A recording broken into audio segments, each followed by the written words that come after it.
Hello, and we are back again. I believe this is the fifth installment, and we're just going to go ahead and take a look. Since the last one, I did do just a couple listens through, and I just put down some notes because I don't want to change anything.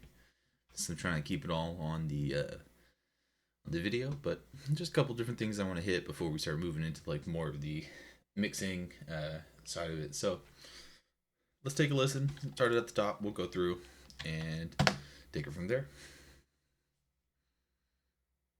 I'm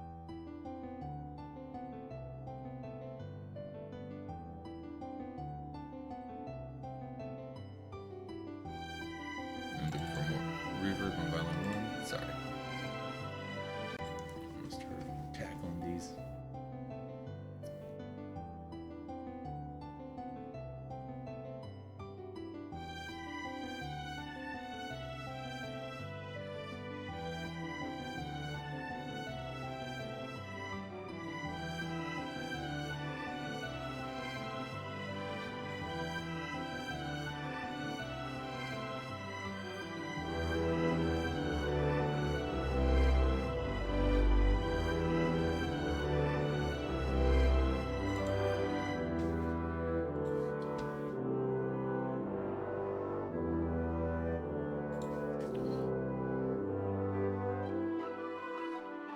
Just going to take the dynamic down just a little bit on the bass.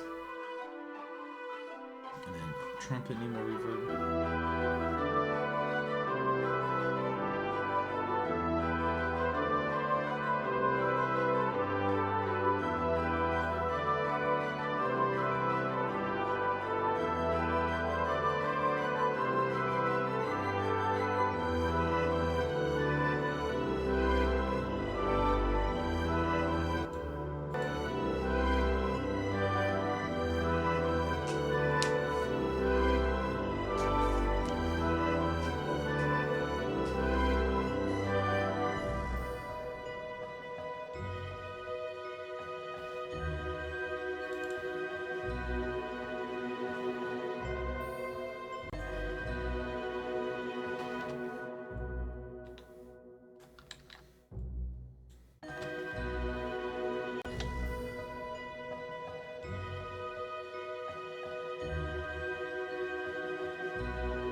This part I know needs to hit harder. I was thinking of just adding one more really low bass note just to hit on that entrance back in. So we're gonna go ahead and drop that in.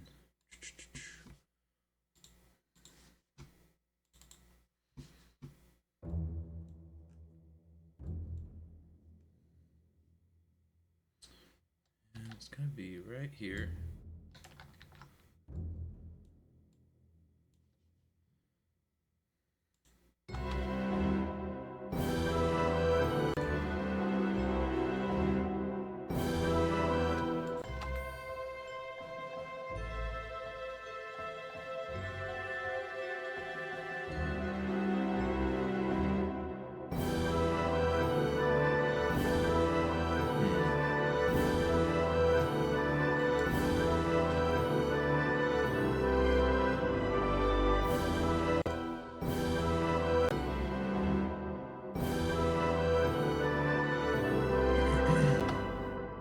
Thinking what I may end up doing for this one. Let's just take these.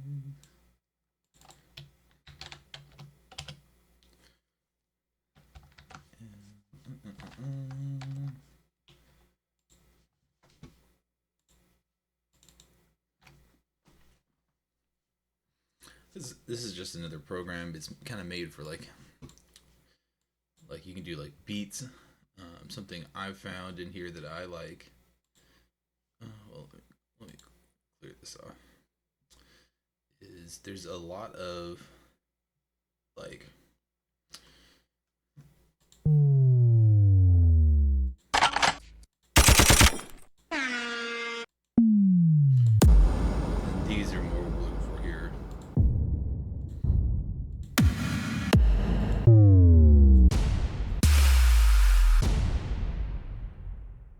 here's kind of what I'm thinking. Something like this.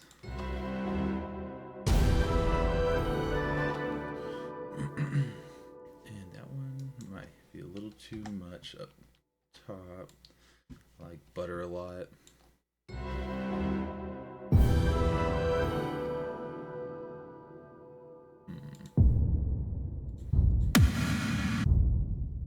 little deeper, a little more natural to this sound set.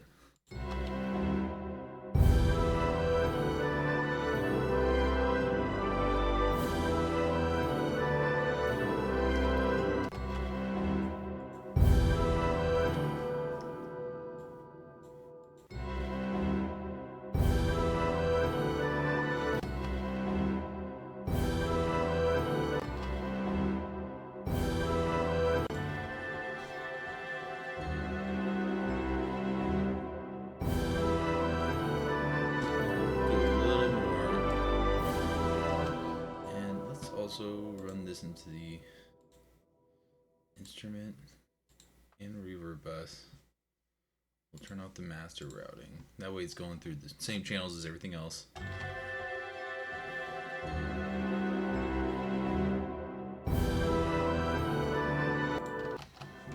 I might jack this reverb up.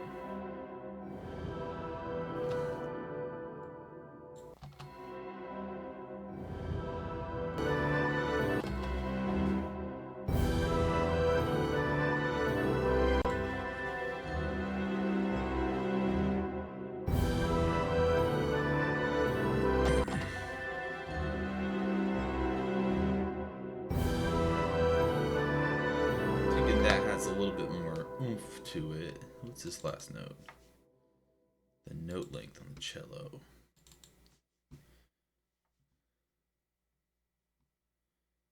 Which everything else seems to go a little after there. Something like that.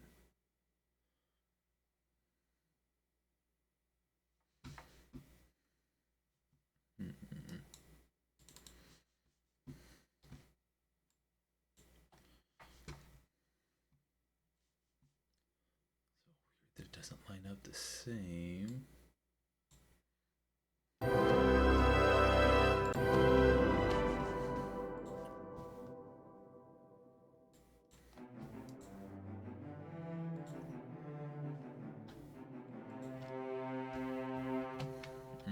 I see.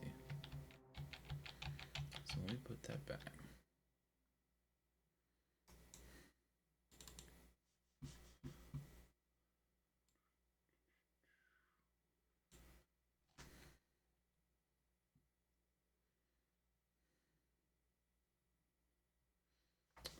Notes are playing on these other ones.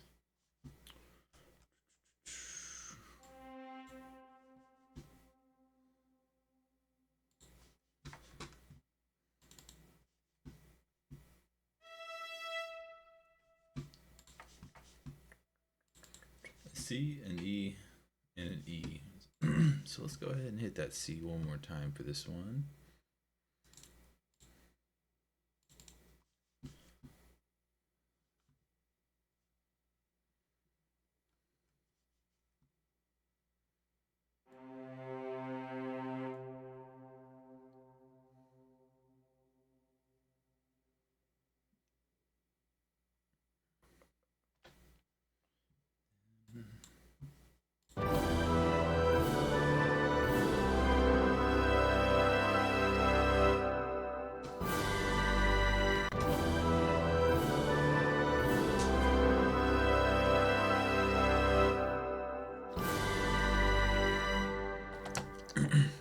Okay.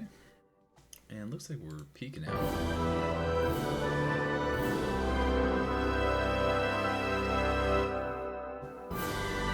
Maybe it was during this.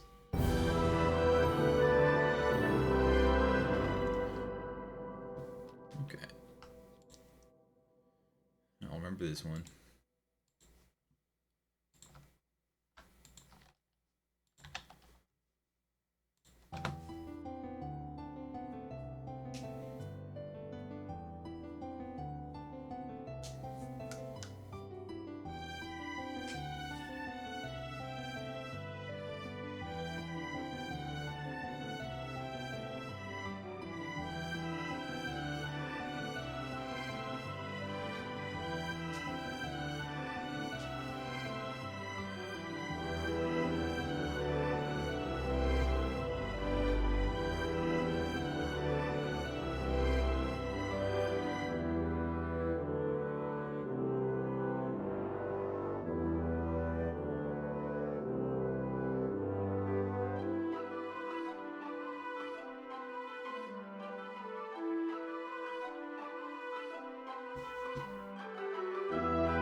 Let's add some reverb on these.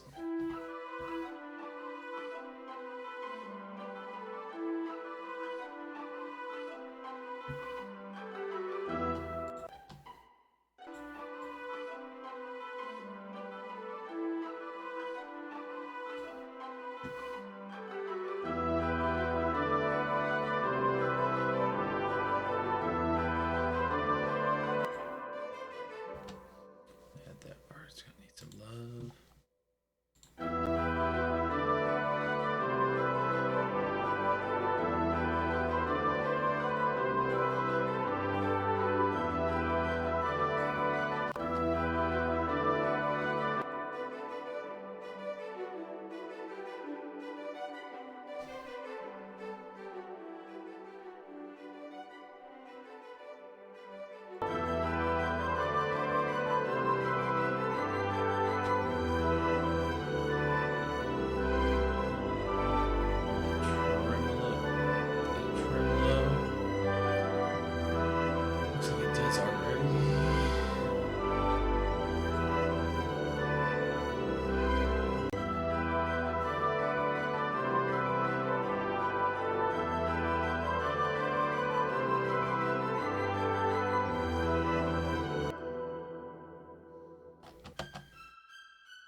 So that's where we're at right now with this. I feel like we have the reverb pretty appropriately bussed.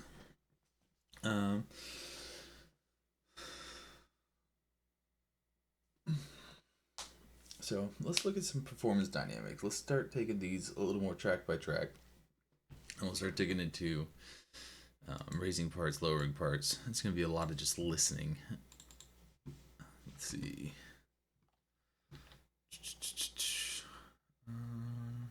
Parts widely going to be the same as this part. So let's go.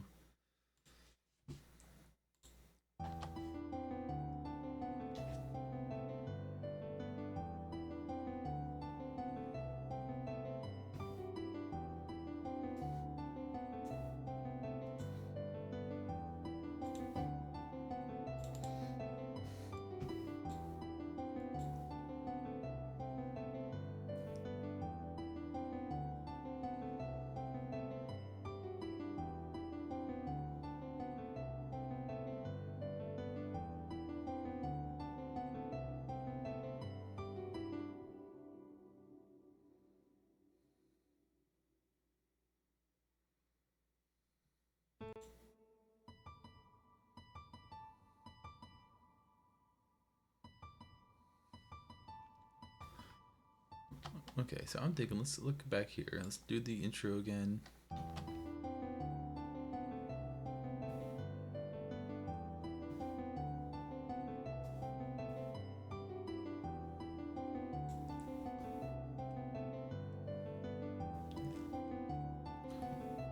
So let's do this part slightly quieter.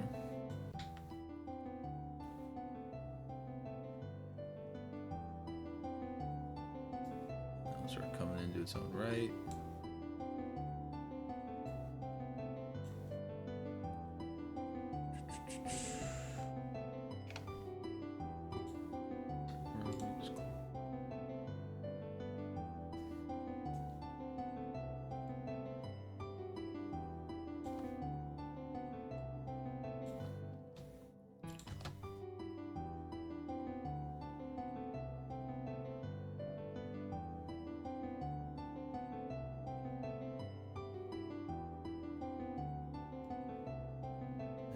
Have to get a little quieter here.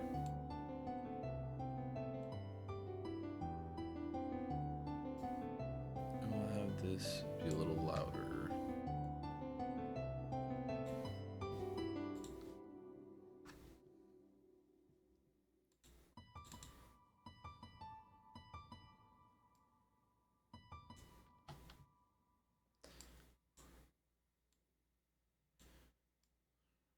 Yeah.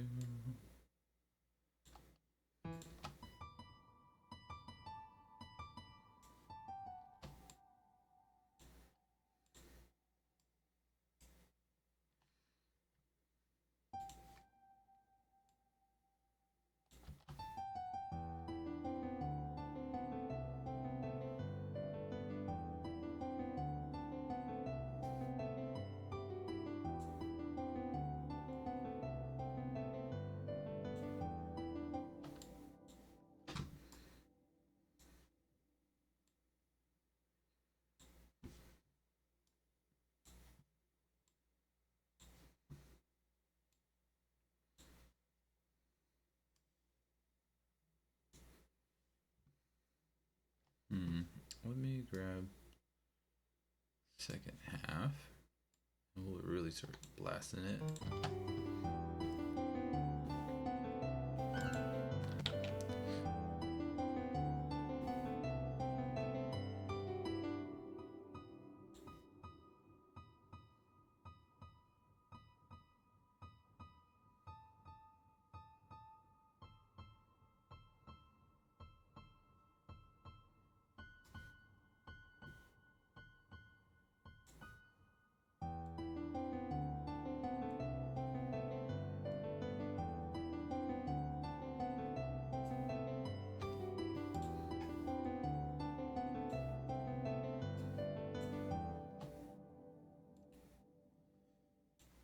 This up.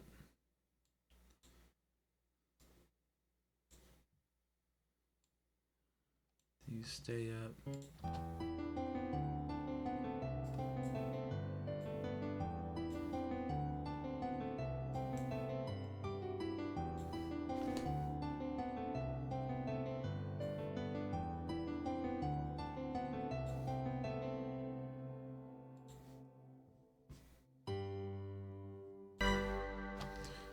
Listen.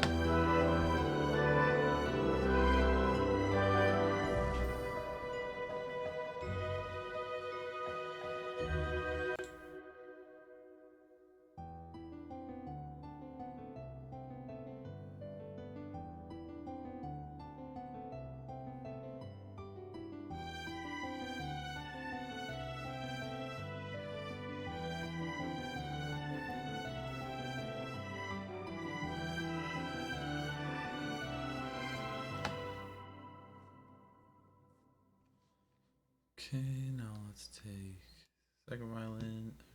Let's just go from the top. Go ahead and glue this.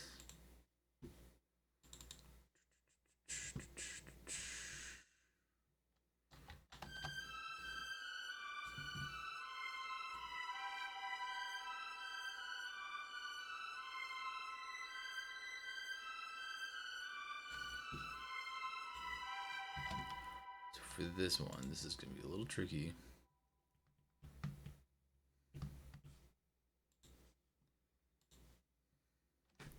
Let's see.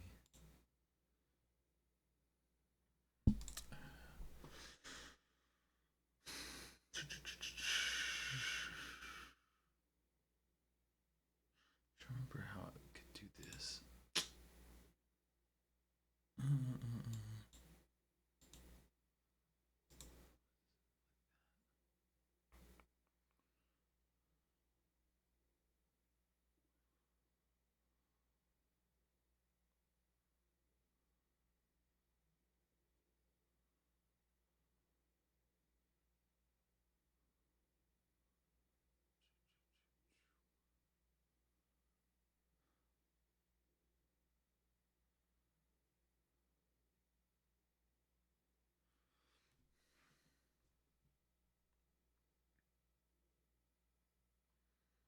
Chord fader positions to arm. I'm wondering.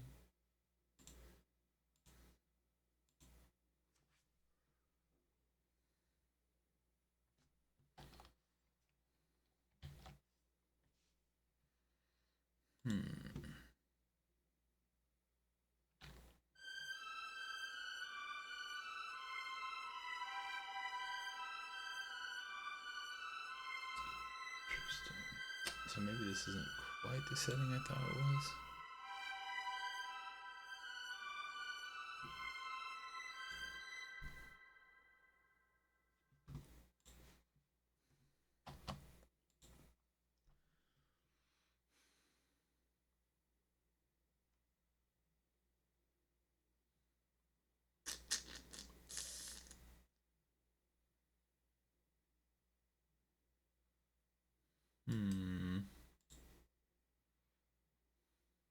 I thought it would be the dynamic. Maybe look at maybe the expression.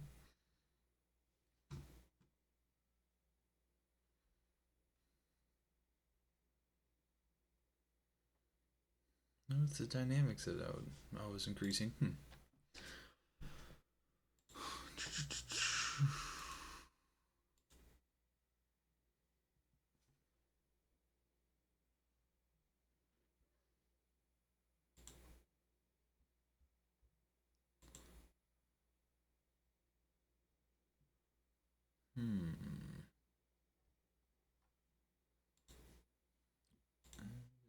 Quite like what I was looking for.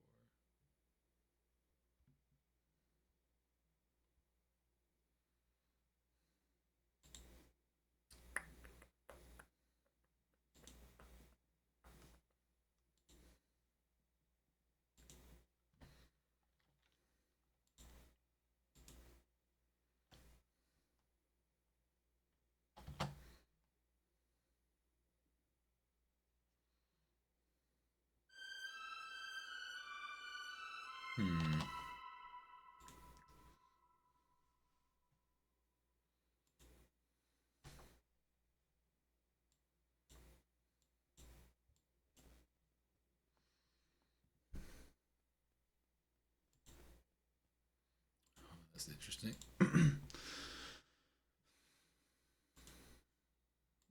Let's see.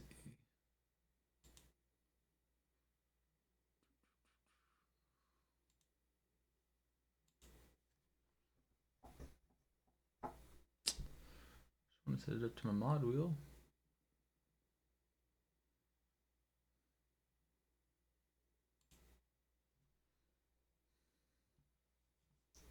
Yeah, I'm not really seeing much going on with this.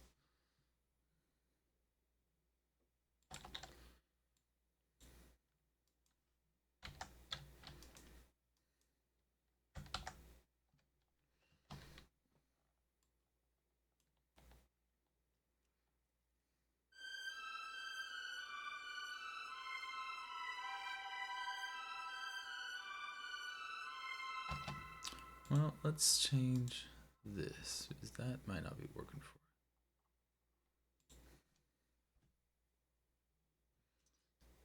Still looking for something I'm not familiar with.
really doesn't come back to the very end, huh?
Real nice and light maybe, and then it comes into a more of a medium.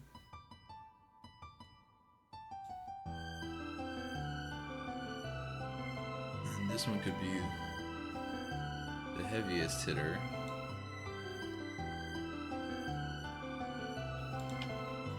A little bit, so kind of comes. I want this last note to really go down.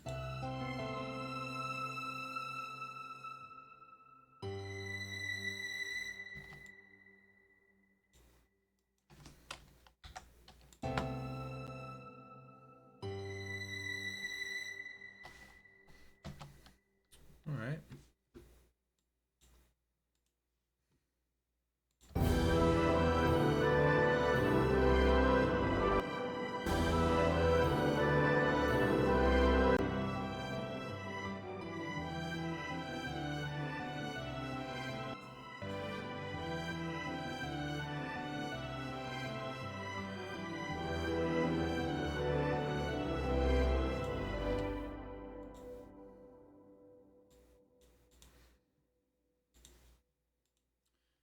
Nice, just do this with my mod wheel, but does not seem to be the case. I'll have to play around and remember how to set it up automatically. I don't want to do it all on camera for you. Okay.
That's a little too much.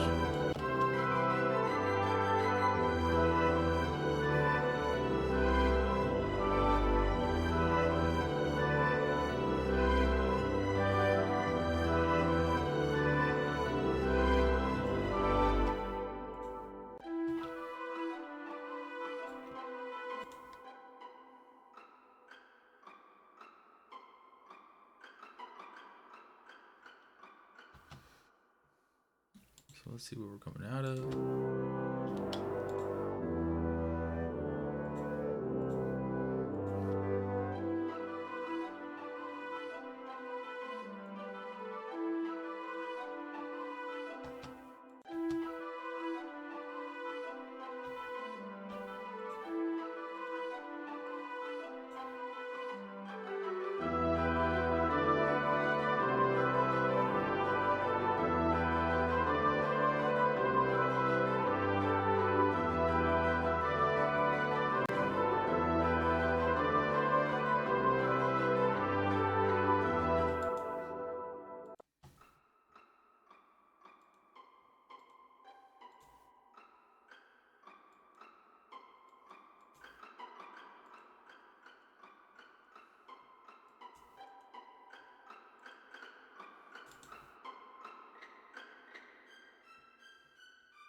ugly notes.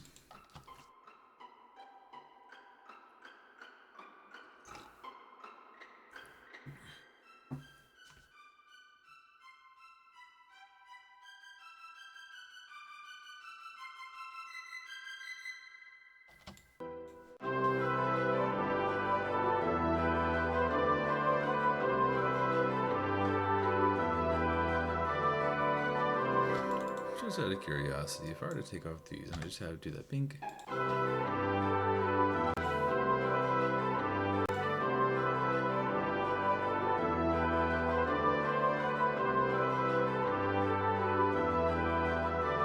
Like that. I mean, if I was a violin player, I feel like that would give me a little more time to switch. Plus it ends with the highest note.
I want it to shift rapidly right there.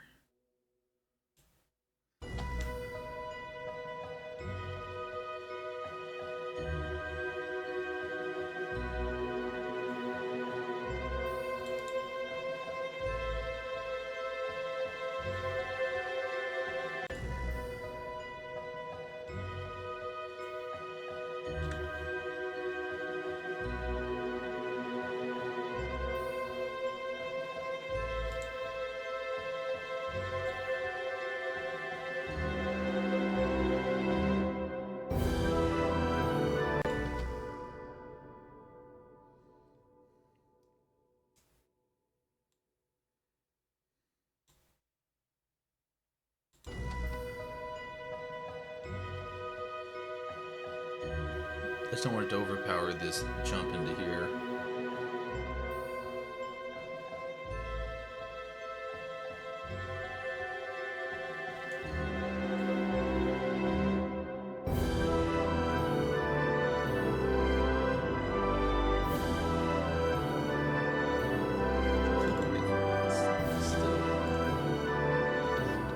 Still hitting a little heavy for me.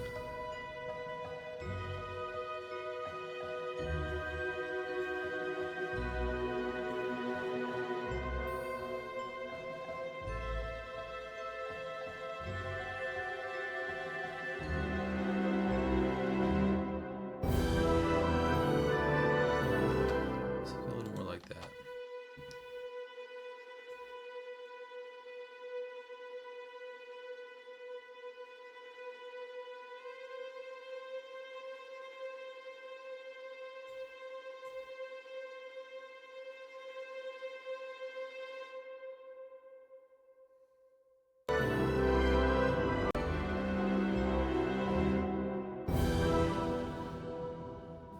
Alright, let's go into this one.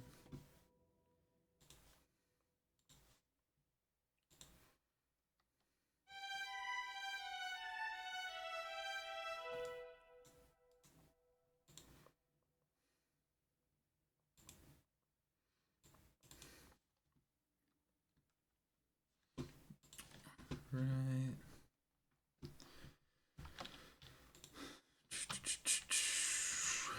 Let's see.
top. Let's go.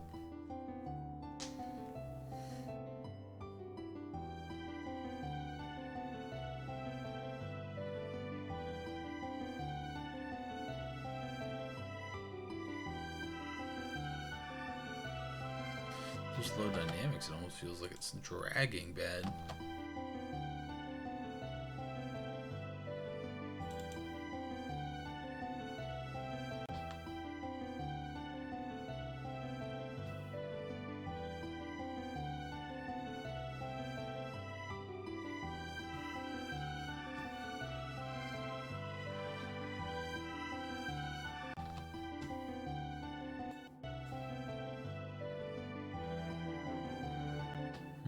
I wonder if dynamics is the only difference there.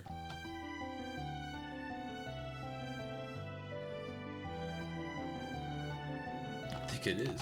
Let's see.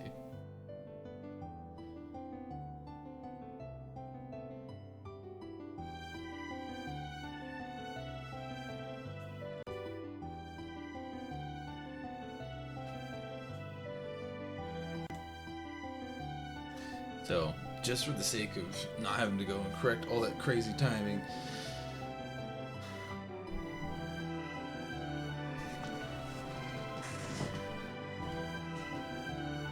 maybe it's just more pronounced and it makes it feel like there's less overlap. I'm not sure.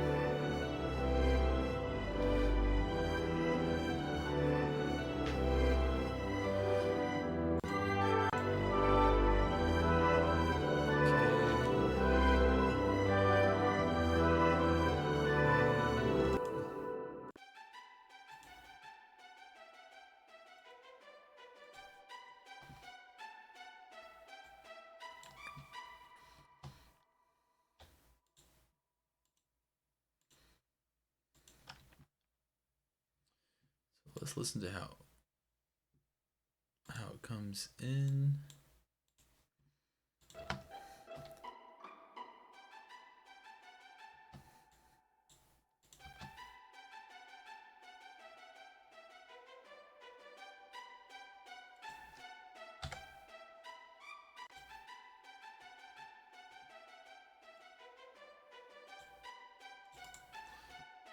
There's like a slow curve I could do.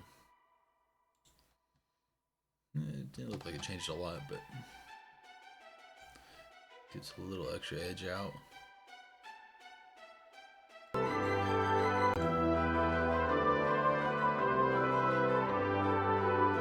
So quick camera check. Camera's rolling.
Okay, I'm gonna say that's sounding just about right.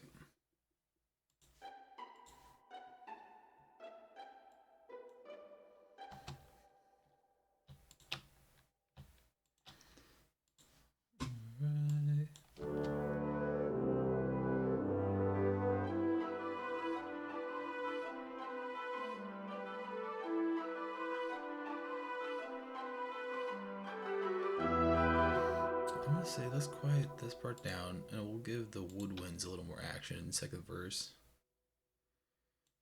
And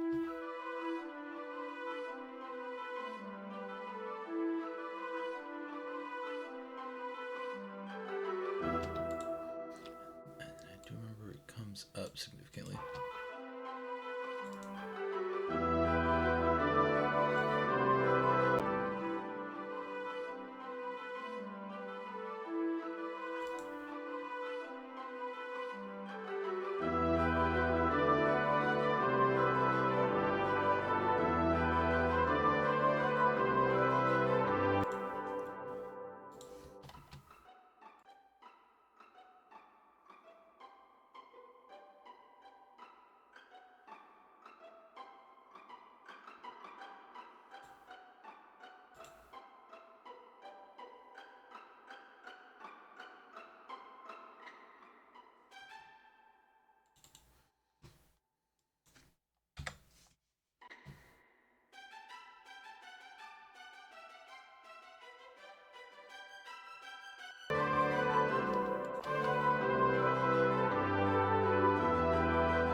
horns.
Okay, okay.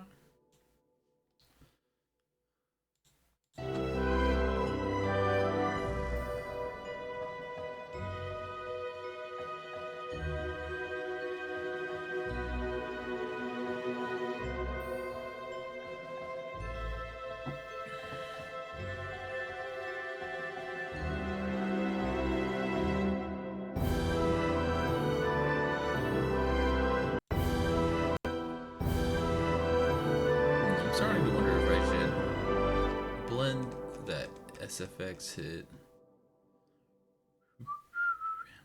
Something that does have a little more high-end timbre. Maybe like an explosion. Let's see here. Viola next. So just glue these while I'm at it.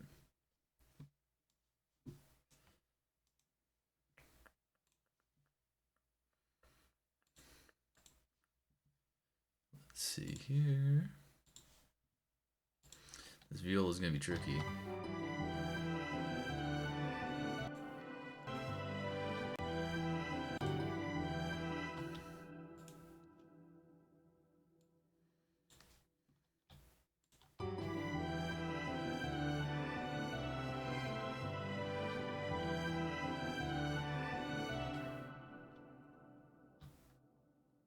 Let's say something like this.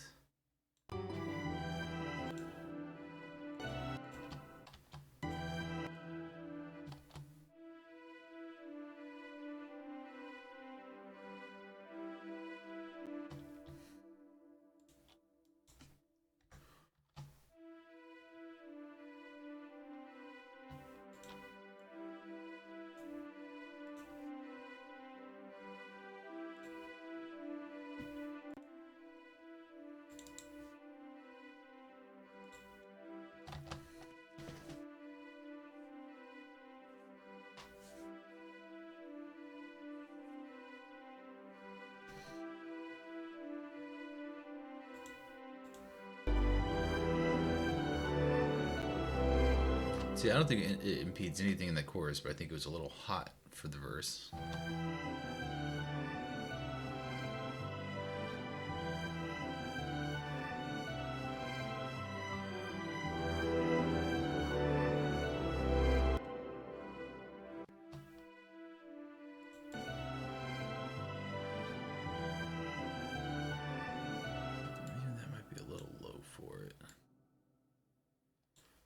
Something like this.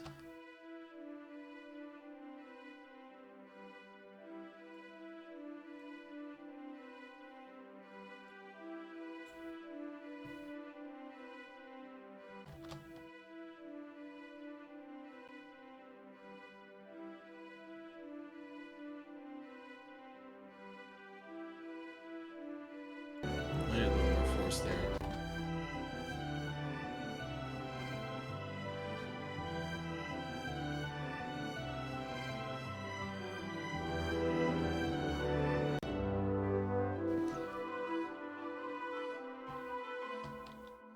Again, I want to go back to the soft part.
I'm gonna go run and get more coffee, but I'm gonna let the song play, and I bet I'll be back before it's even over.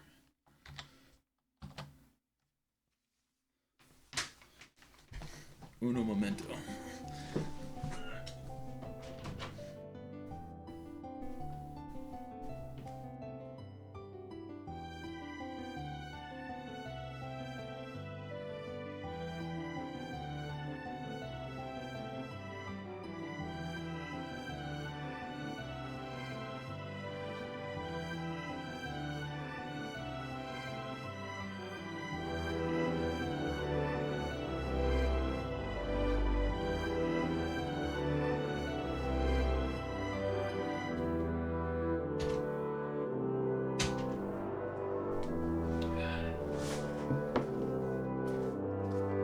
I'm back. Right where we left off. Camera check. Great.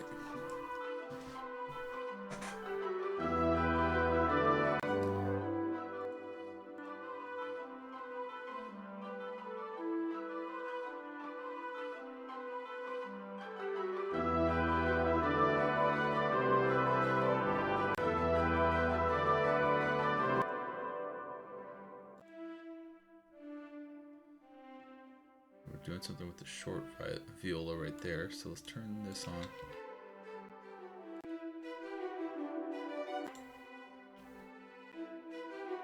Let's see what happens with that.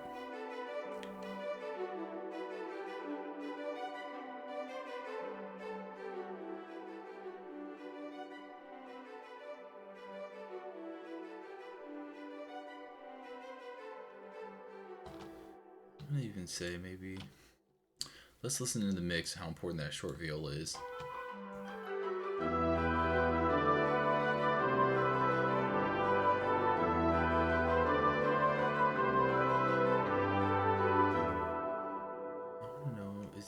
else running that same line. I bet it is. Maybe it's not the oboe. Maybe it is the oboe. Okay, so I'm going to go ahead and quiet this down just to get this out of the way. I feel like I'm hearing a lot of that, and I want it to be more woodwinds on this. And that way, if the second chorus hits with those woodwinds, it's like another like big layer, not like so much like a background thing. That's just adding like a small level. I will never update. And then chorus C should be the same thing with the kind of percussion. I feel like it already has a big impact just because of how different the percussion does come in. But this chorus could really use that help, and I think dialing back the strings in this verse would be helpful because we kind of really open up with the strings. That's their time to shine. It's coming in over this piano. We go to this chorus. It's like, okay, like this is kind of where the verse was leading, and the verse 2 picks up a different note. The woodwinds are featured, and I want that to really carry through into that chorus. That way, it feels like it is a different chorus, even though it's like essentially the same music. That's kind of where we are with that. But this short viola is really hammering it. So I think this is going to have to come down. And I think this level might even be fine because I'm going to bring these down. I'm just not sure.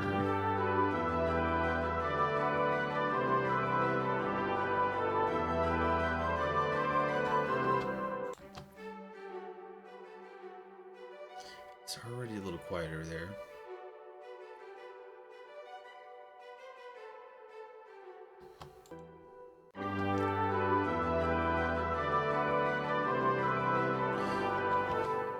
The root being loud.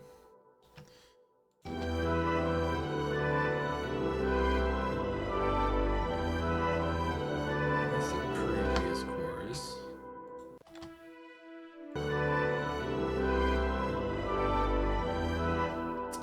I'm gonna do something a little wacky, I think. And we're gonna have this.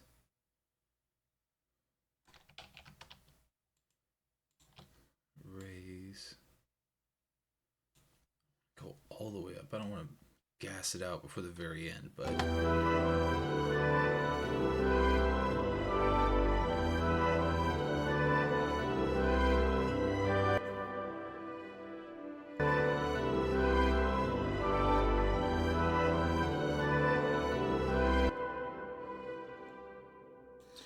little more.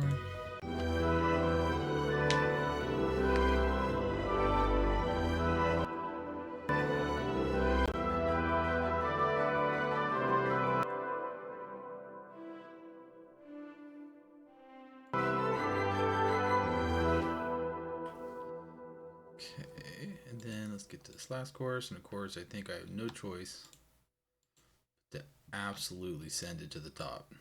I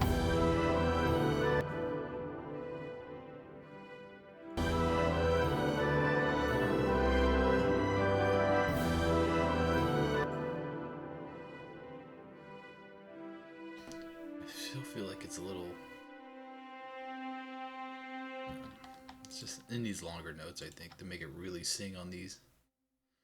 Like I said, it's kind of like a weird limbo between the short and the long. So it's kind of playing a little funky for me.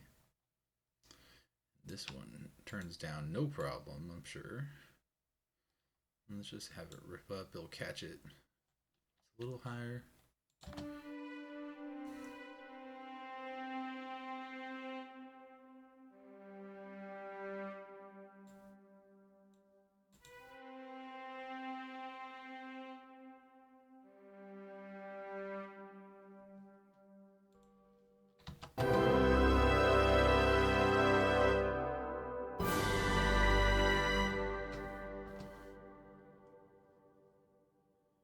Alright.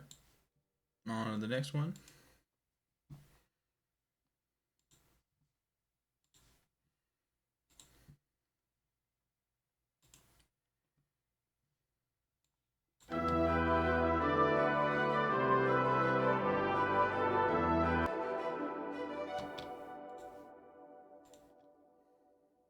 I have a feeling I have an automation in here, maybe? No, Doesn't look like it.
Let's take it into the mix.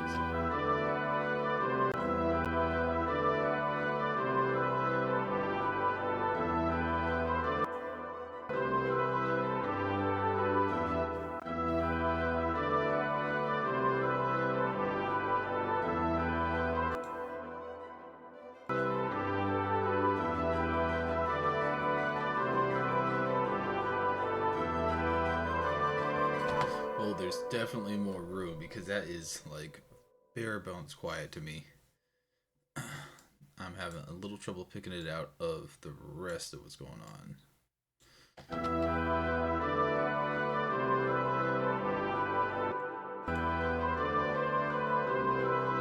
Now I can barely hear it.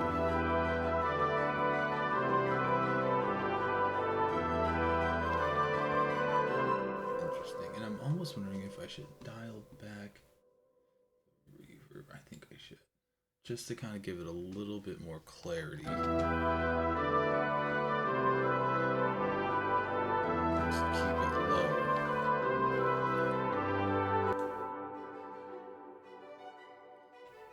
Kind of something a little bit on the attack that's bothering me about that, which is why I think I had a higher reverb. I'm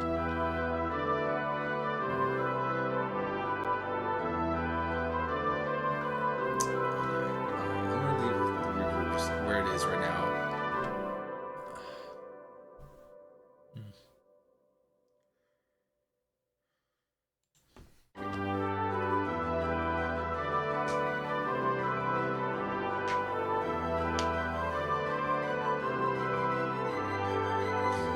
There's a lot of parts going on at once. I feel like the other strings really come out at the end.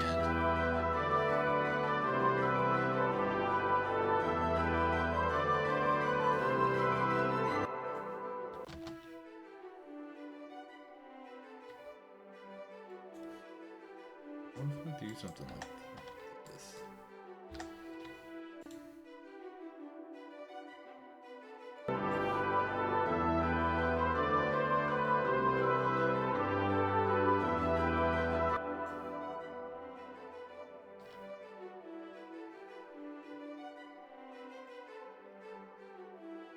Okay, so those are technically sweeping up too.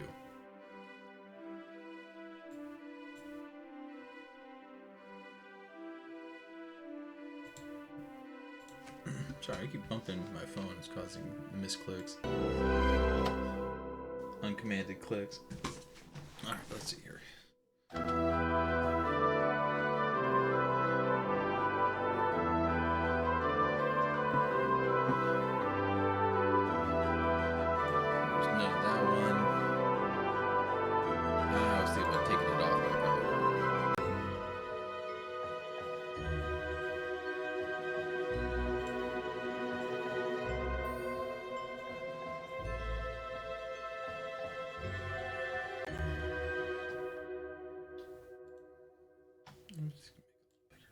There we go.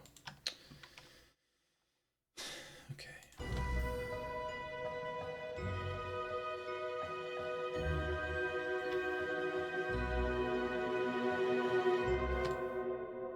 Okay, so we don't need a whole lot of this one jumping up.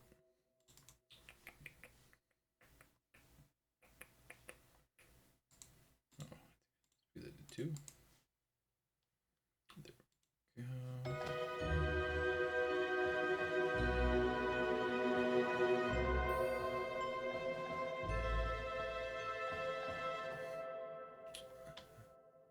Like a similar shape.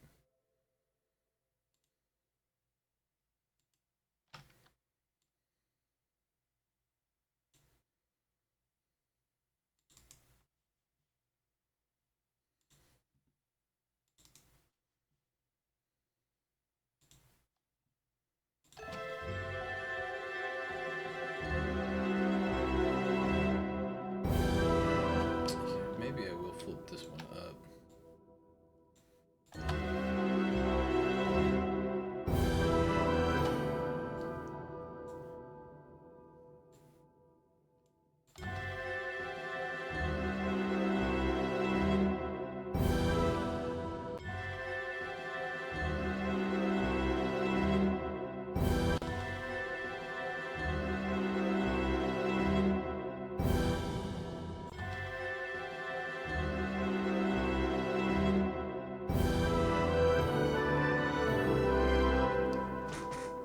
Okay.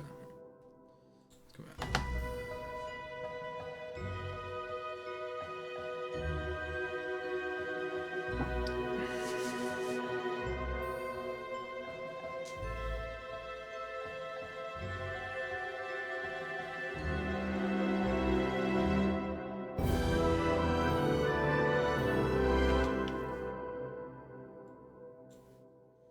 Maybe this going out a little longer.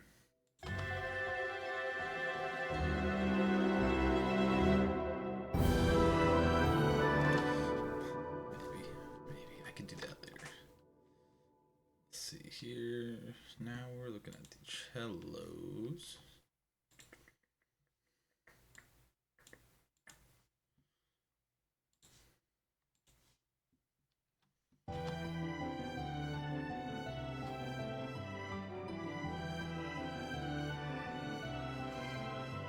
This part comes in pretty early, and I like that one a lot.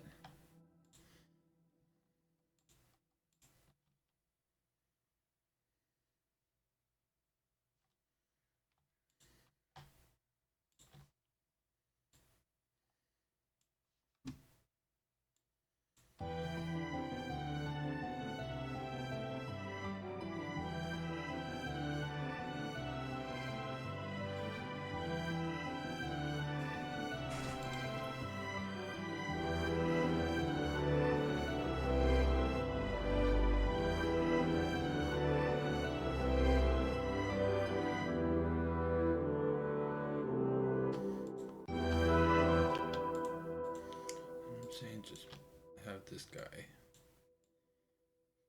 pretty loud and proud.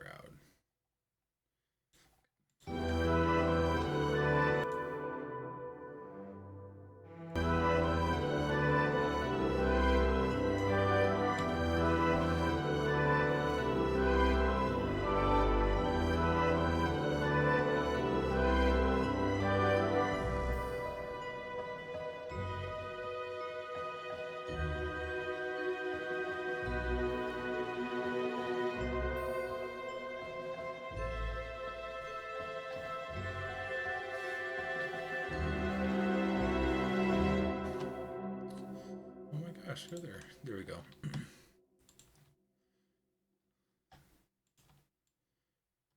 Drop off drastically.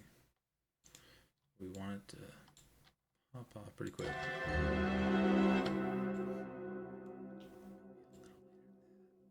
I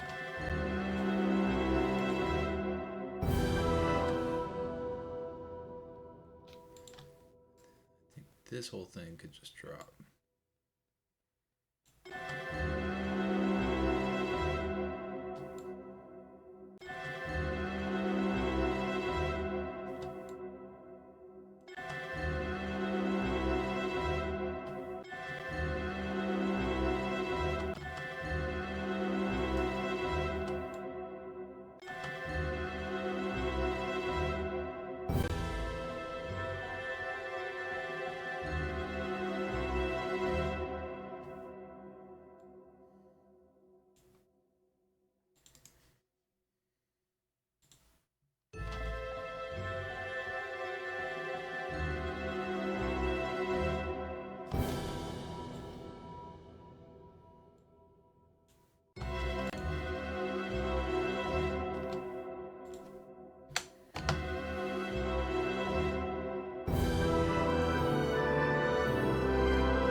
to feel like it just touched, just gently. I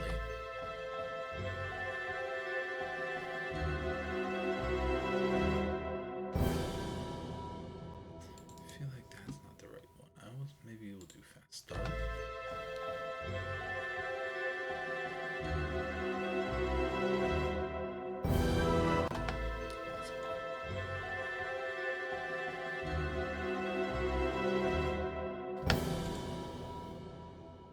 Give it a quick save.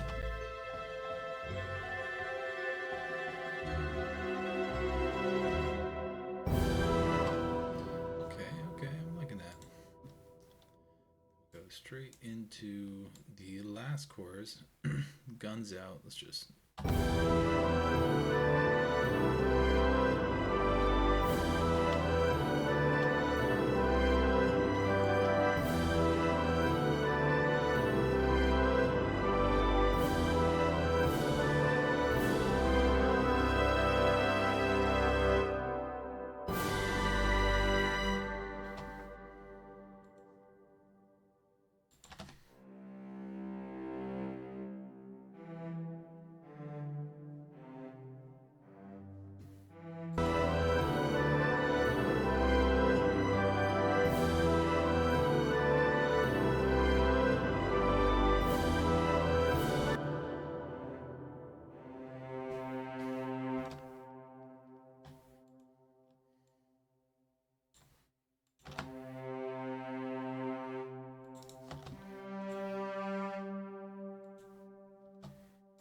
Let's do fast start on that one.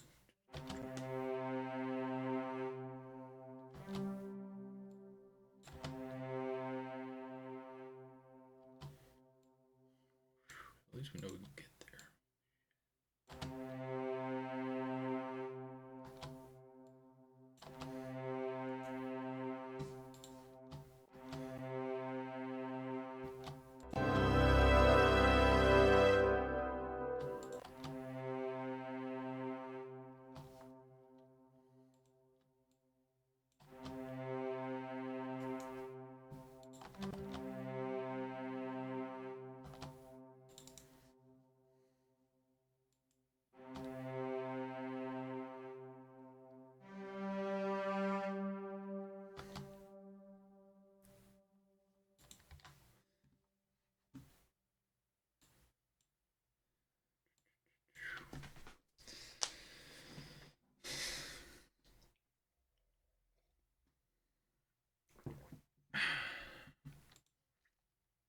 All right.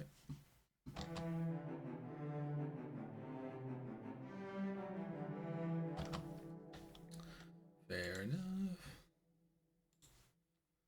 Let's open up these dynamics, and we're kind of trying to keep these sounding like they're this, like, the intention of me splitting these parts wasn't for it to be like split, like one cello does this, the other one does this. It's supposed to be like one cohesive part, but just trying to get the notes to go where they should, so it's not all staccato.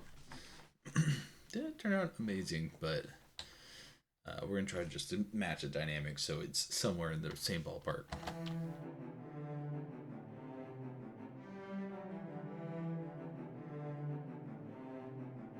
I can definitely hear it's quieter there already.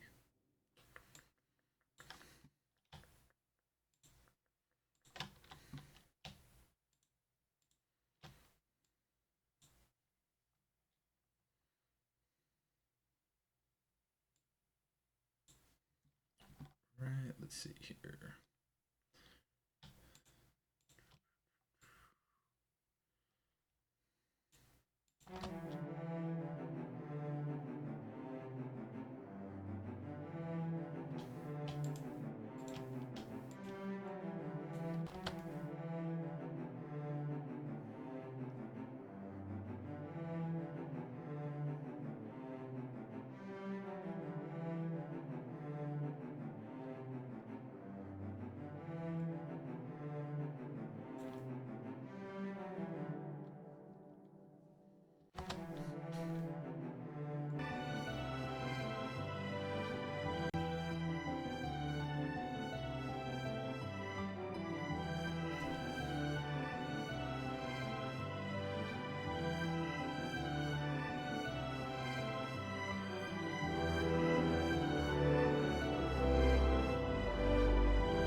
chorus.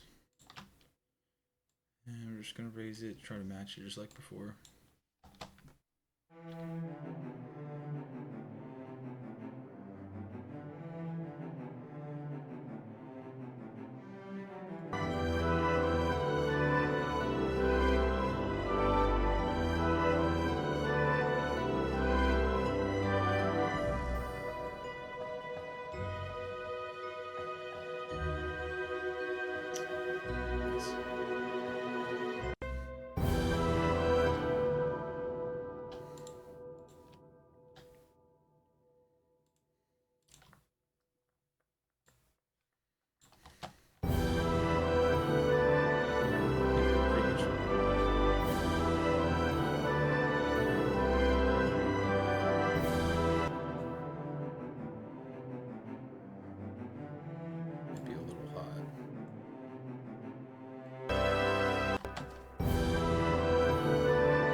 Gotcha.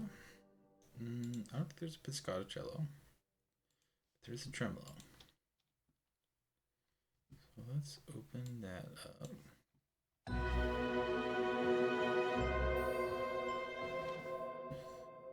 Okay. Go.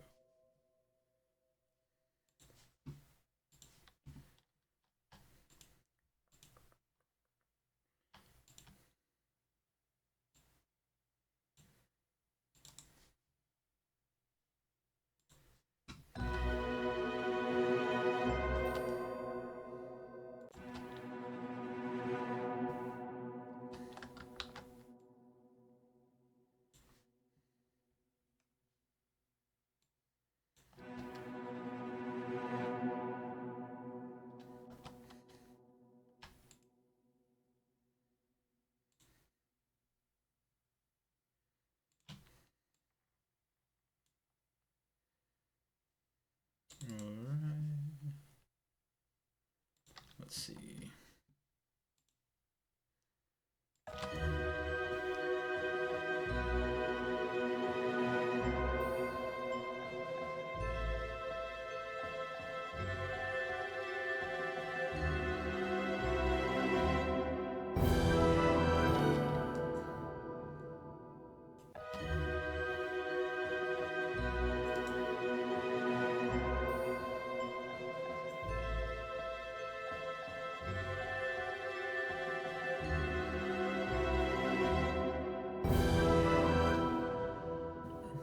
Yeah, I kind of want to pull it out one more.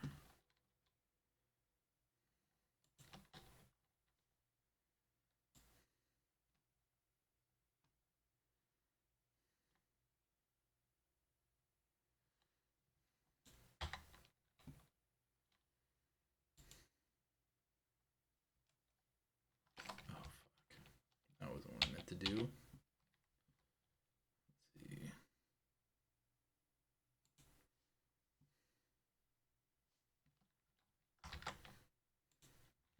Okay.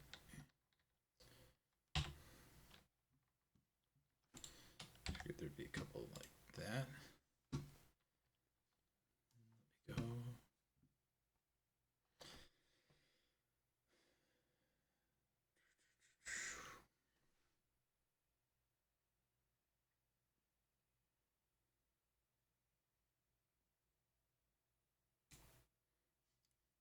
Okay.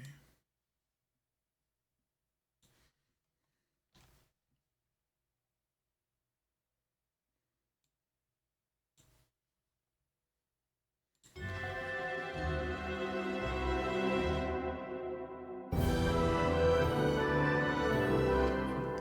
feels a little more natural.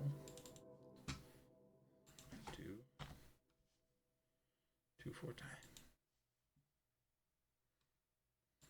This would be chorus C. This would be outro stinger.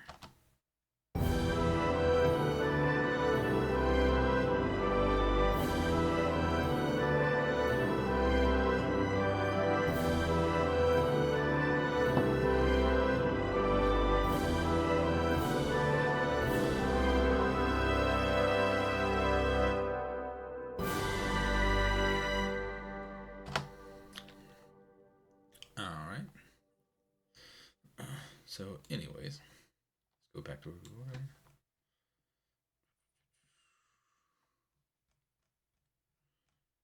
Doing the tremolo cello.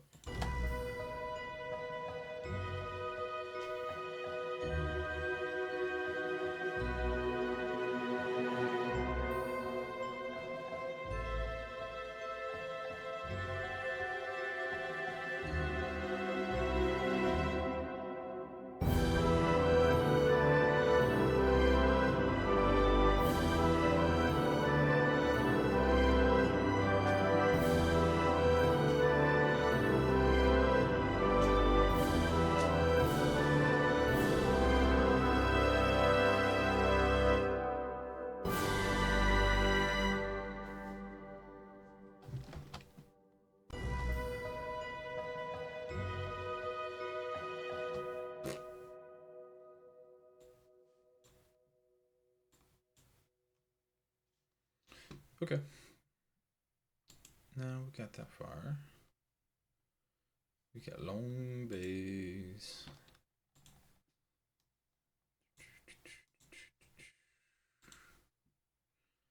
Let's glue them. And let's get the dynamics going.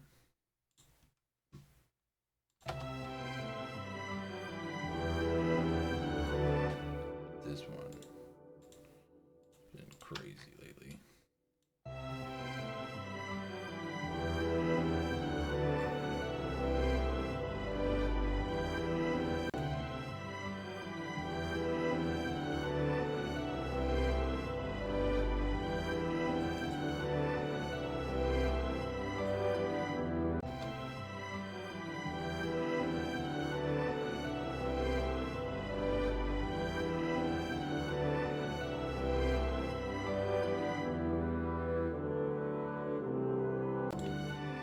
See how it drops in.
Okie, that's that one. No short bass. Let's move on to the pizzicato.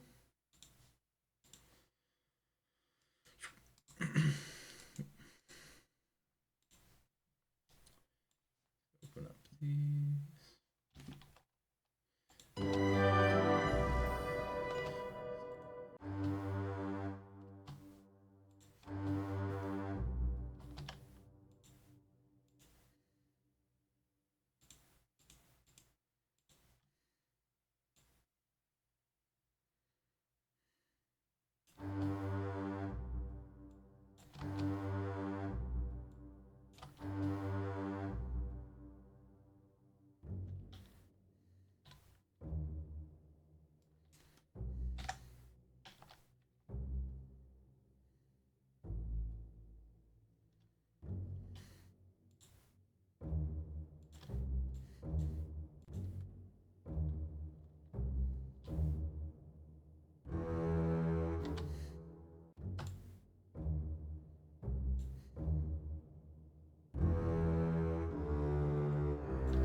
And I'm leaving that note, even though it's at the same time as the bass coming in. I just wanted to give it a little more impact, kind of like what I was using with the sound effect. It's the same thing. I'm just trying to get this first note to really hit after that gap.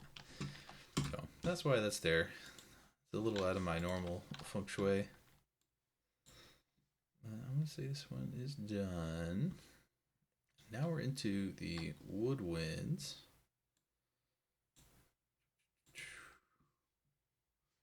Let's take a moment before we get too far, and let's just listen back to what we have with the dynamics for these.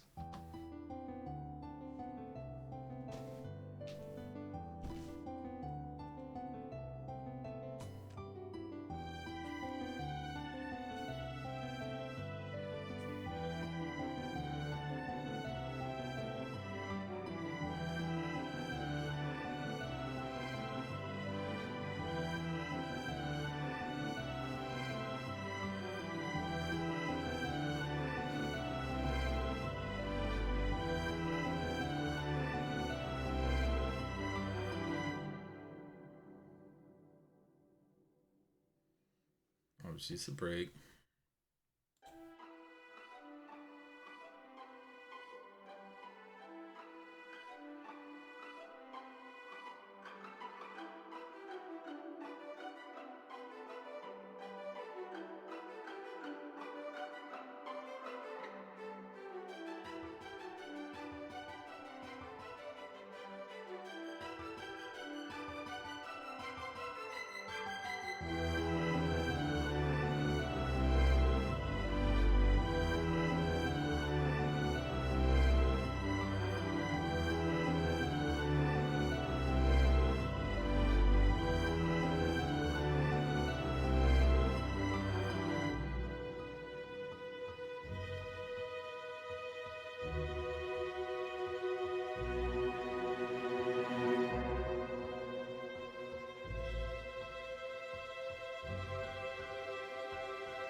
that's where we're at. Okay, cool. Let's go ahead. Get back to the woodwinds. And it's gonna be a little interesting because this is the more sensitive part. Is I really want these to hit correctly. We're kind of starting up here. I'm also curious if I go into dynamics, as I suspected, the automation within the MIDI, because if you all remember, I had this going on here. I don't know how that's going to correspond when I do one for the channel, but we're going to see what happens.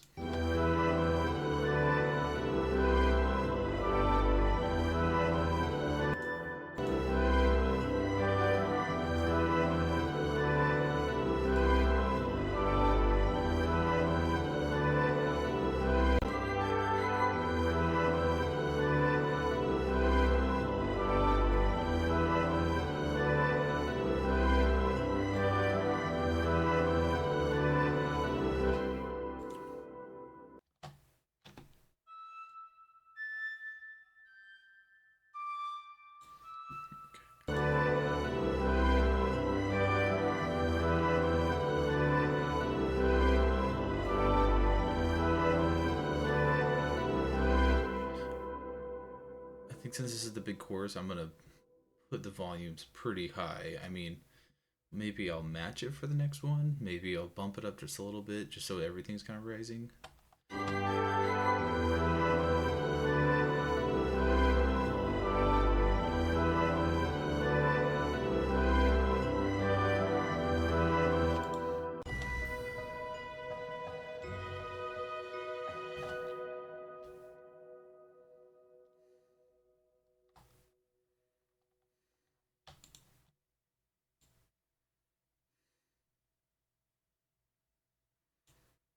Let's see.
let's go down to the flute.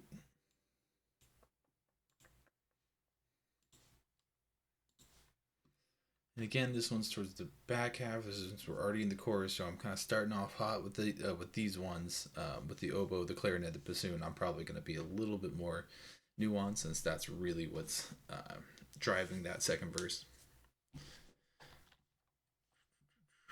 Let's see.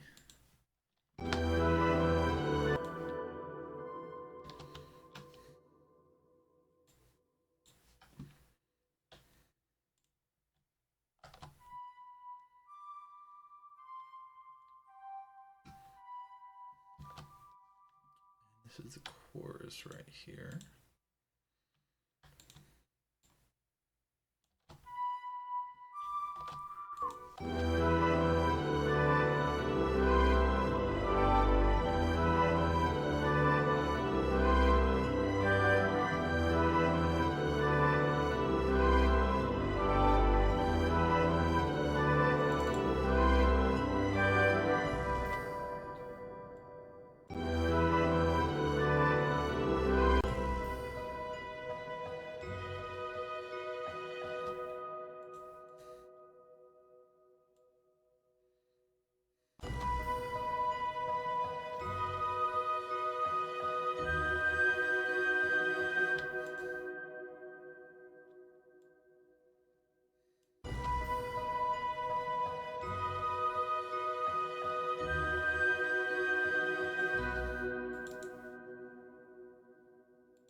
And we'll just kind of climb back out.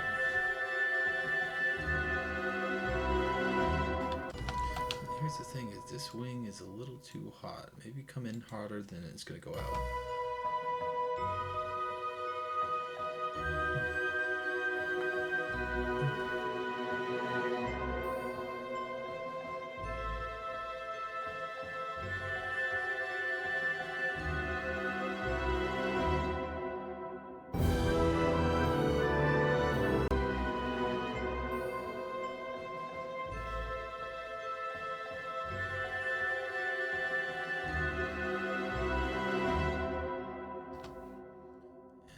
The other thing is there's not other woodwinds for this part.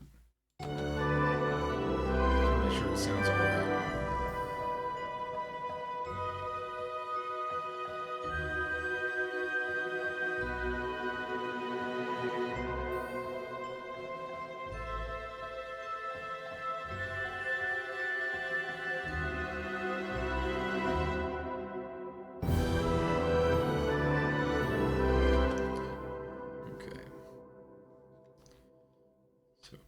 This.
this away.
Let's get into the oboe.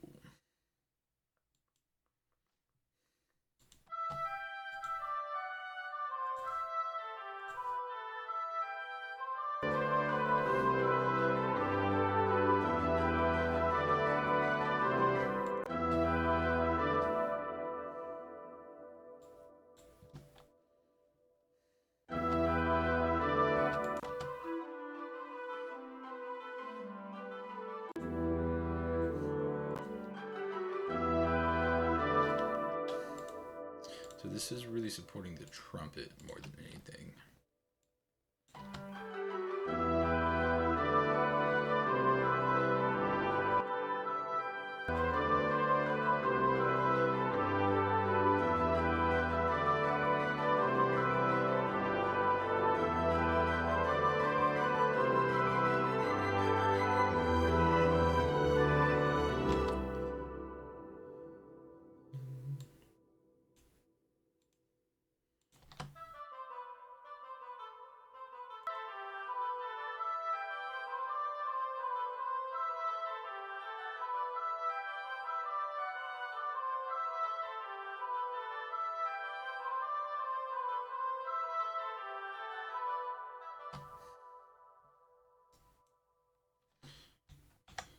I doubled up. Let me see if I take one out.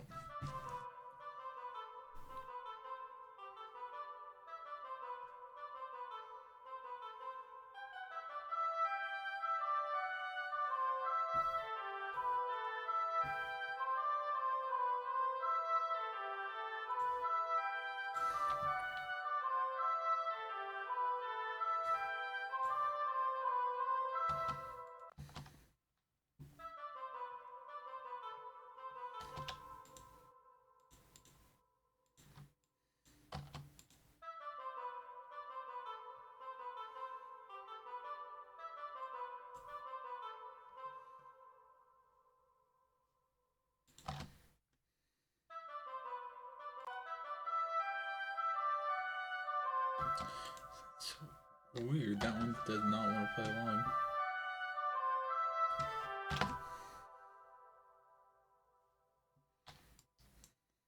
So let's listen.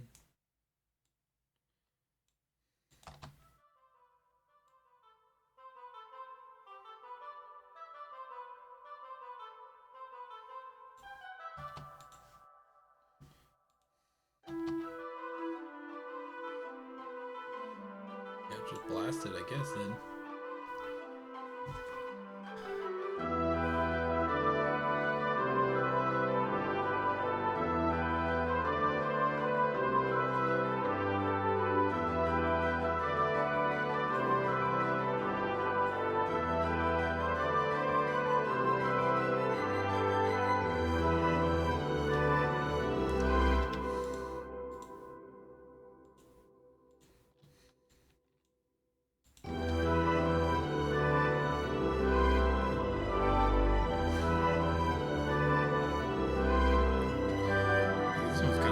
itself is I'm just blasting that.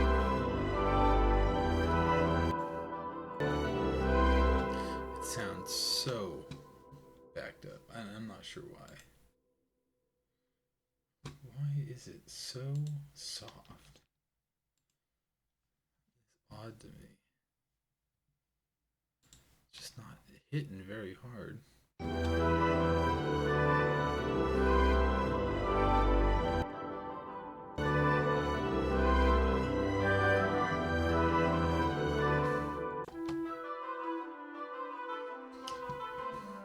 Alright. I'm about to do something wild. I just want to see.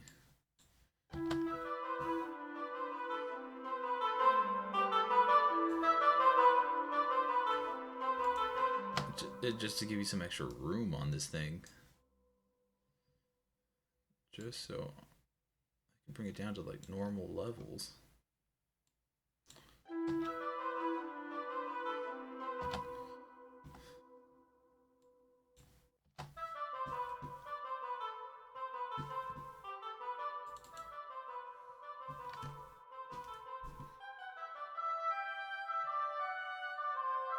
See, so now that one's a little louder.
Can come up.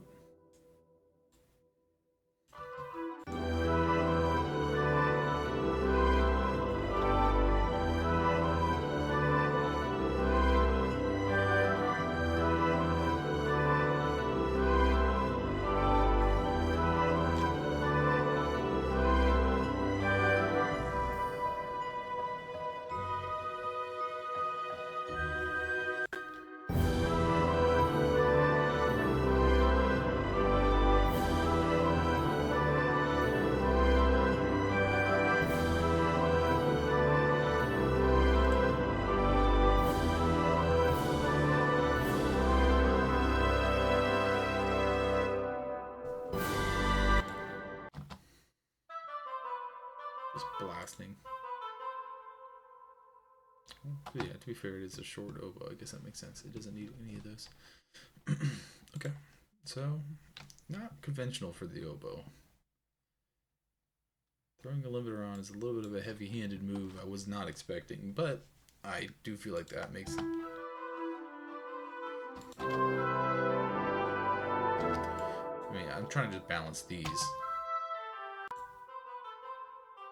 I feel like that's much closer than it was if I turned that off. I mean, that's so far. So since it's just not gonna hit that ceiling, I'm just cutting out the headroom. All right, let's see here. We are onto the clarinet. This is exciting. This is a good one. Let's see.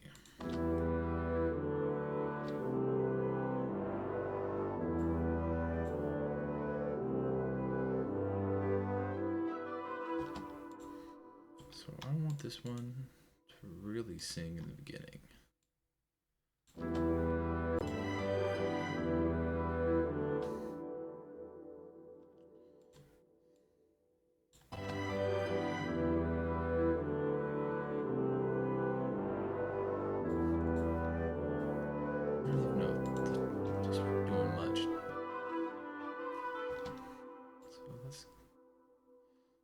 it down a little bit. Okay, the oboe's gonna come in there.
Capping it out again.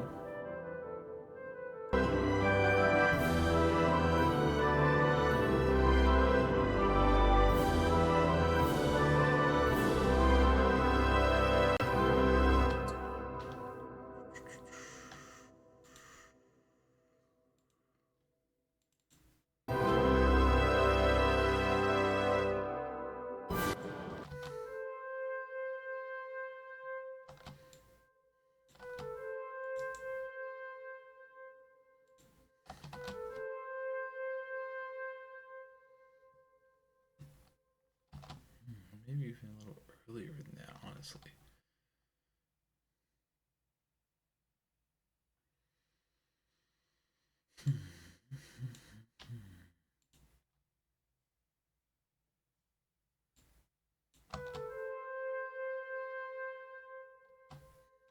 That's not going to make it any earlier.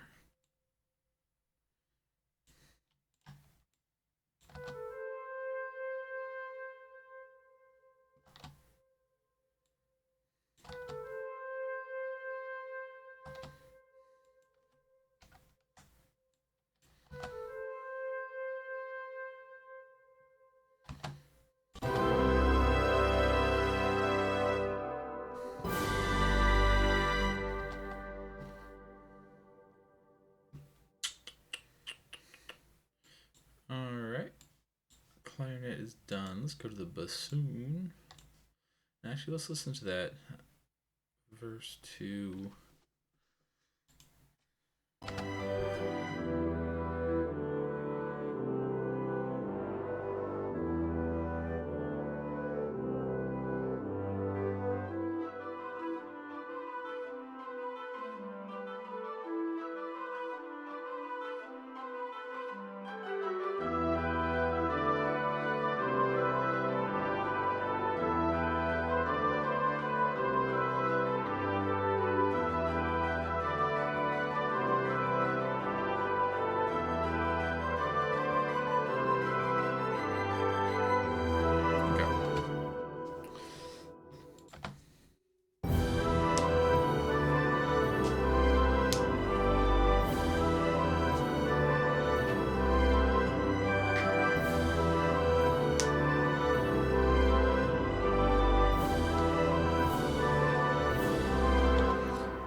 I'm liking where we're going with this. Let's hop into the dynamics. I think again I'm going to kind of really go hard on these.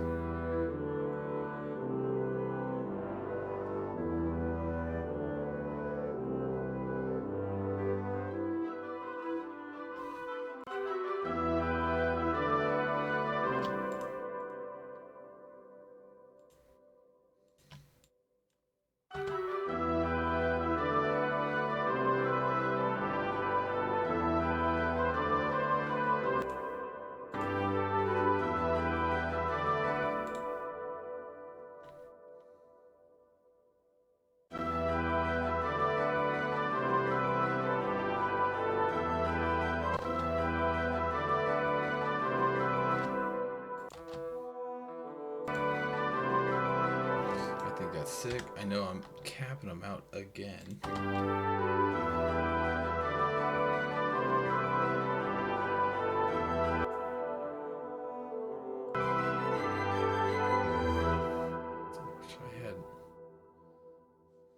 Maybe I'll give it a little more love right here. That means the whole thing's gonna be louder.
This one falling off the face of the earth.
We got the woodwinds out of the way. Let's just go ahead and put them together.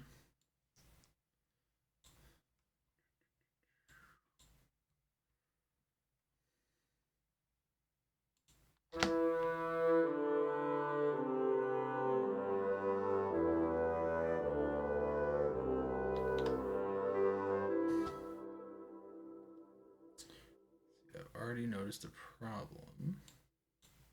And that's the bassoon. It's too loud. It's killing the clarinet there.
must be blasting it out too.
Alright, there you go. Now let's bring in these strings and we'll listen to it together. Should have grabbed it down there. Or I could have just done it from my mixer, which would make it as is that.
Camera check.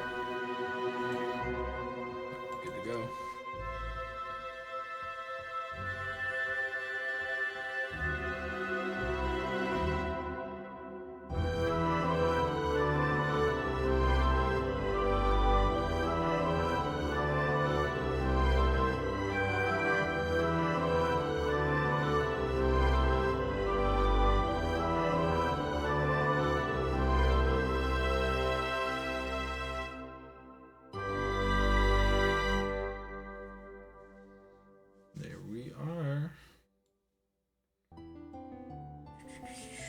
We are onto the brass now.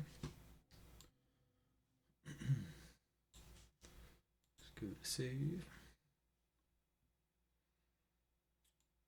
And let's grab our dynamics.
Let's just listen to it alone.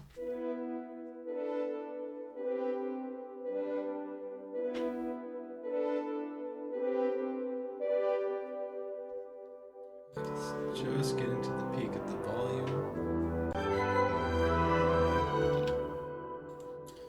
It is crazy to me that this was so low.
We took off the last.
I just wanted to sound like it's like.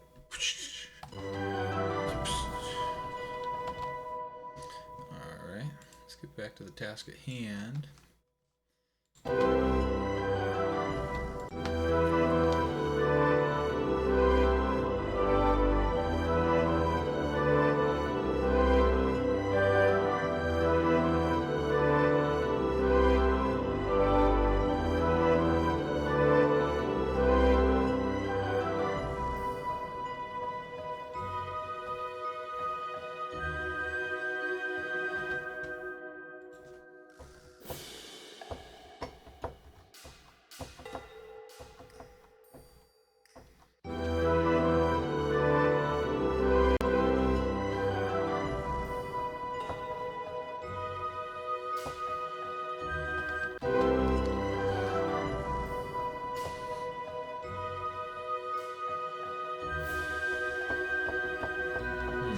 maybe not.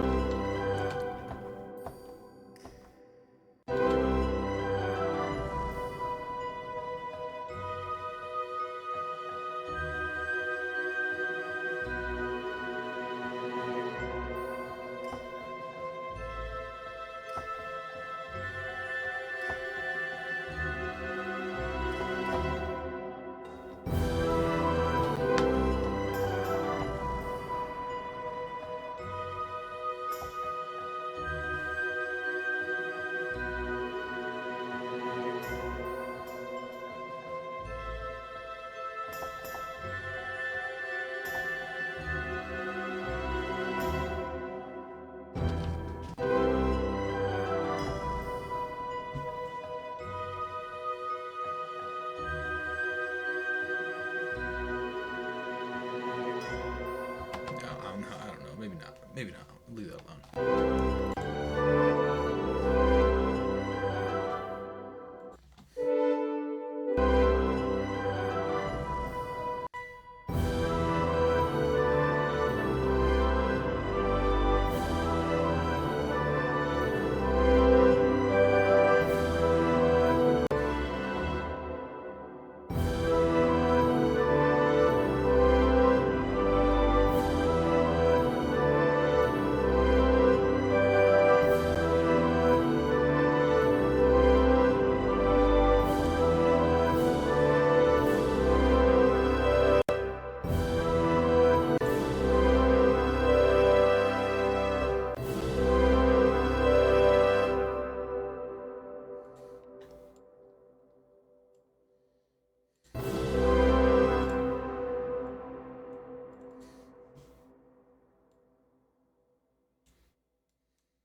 Too hot. Too hot.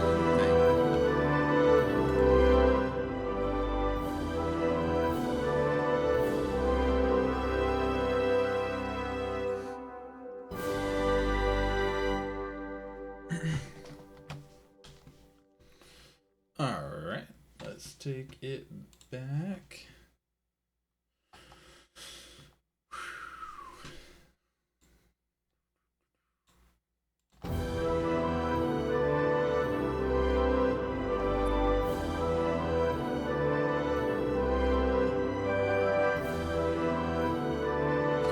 was happening there was I have all of these going into these buses at the top, and it was just with the new dynamics, especially because I'm hitting everything at that last chorus, it's starting to push it over the limit. So I just brought down the faders on these so it doesn't peak out here, it doesn't peak out our master.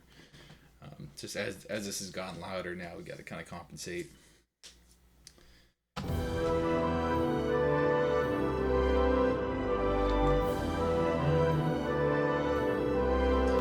Here's a fun one. The trumpet's going to be cool.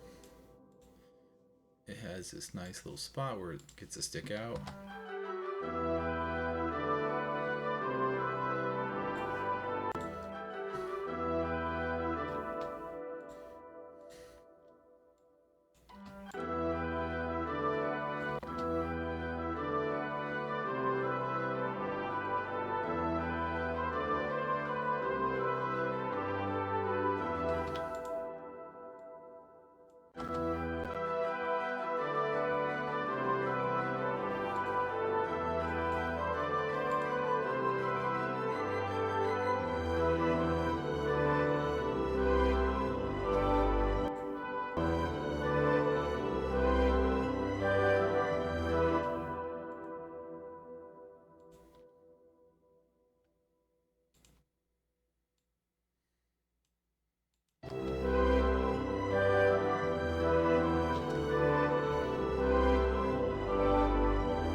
Longer notes.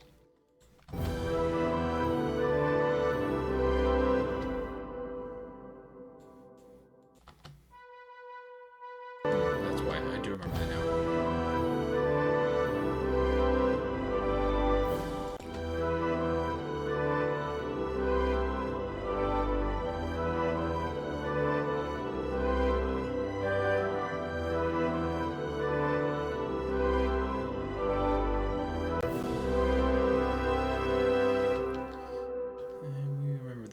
This, we're basically just fading it to almost nothing.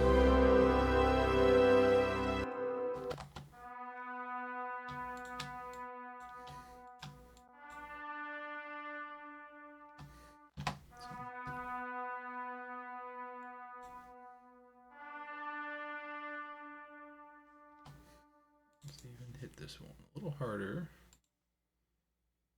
Whoa, whoa.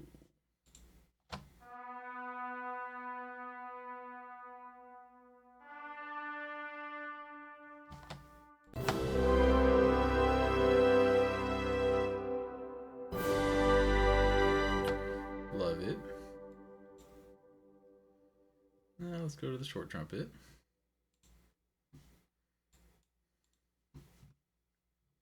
This one's gonna need a little bit of love, I have a feeling. Look, the dynamics are already pretty hot.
Okay.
Let's see, what are we trying to do here? I'm going from the first verse with mostly strings.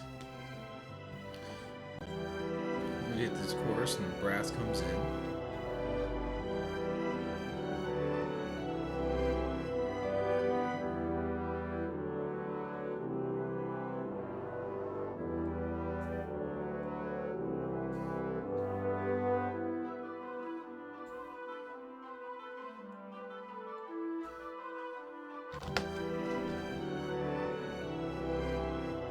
So we're kind of drifting in.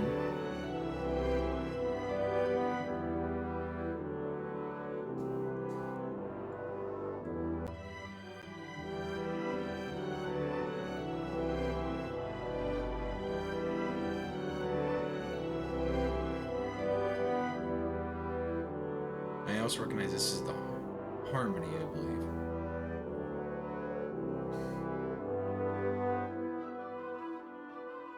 It really kind of sings out on that last note.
Let's go from the verse into the chorus, just hear how it comes in.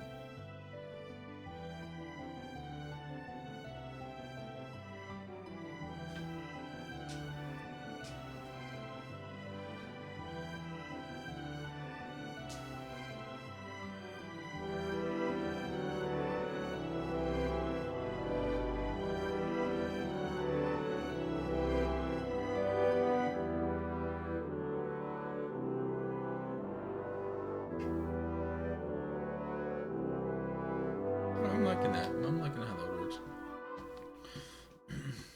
Let's go into the trombone, the baritone.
Something real light.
Maybe that would be a transition.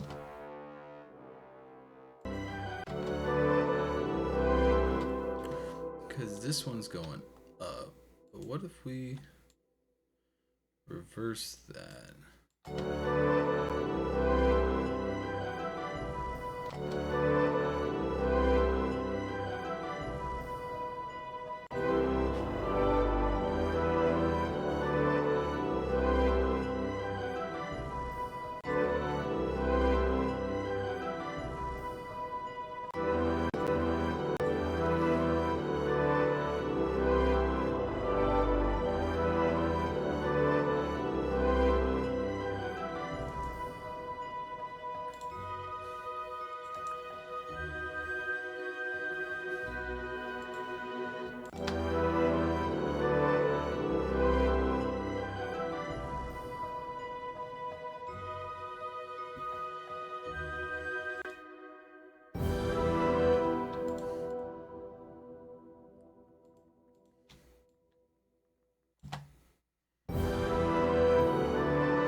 Okay. I think we're cooking there. Let's go to the tuba.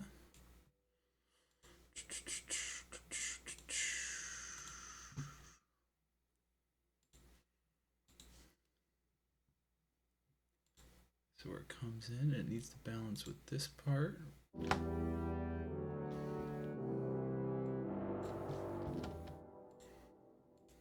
Let's go ahead.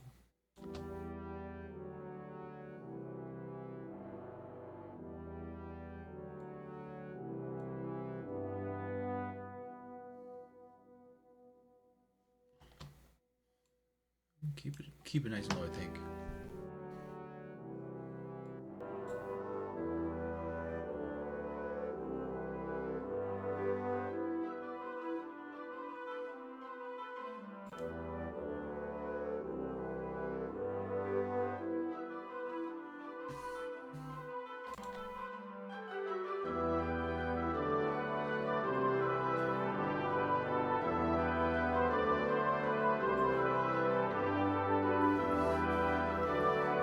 Okay.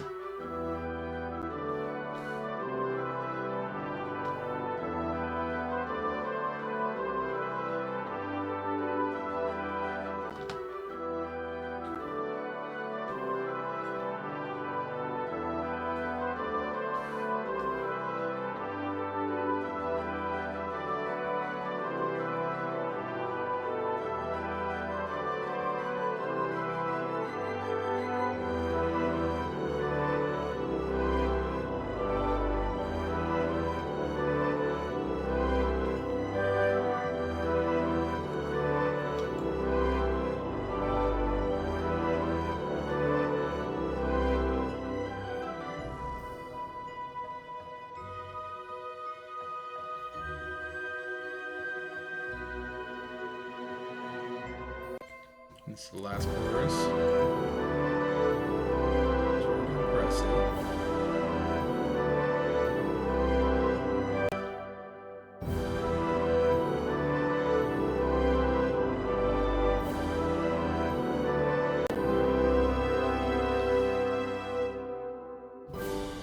It just work.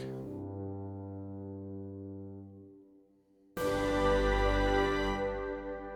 think that will be just fine. Gets a little boring just going through all these. So let's see. Make sure our camera's working. Check our screen time here. Camera's rolling. We are almost at 3 hours. I figured this would be a long one. I'm still deciding in my head here if I'm going to start going through the EQs or what we're going to do with it. But I'm down to just go do a big session. Let's just knock out as much as we can because we're getting real close to the finish line on this one. I don't think it should take more than another session or maybe two. Sometimes after I wrap it, I like just think about it for a day and I'll come back. I'll have new ideas. Also, just listening through a phone, listening through a car, like listening to different systems, you'll kind of be like, okay, let me compromise a little bit here so I can get this, more even on other playing systems. But let's check out the brass here.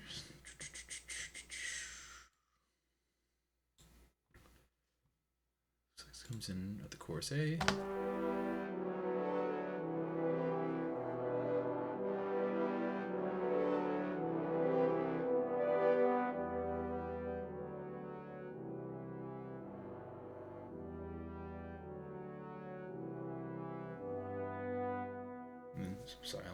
Silence.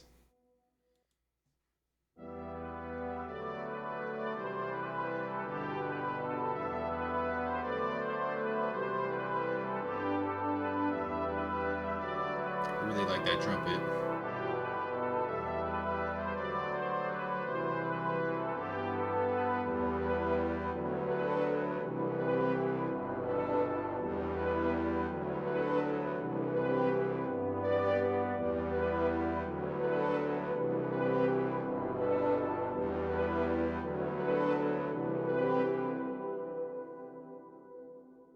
Then we're in the funky bridge. Silence for the record. Do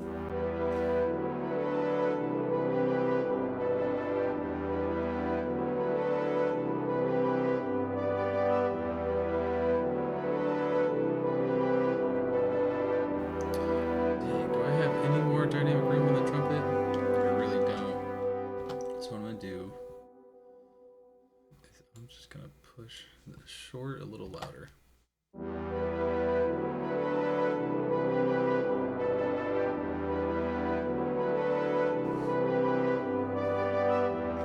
See, the thing is, I feel like if the trumpet was just purely alone,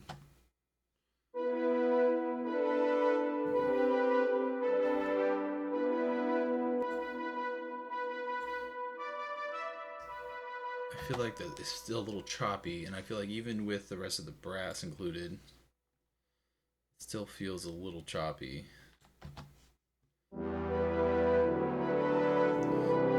So what I'm betting on here is, will this fill out if it's in the mix? And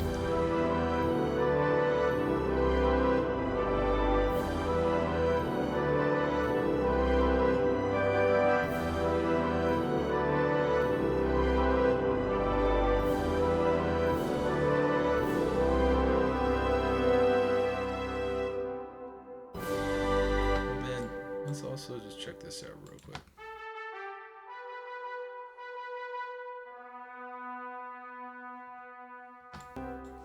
I think that's working. All right. And I haven't added harp. I was wondering about that.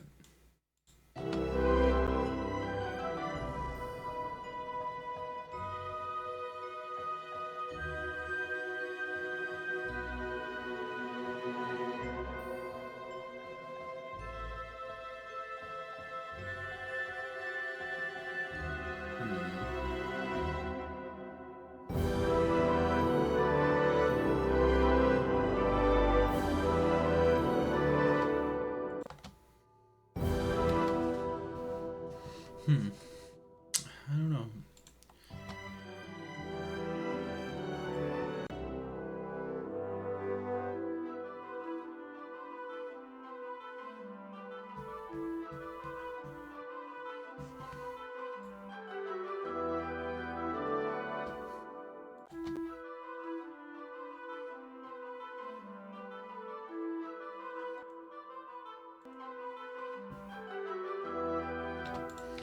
Try to copy a part like that.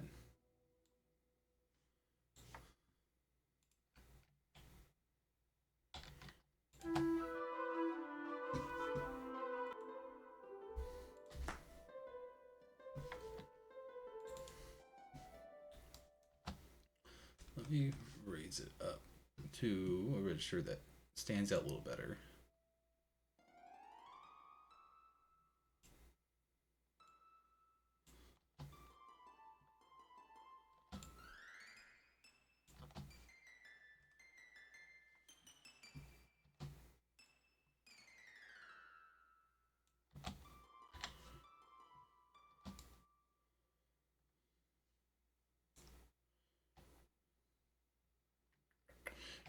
I guess don't add that one, but we'll add this one.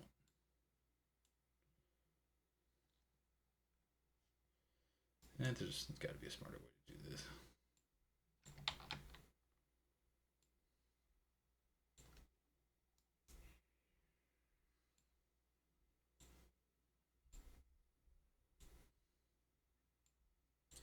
I'm sure they have some sort of sustained foot switch on a harp, but I'm just going to say, what happens if we left it open?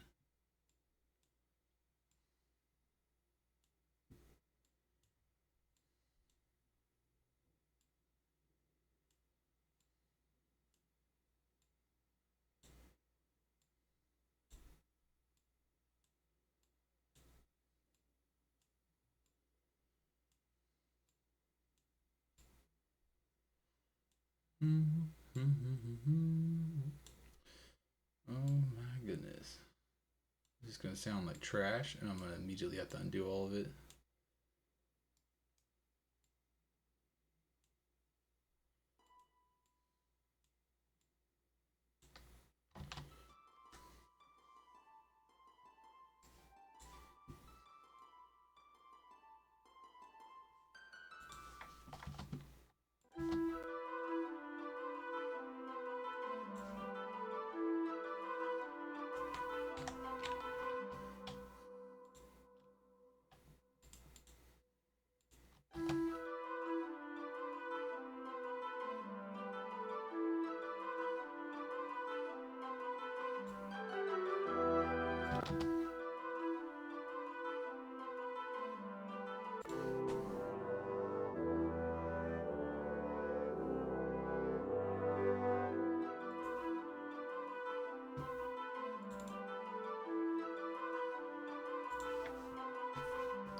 Let's say this is muted.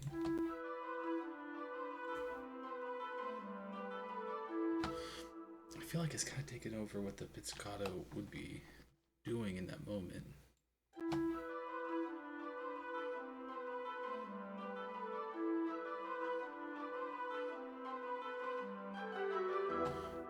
Yeah, I'm gonna say this is probably not needed.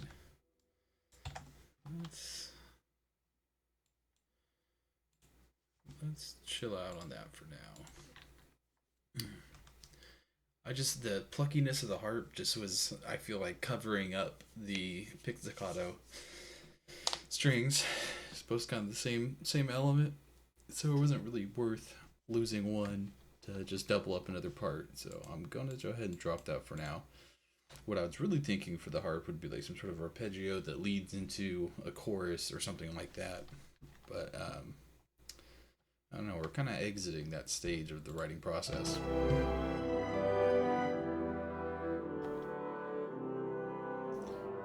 Take a look at this.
think the every other might not be working so well for me.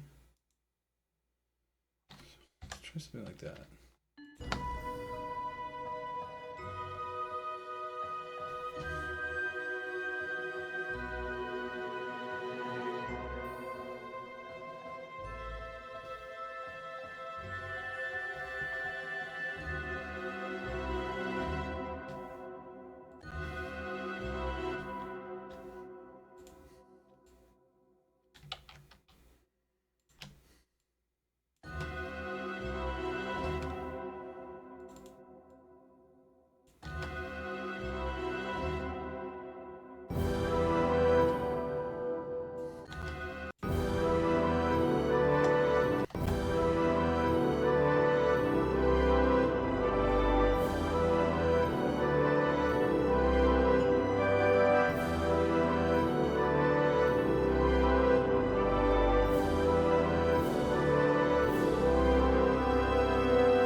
That timpani.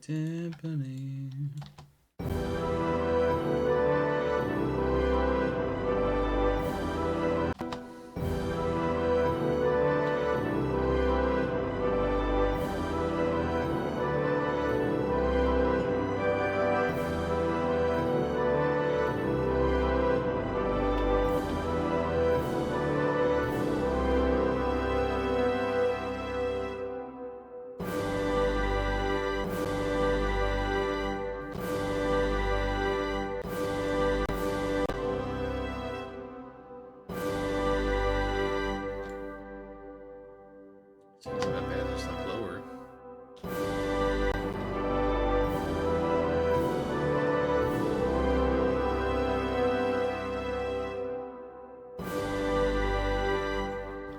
Alright. This is gonna be a little trickier.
thinking that one's working just fine.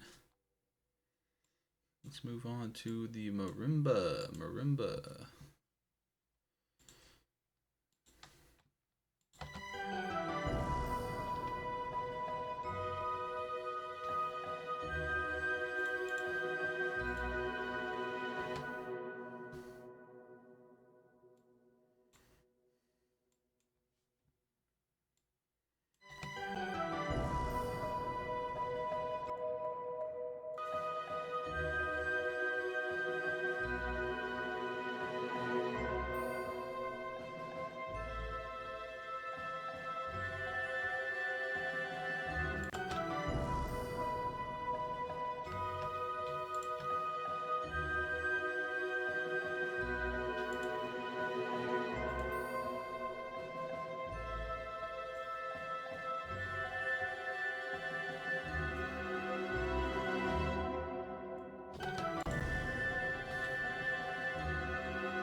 Let's go back right here.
go back and see if I'm way off this.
Let's listen to them all together here. See if anything needs to stand out a little bit more than the others.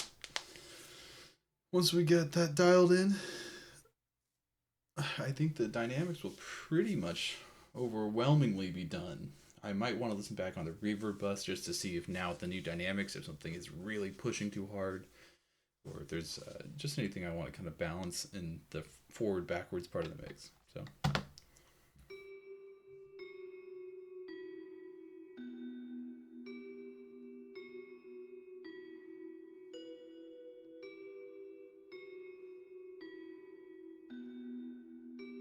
Just a cool sound on its own, honestly.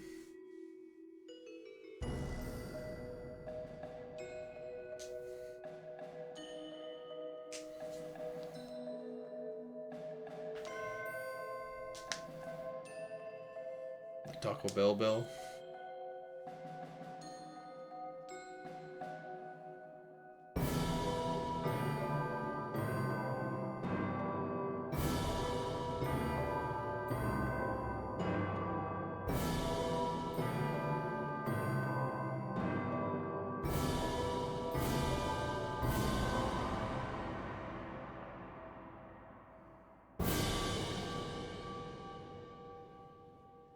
Okay. Now let's go ahead and put it all together. Take it from the top.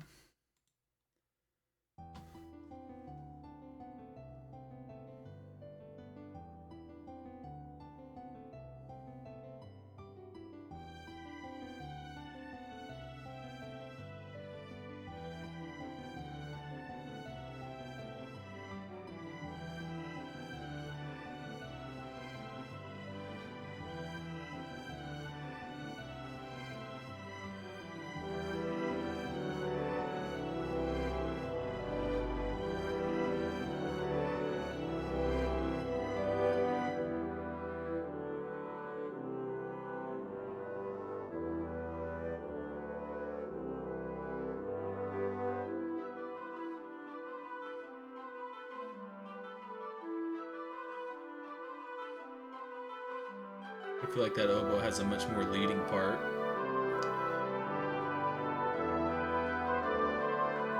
And the trumpet's able to come in.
Okay, I'm not too mad at that. Let's go ahead and throw in the reverb bus. We'll do one more listen.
Alright.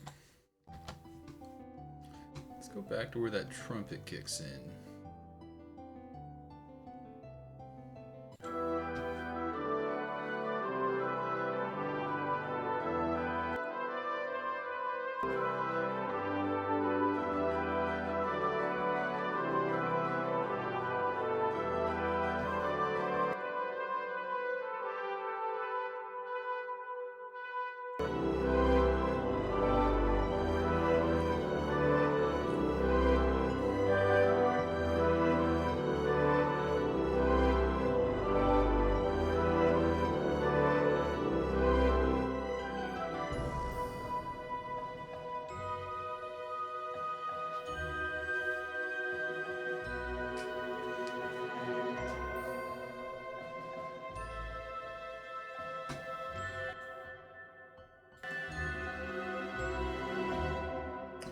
I think that piano could come out just a hair on that part. Oh my goodness. Let's do a little bit of this.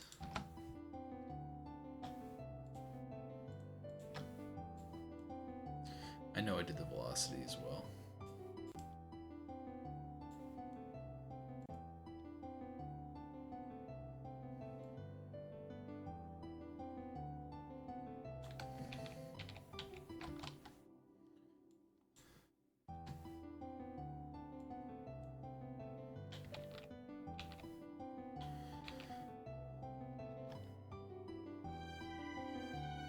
Not getting a whole lot, just in case.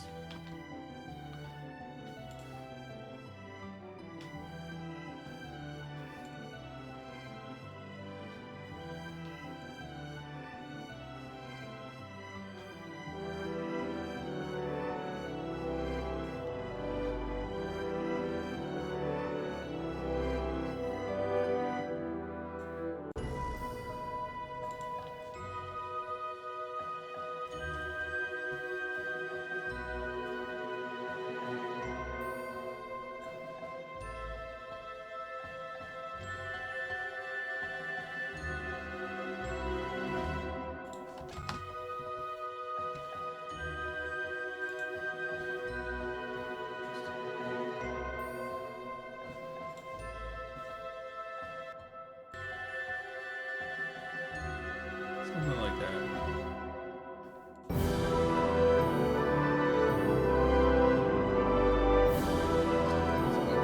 I don't think those dynamics are actually making a difference in the piano playing.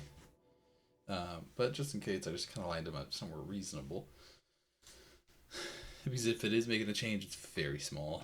The velocity was doing a lot of the heavy lifting there. And I just brought it up just a little bit on the bridge.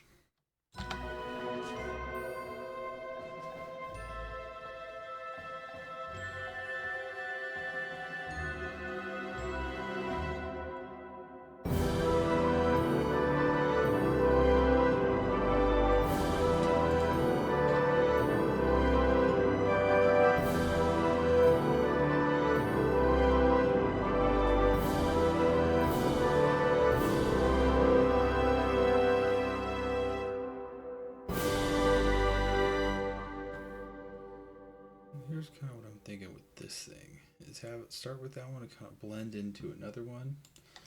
I'm going to open up my battery real quick. Go back to my favorited. A little more length to it.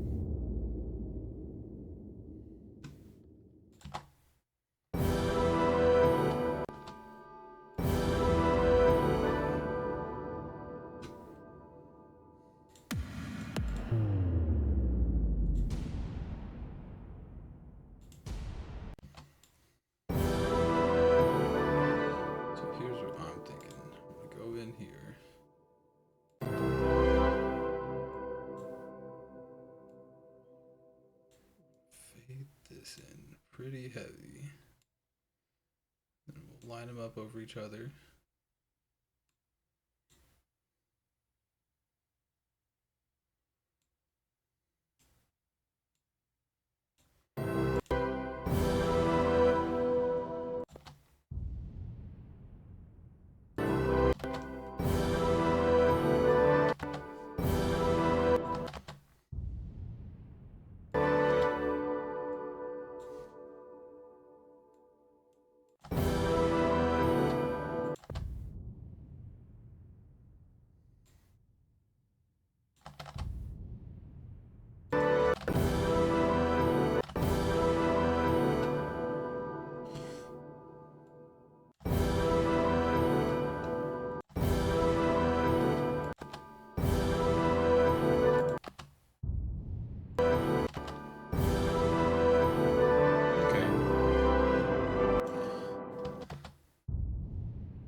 So let's do a camera check. Camera's still working. We are just about 3 hours, 20 minutes into this. I'm going to do a quick shifting of gears. I'm literally just going to use the restroom, grab my water, grab my koozie. And then when I come back, we're going to start EQing, doing a little compression on this, kind of playing with it. I really try to keep it as natural as possible. As you saw, I did use a limiter just on that one oboe part, just to kind of really balance out the short notes with the long notes. I mean, I just like try to keep it as hands off as I can until it gets to a point. So even with the EQ, it will be a lot of just cutting out frequencies that just aren't really making a big difference in the overall. I try to be extra delicate with the highs, but the lows is easy just to get rid of any of the stuff that's not necessary, and it just kind of gives a little better pockets. It is a lot of tracks, so to go through it, each one, it is a little time consuming, but I think it's gonna be just fine. So I'm just gonna go ahead and start it from the top, and then I will be back in less than 2 minutes here. Or if it goes over, it will restart.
Let's see here. Hope that wasn't too long for anybody. Alright. So I'm listening to it one more time, and then I think I'm really considering deleting any extraneous tracks or channels or whatever you want to call them, just anything that we don't need to kind of clear it up, because I don't think I'm going to go with the grand piano on this one. I think we're keeping it all BBC Orchestra, not really going too far out of the regular there.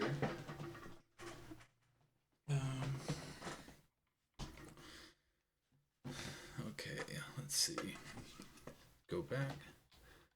We'll give it a once over. Then, if we're happy, we'll just start moving on.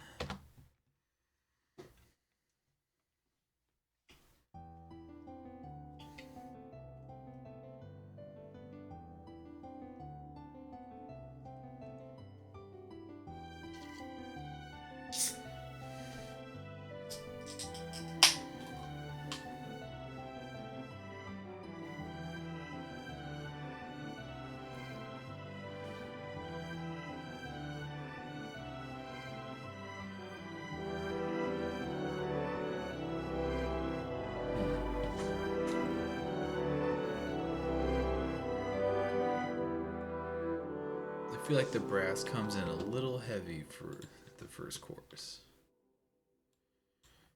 So let's see here. Let's do fast ending.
start by putting these down.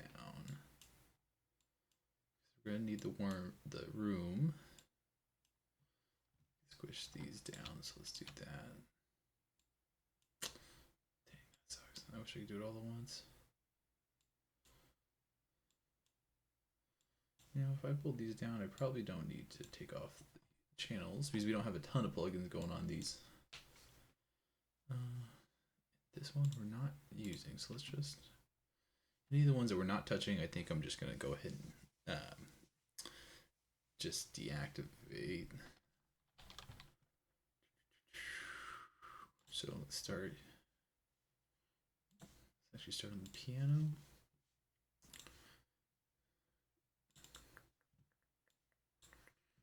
And I really don't have formal training, but when I was like, I don't know, 16, 17, there was a church in town that would pay you $20 or $40 or something. And it would just come in and do a Sunday service and then one rehearsal in the week. And so I would do sound, and the guy who ran the soundboard as like the primary lead or whatever. He was super cool, and he kind of showed me some EQ tricks that I never learned in a band class or, you know, just by playing in garages with friends. So it was really helpful, and it's a lot of the scanning stuff. So that's kind of where I've come from. That's kind of where I stick to.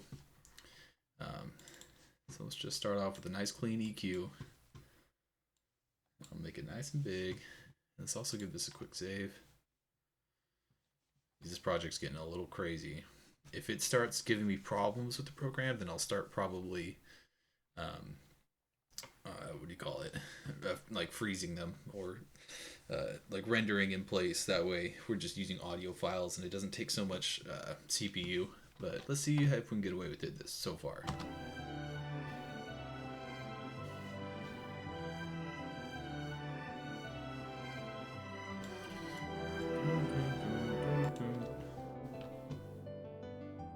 There's a pretty big range on this.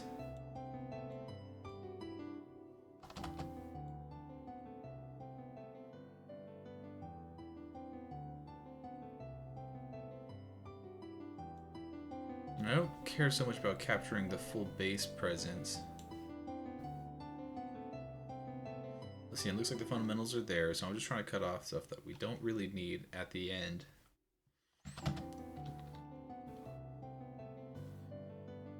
Go to the top. We're just going to see. So here's like closing at 24K.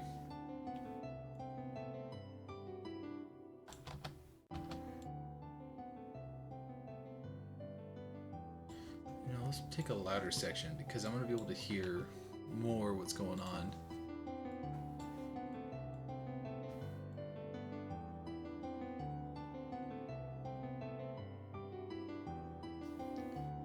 I do feel like a lot of the high end is useful.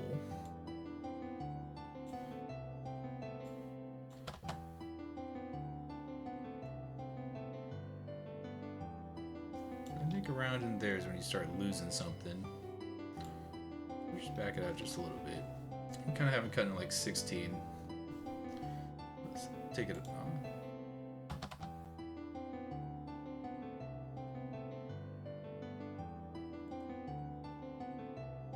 Like there's like some fuzz or something at the very top that's kind of getting eliminated with that. And then what we're gonna do here, I'm just turning it up to 12. You hear there's a lot of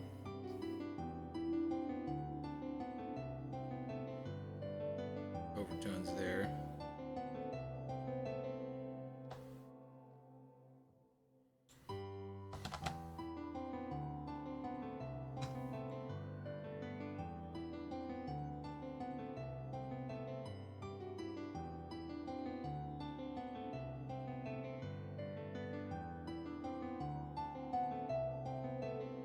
So I could already tell, like, this kind of range right here, I'd be okay with dropping some. And we're really trying to be subtractive about it. We're not trying to add a lot.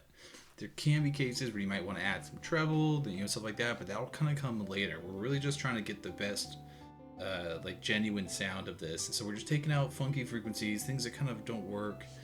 There's another trick for like a lot of the low end. It's a little tricky because if you cut a lot of that, like a lot of that's real audible frequency, or it just makes a big difference, especially when you're cutting something like this. Like up here, this is like a small.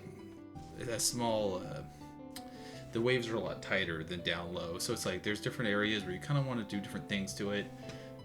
Multi-band compression is sometimes helpful for the low end.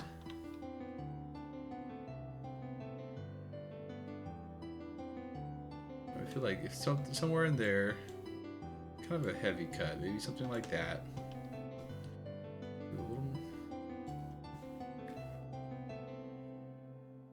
And then let's just take another. We'll do the same trick.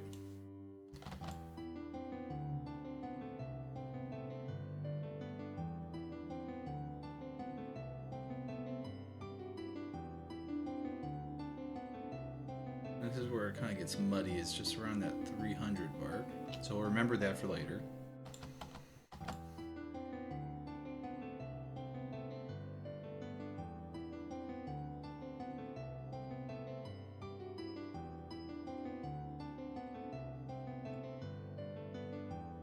Getting kind of a scratchy radio frequency kind of tone out of that area.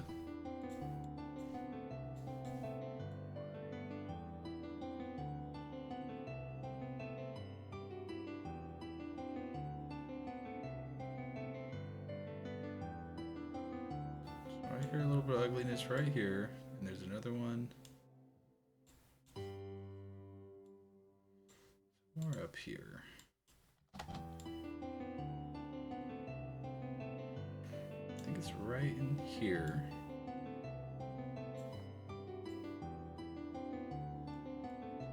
Something like that. And these aren't really super deep cuts or anything like that, but we're just trying to kind of get rid of a little material there. Now remember we were looking at the 300. There's a little bit of boominess going on there. So this is the multi-band compression trick. The only thing is it always likes to auto make up gain off the rip with this. So we're going to turn that off. We're going to go to 2.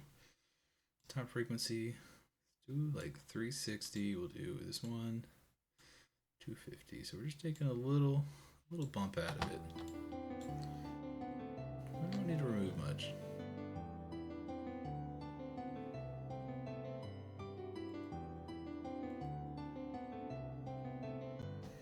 So I'm trying to think of the best way to kind of describe this. So let's solo this.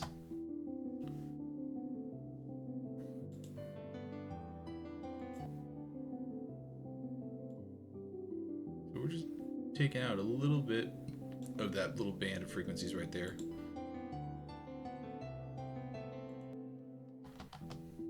Because we want that low end.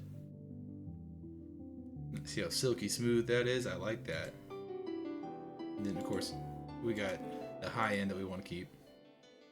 We kind of cut little pieces out of the mid-range, but this we didn't really touch.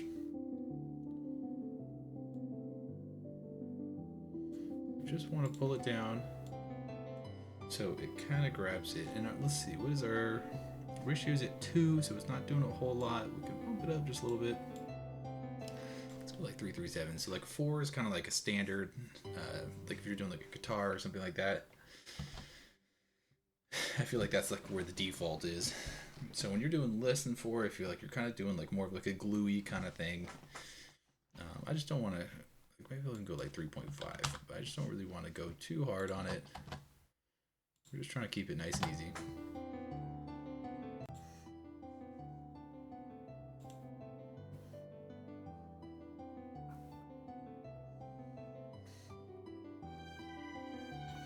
We'll come back over and I'll use a regular compressor across the whole thing, but that's just kind of getting that dug out. So if it's playing somewhere else and it's not really firing off there, it doesn't bother it, but if there's a lot happening in that little band, then it's going to bring it down.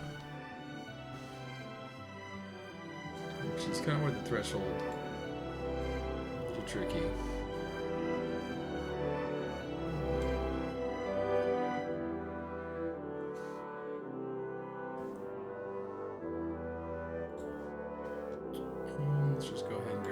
EQ.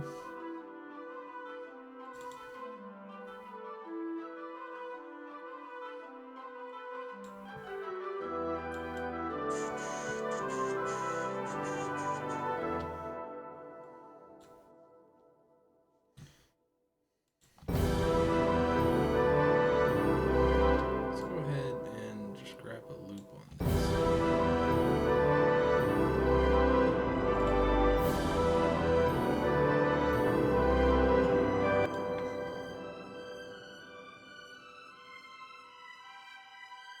So see how there's all this down here that's not really being touched? No reason to keep all these frequencies.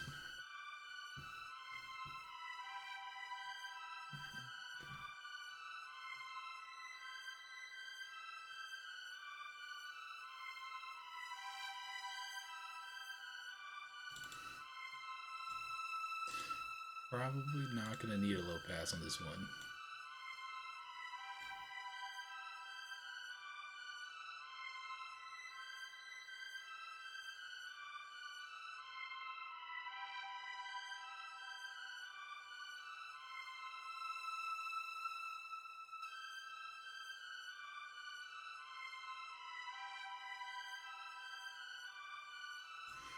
Yeah, I'm gonna unenable it. We're gonna chill with that one there right now.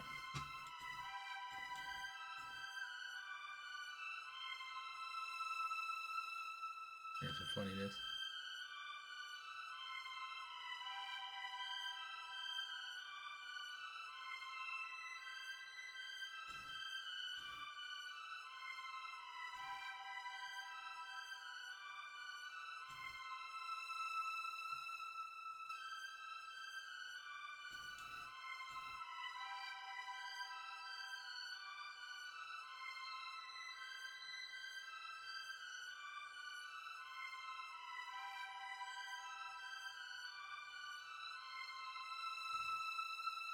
There's a little funkiness in there, but it's not too serious.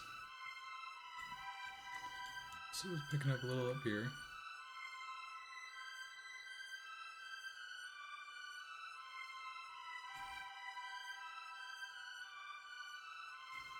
That one I'm a little less sure where it is. Like, this would be a great one to add some highs. I'm just not sure if we need that yet, so I'm going to back off for now.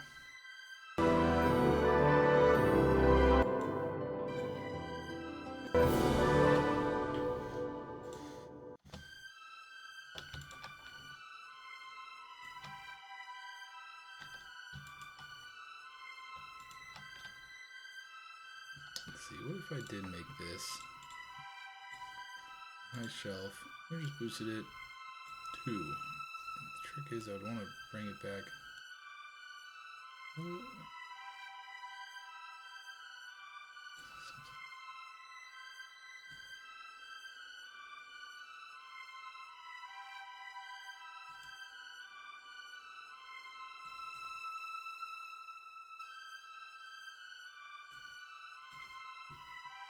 Let's just say that. Even this, I'm gonna flip it off. I might come back to that one.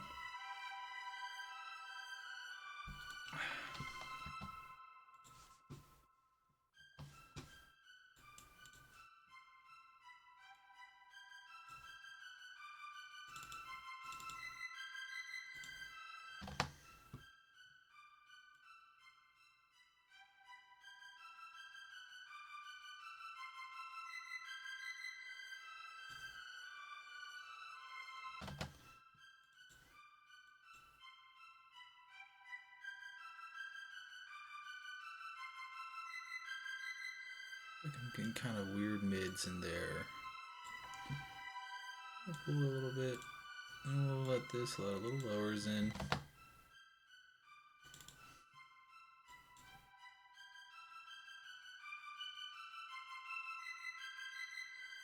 Catch a little funniness in there.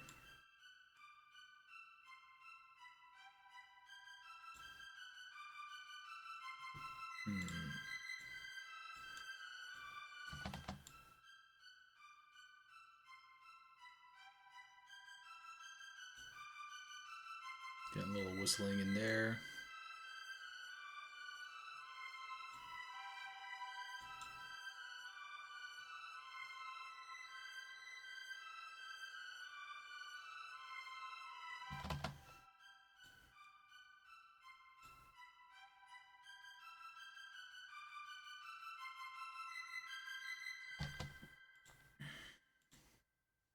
Whoa.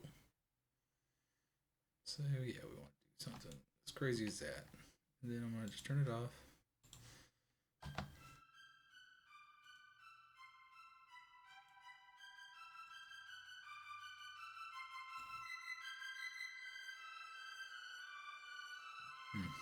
Okay. And so the reason I'm not really boosting right now is I just kind of want to get like the minimum. I feel like when I start boosting, it's going to start throwing things off and like the compressor and stuff like that. I want to get just a nice even signal.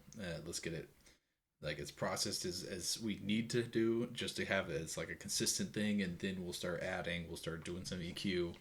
That's more for taste rather than, and you just try to get like the match. The other thing is too, we might even go back over dynamics if if we're looking at it and we're like, okay, it needs a little more high end. It might be better just to raise like the overall level of like one of the violins so that their harmonies push through a little more. I mean, it's really like case by case situation, but that's the thing we have to consider as we go through.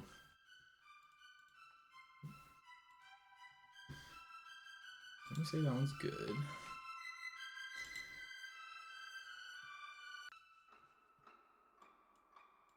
This one.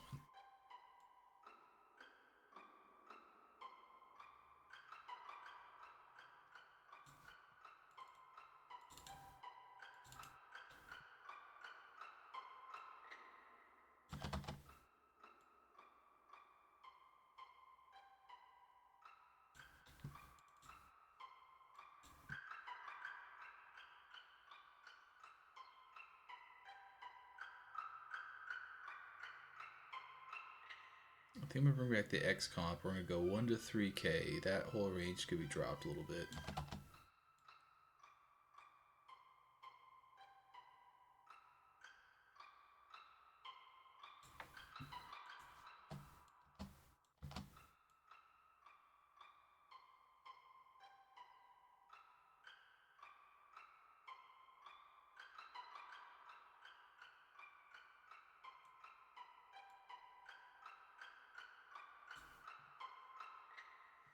Do something like that.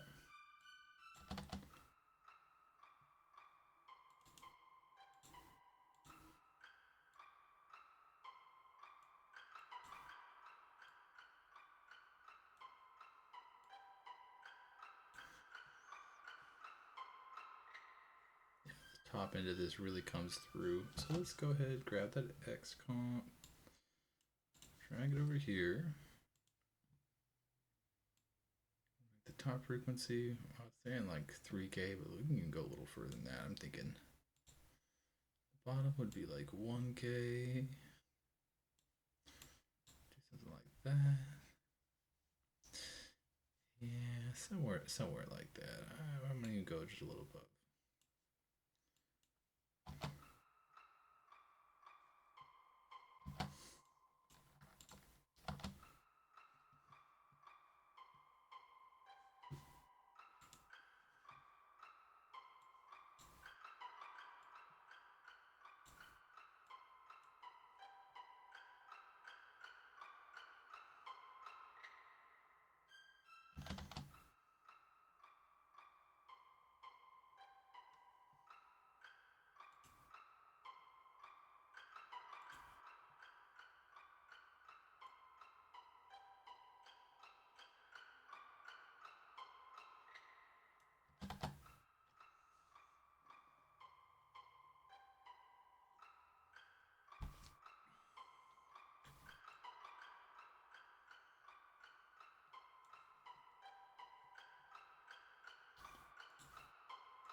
Still a little funkiness on the bottom there, but let it run.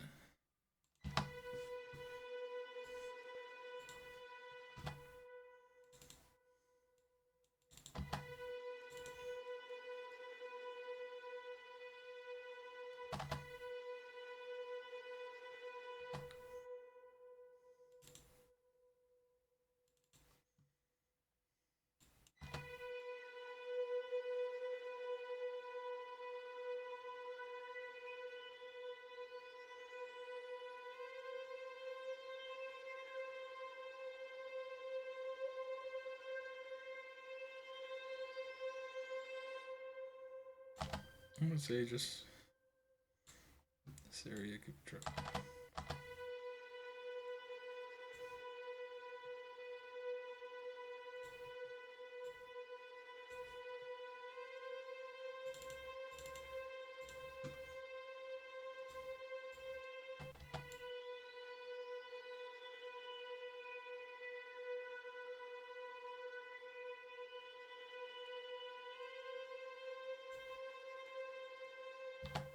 The ones I'm kind of feeling for these are a little more like real light.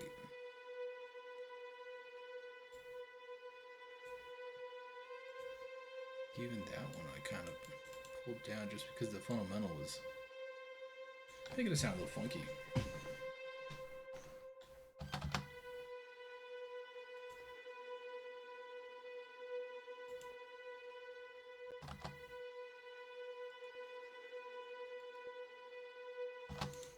Small changes.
I'm almost wondering, could this be a low pass?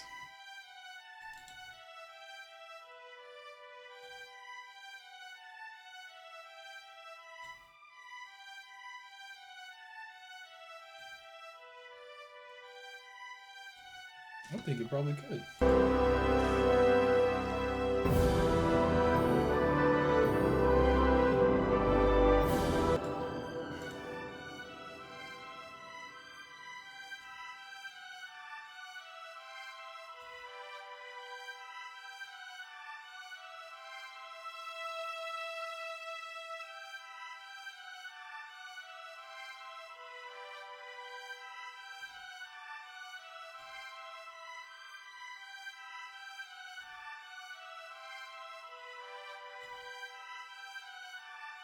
Okay.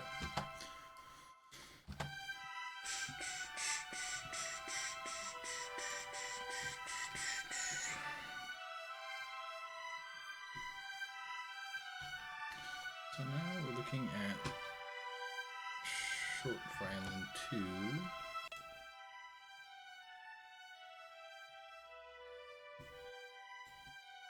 Just real quick.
I think we're gonna take out this mid-range.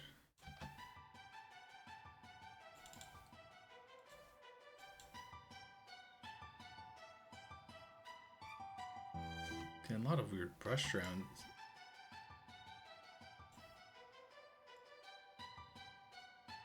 That's very squeakiness.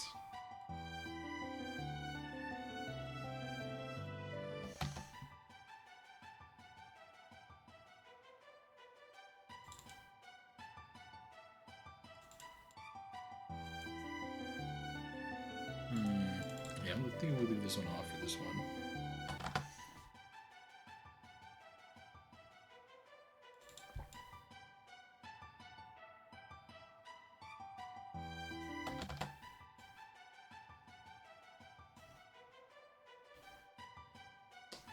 We'll run it somewhere like there.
I'm hearing some roughage there.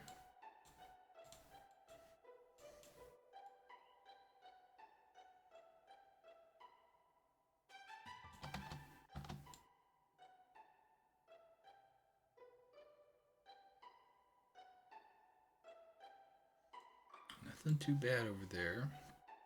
I think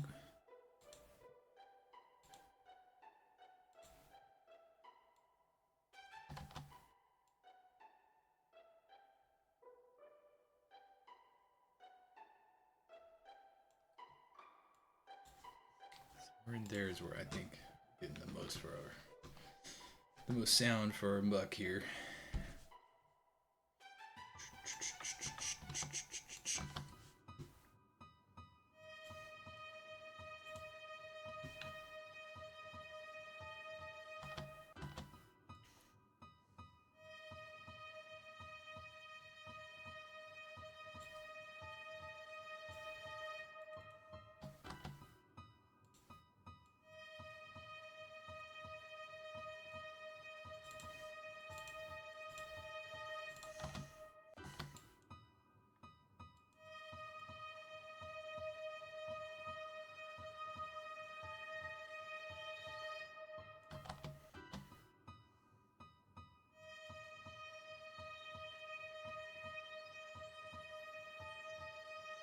Yeah, I think in this area, all that squeaky rubbing sound is not going to work for me. There's a little crazy by the fundamental.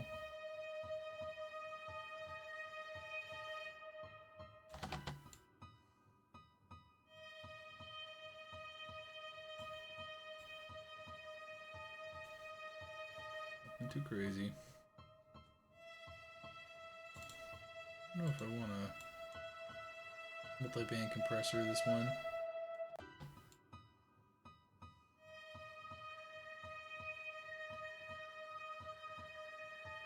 I think I'm just gonna remove some of the material there.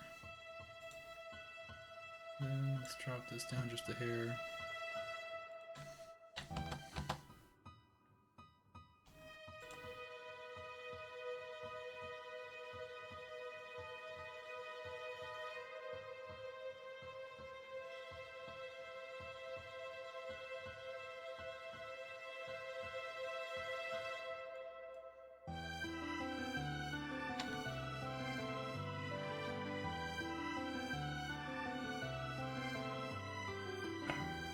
Alright.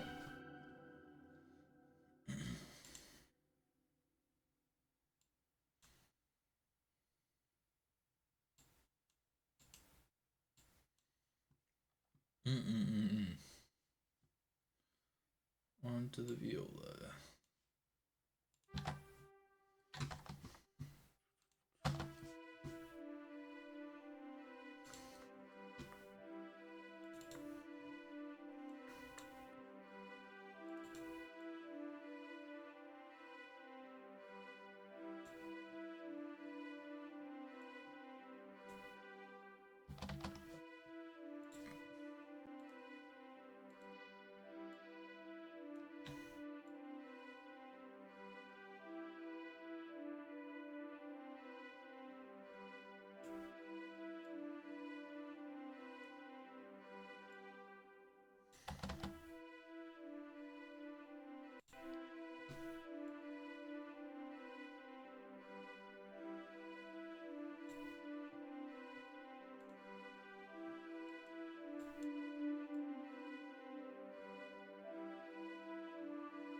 Thinking we're taking a little bit from there. Thinking we're taking a little bit from there. Don't really want to damage the middle of it, so we're going to drop one right there. Let's keep scanning down low.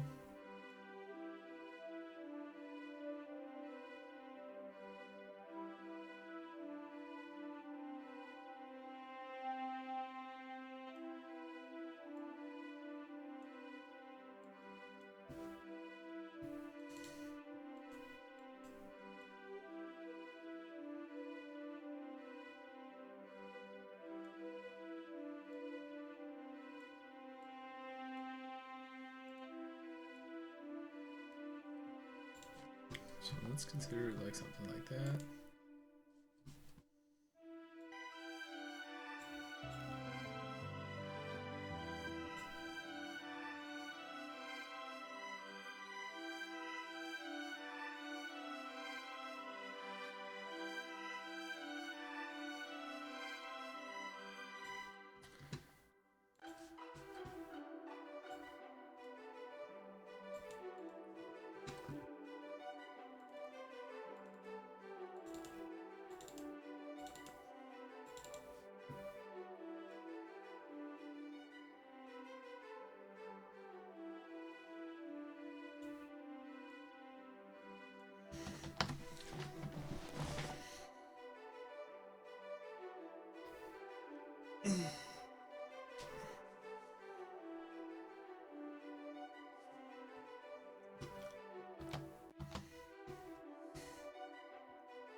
Just broke that down just a little bit.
See, this whole area is a mess. I'll XComp it. Or multi-bank comp it.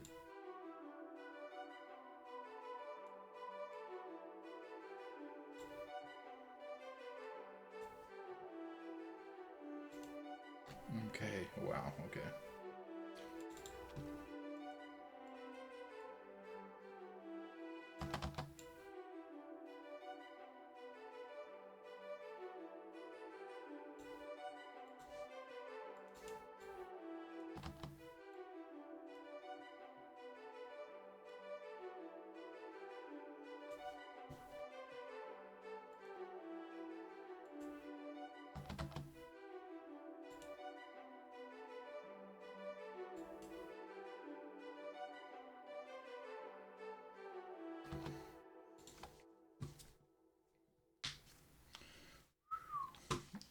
Okay, I don't believe we have a pizzicato viola. We do have tremolo one.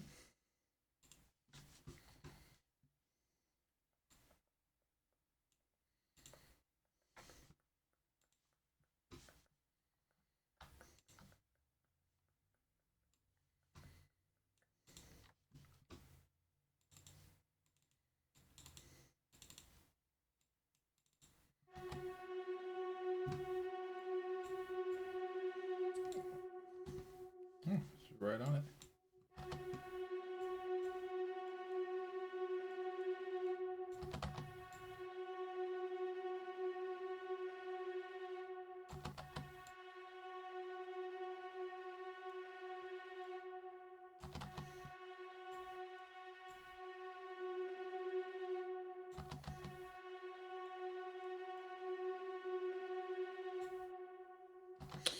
I really don't like that undertone. I don't know what it is. Maybe it's just a fundamental, but this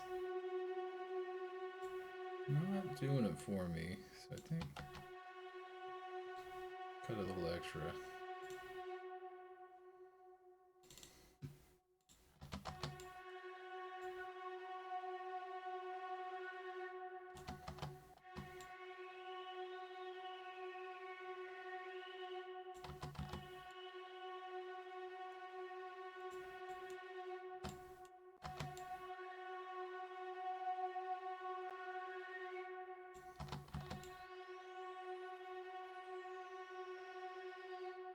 Getting a lot of white noise up there.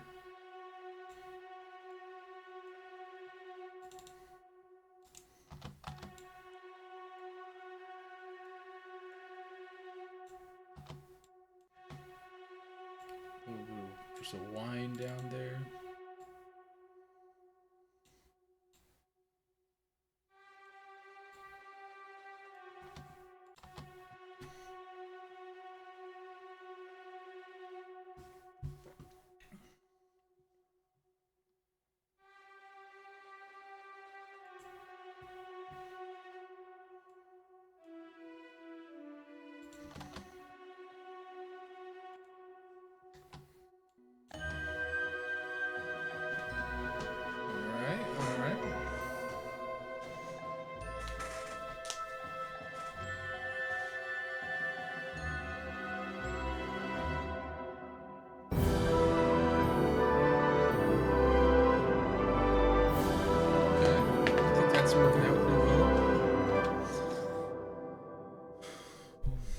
Puts us through the viola.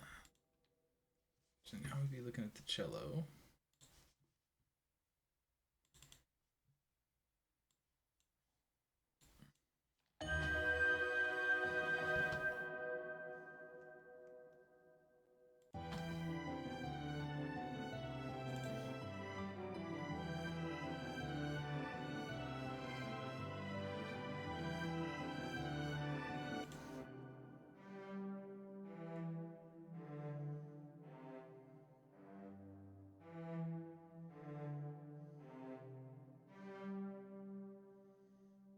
Say somewhere in there.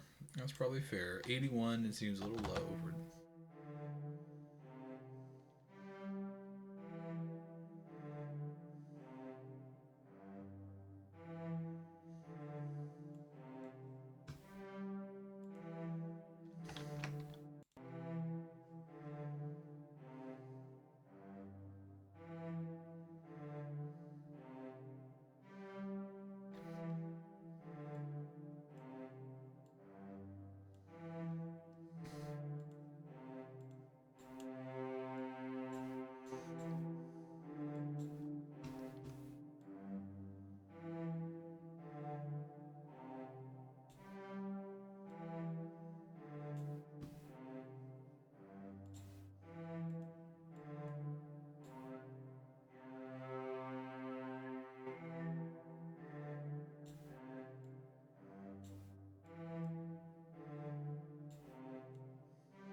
Nice little bass on there.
Good time to save just in case.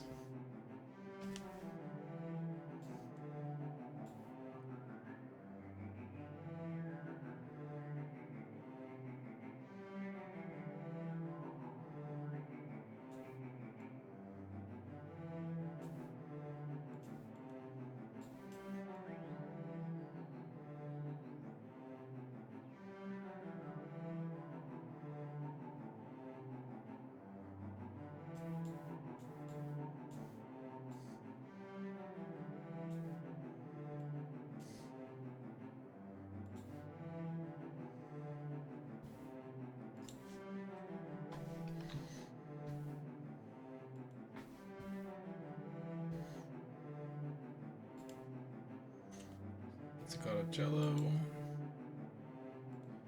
I forgot I was doing that. There is none. I'll just turn it off on the channel.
Crazy sound.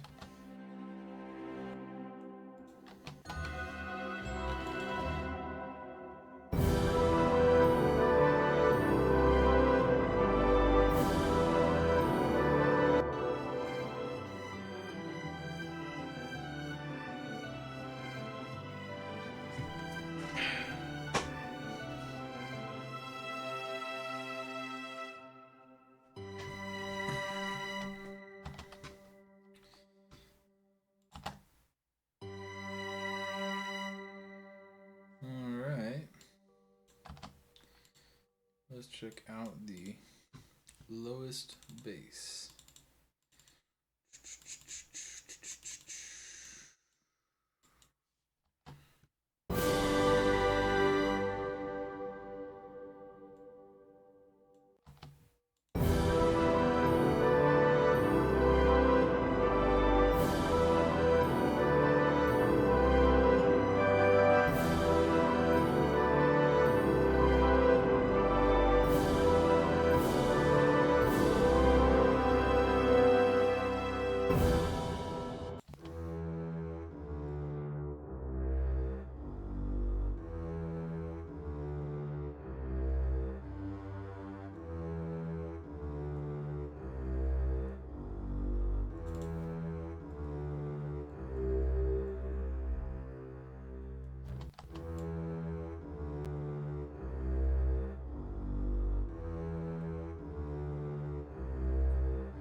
gonna be my exception to the rule. We're gonna give a little bump around 60. I'm gonna check out the tuba needs. We're not there yet.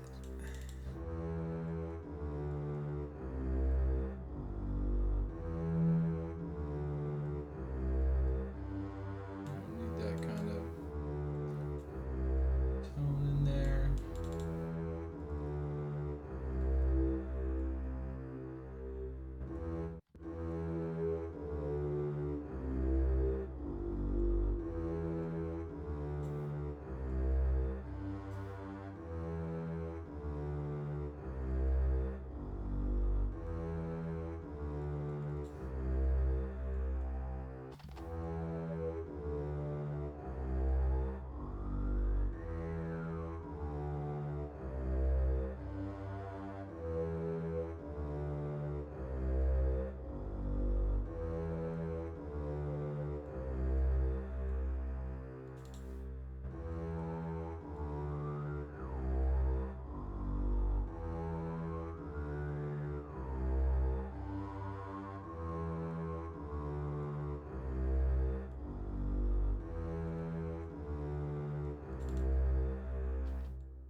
I'm gonna say turn this one off.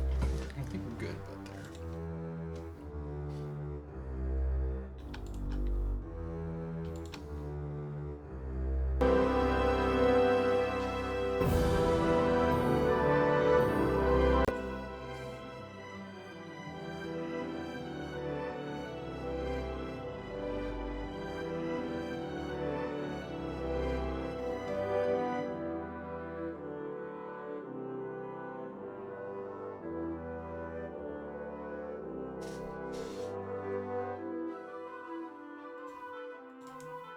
I just realized I don't think I should have this separated.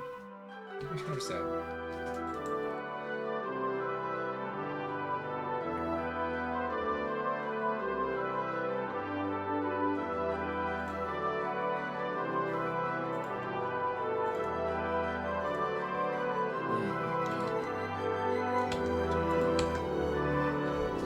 Never mind, that's just a distraction right now.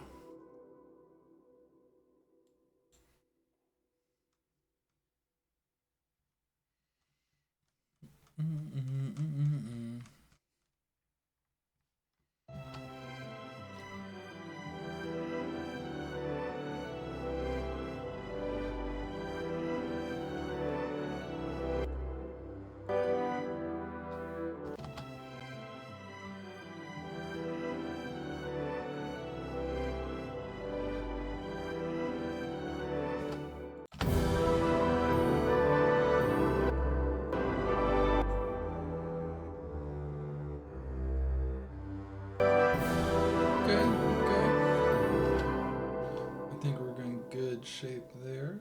Let's go ahead and check out the pizzicato.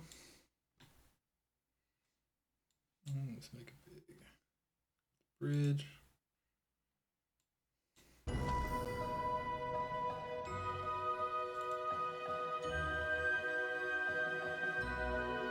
thinking like 30, like non-existent.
think that'll do for the pizzicato bass.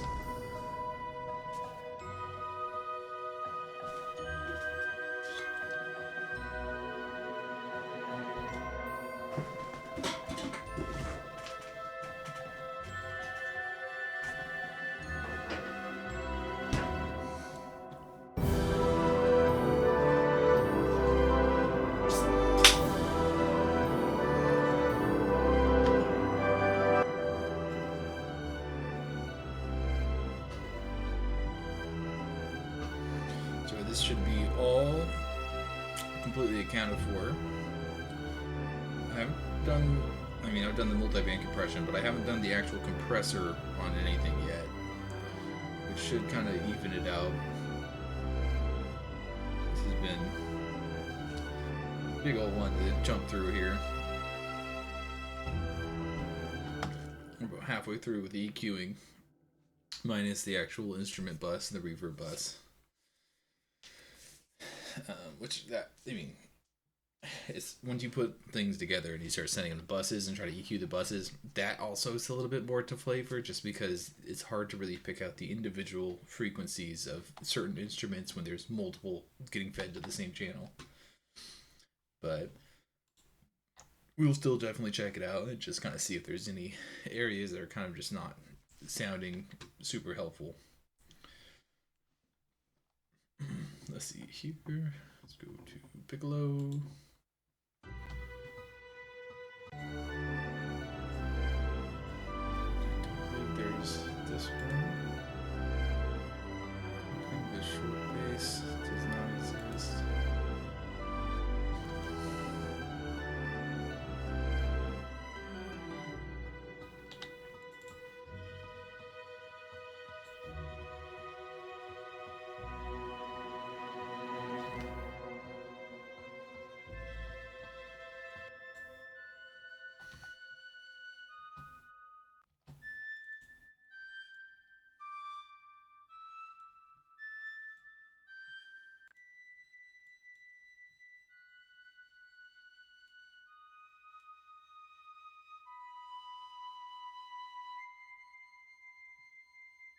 This one.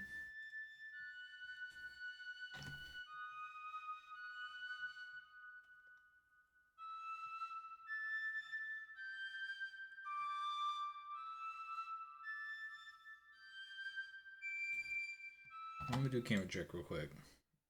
We're about 4.5 hours in. Camera's still functional. Can't beat that.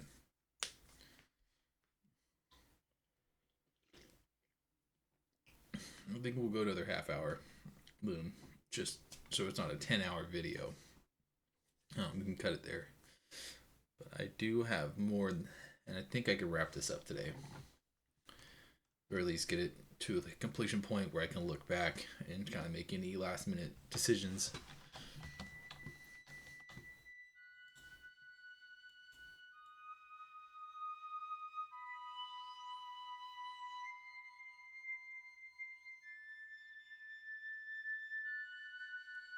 Might be ridiculous, but I could turn down the fundamental just a little bit.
short flute. Do not see.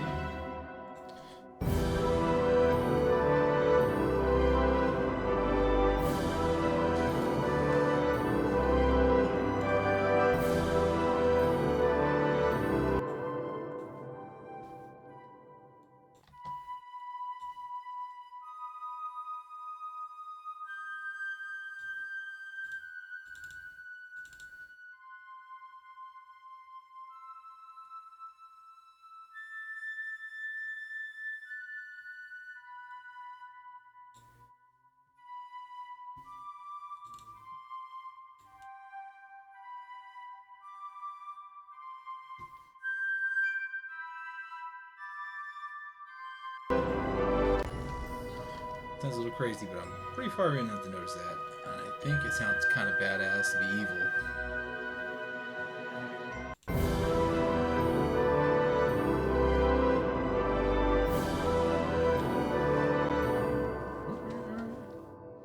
I realize how menacing that was.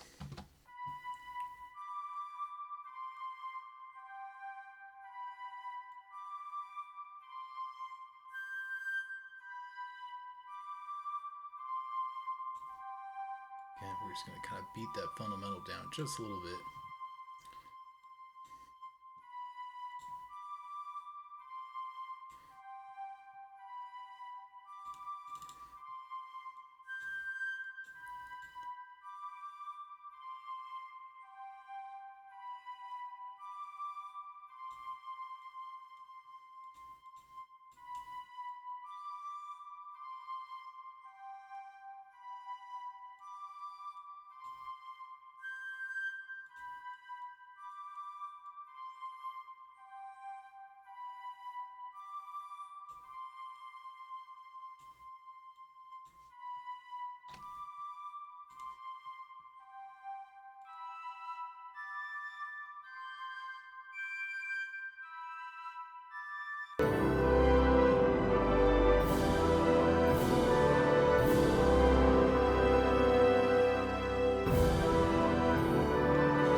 Bring it on down to the oboe.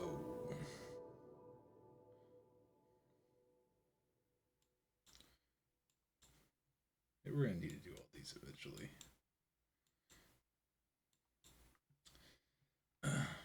All right. ReaEQ. Keeping it simple. I've used this. God, I want to say for 15 years now I've had Reaper. So I've used the onboard plugins a long time. It's just such a natural thing. I know there's fancier ones on the market that are pretty nice, and I've used other DAWs and stuff like that, and like I'm a little partial to like Logic's one. Like I like some of those, but this, like I said, I've used it for so long. If I imagine an EQ in my head, I'm imagining this one. So yeah, I just stick with it. I like it. Let's see. And the oboe has some important parts earlier, so I want to hit on that.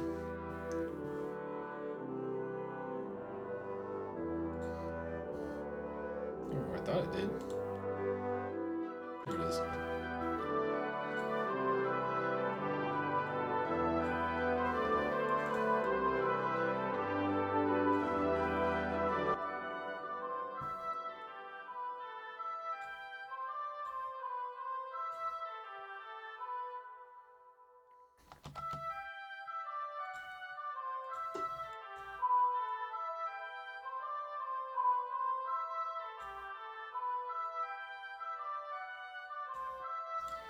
I'm hearing some trouble in there.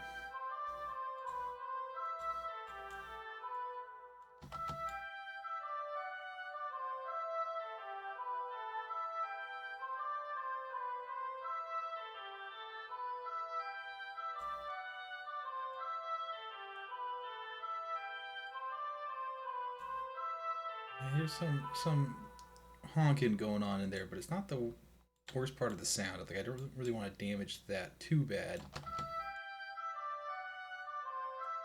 I think this has some whistling. it's a bigger deal. This is part of the sound that I do like.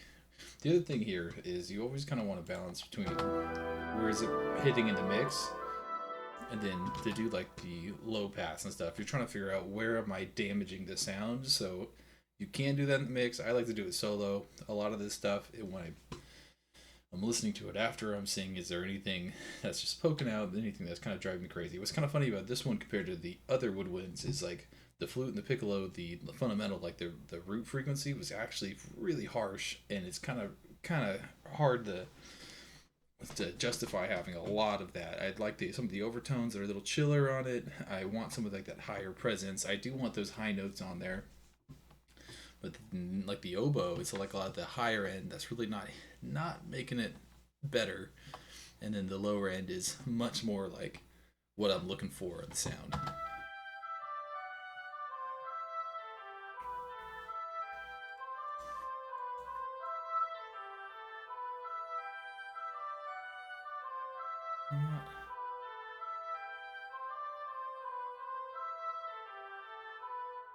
Hey, I'm hearing a little craziness in the very top, and if that's the case, we'll just do high shelf. Like, I think it was already supposed to be that too.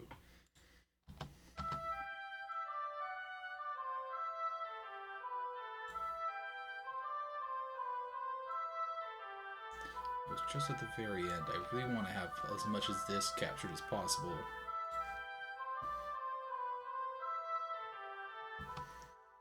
And I don't really see the long oboe coming in again. A lot of the short oboe.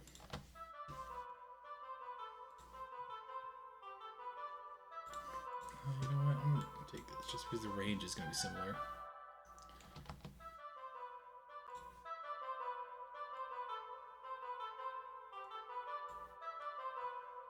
Somewhere around there.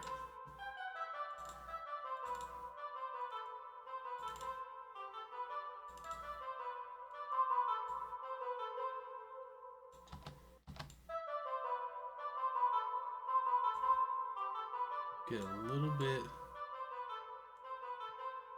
of a headache in there.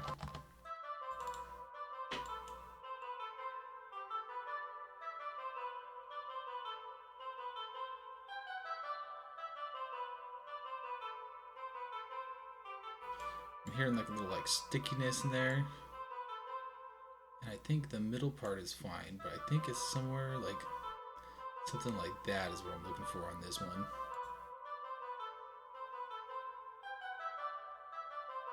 Add a band. There we go.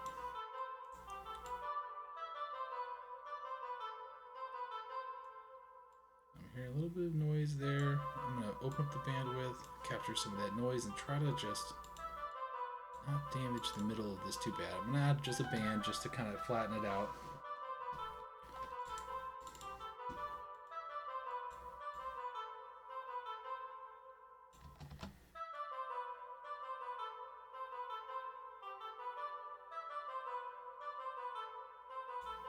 I'm hearing just a teeny bit of funkiness in there. Something like that. So if we go from one to the other.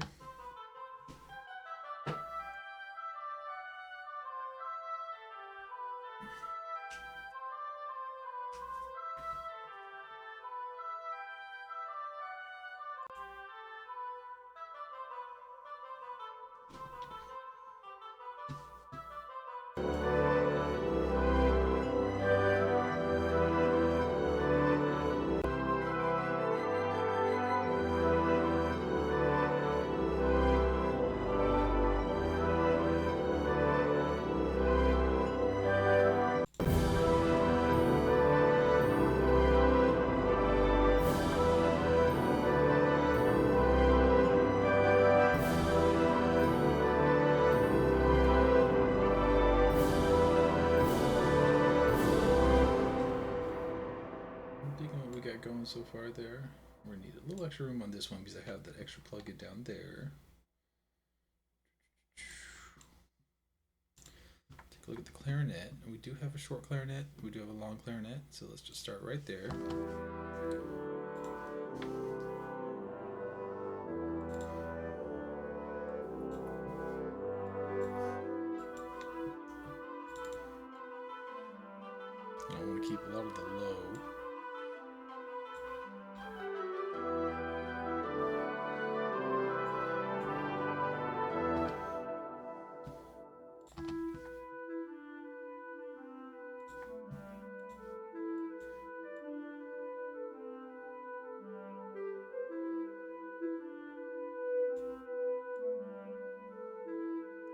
cut a little bit of this part right here. Probably cut a little bit before that too.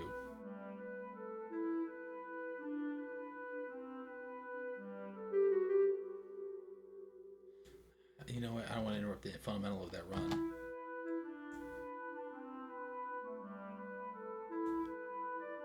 I hear a little bit of just whining in the top there. Let's go to 3.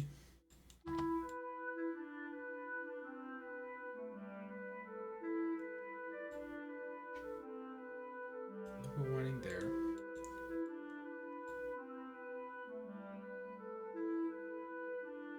Not hearing much on the top. So what I'm thinking, let's go ahead and introduce a low pass.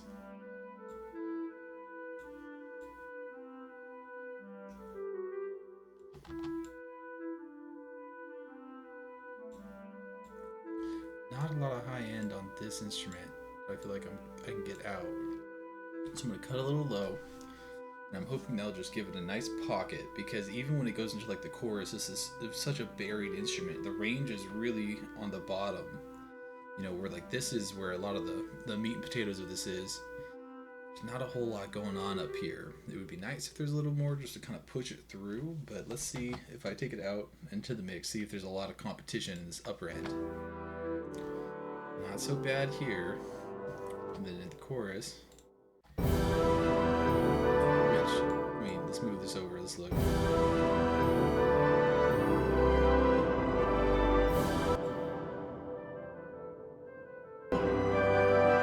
So it's like, that's going to be real difficult for it to keep up. But in the early part, I really like having that there. Like, right. I don't want to step on the high end too bad. And I could possibly like automate it to be open and then close it just to keep the pocket, but I don't think it's going to be that big of an effect on the whole sound. Let's take a look at this guy. It's just this one little section. It's real high.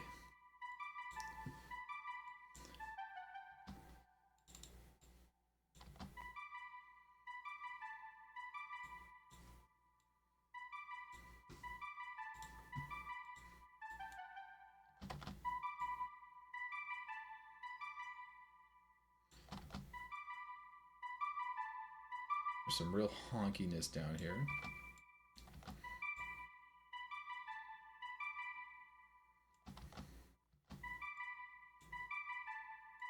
Take away just a little of this. I don't want to hurt the attack too bad. I think I'm going to raise this. And I'm even thinking X band somewhere in the 1K, like 1.5K. Just something to kind of work those without damaging it too much.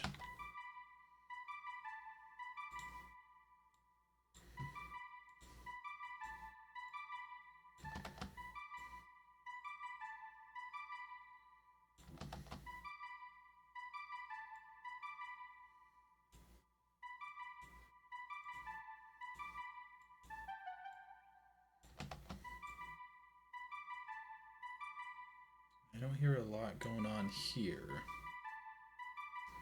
I kind of want to preserve it just to kind of keep as much as that presence on the high end.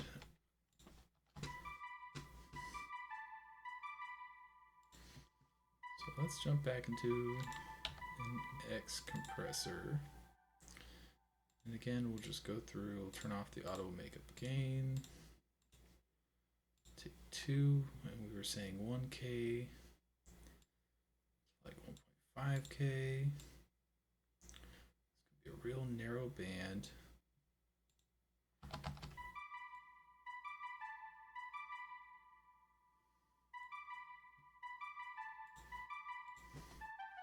I do notice a little more glitchiness just because I think we're running a lot for the computer and we're doing, you know, video at the same time. Speaking of camera check's good.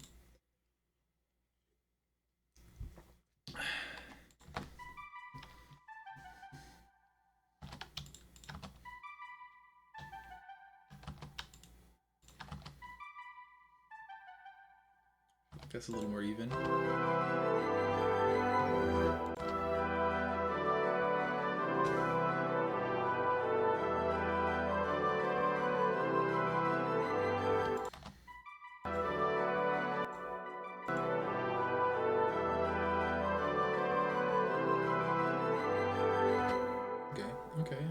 that's working for us.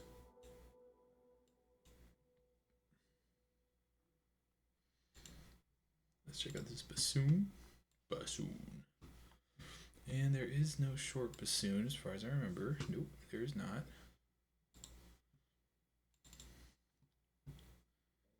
So we can take that one off.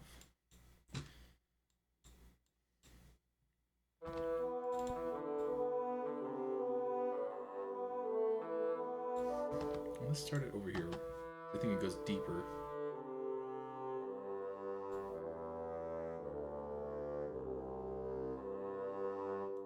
So it goes pretty deep, but I don't think we need those lows.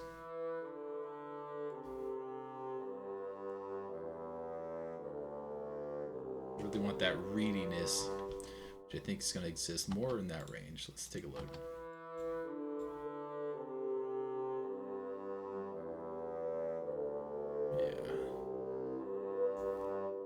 Getting a lot of funkiness though.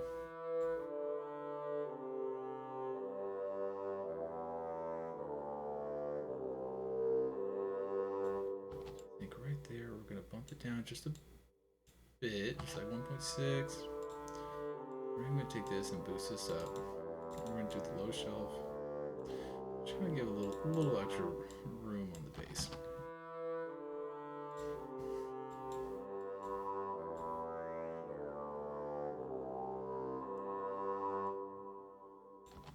Some good throatiness in there. I just don't want to.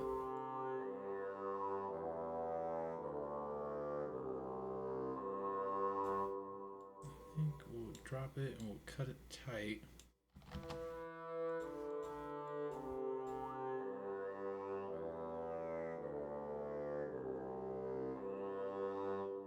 Getting some kind of weirdness in there. We can cut a little bit of that.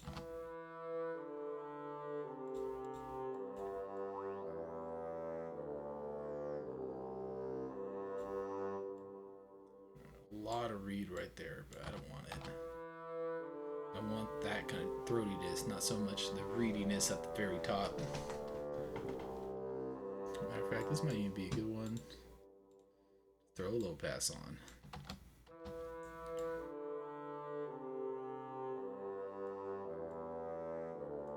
Even that's a really light cut for the low pass.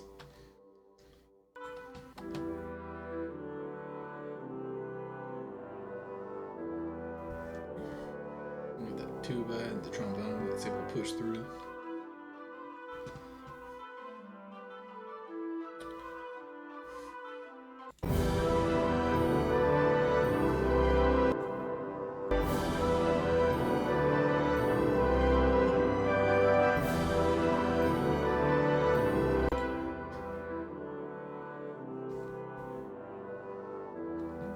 Okay. We're cooking out here. We got the long French horn. These parts are all the same pretty much, so I'm just going to go right to the loudest part.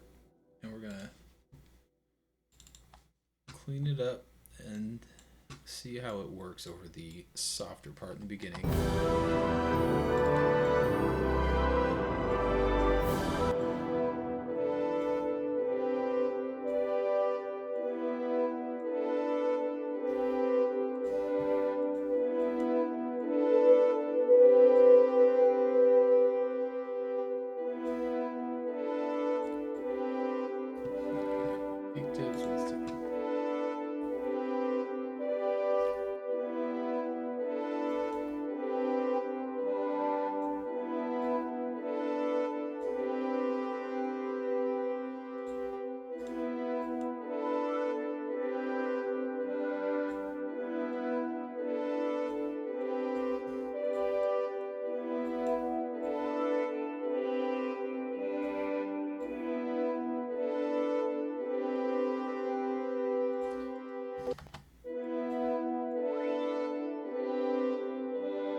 Too much there.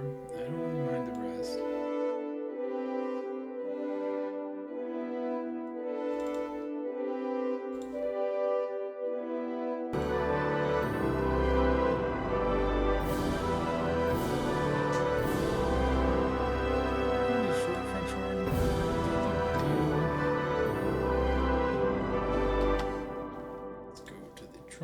trumpet. We do have a little short trumpet at the end.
Some ugliness going on there, but it's kind of in the way of some good stuff.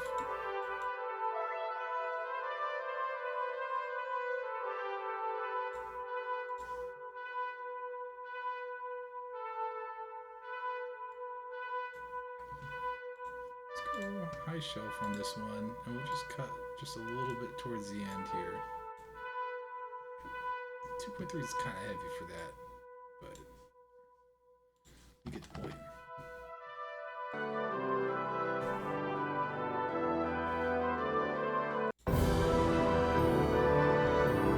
That's right, that's not the one.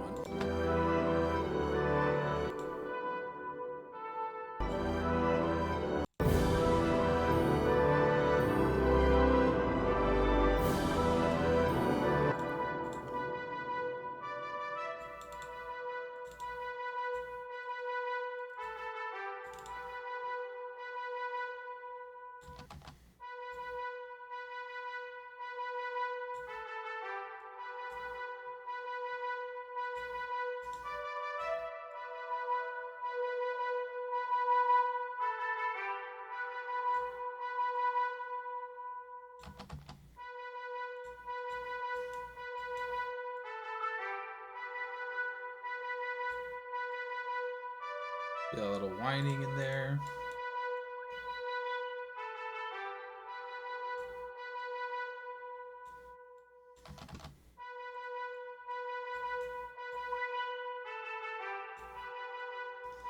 A little funkiness going on in there too.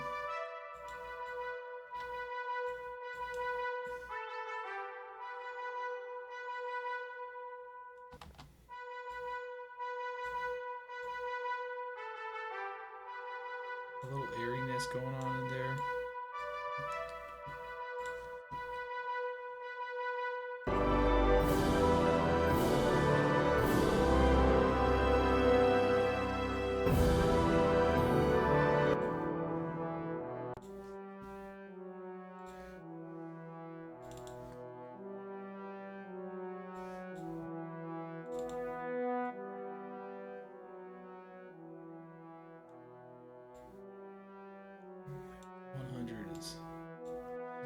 High cut for this one, I think. I think something like that's pretty fair.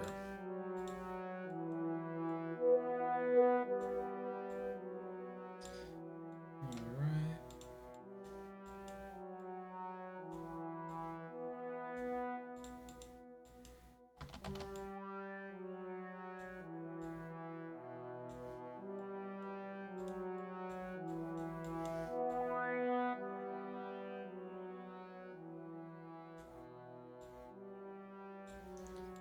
Funkiness going on up there.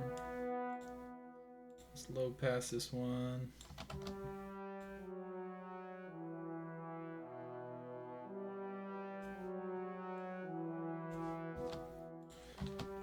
Don't need a lot of high end from this.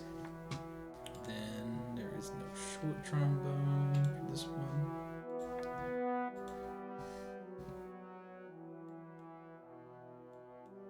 Let's go ahead and take a look at the baritone trombone. I do not see a low one for it, so we'll turn that one off.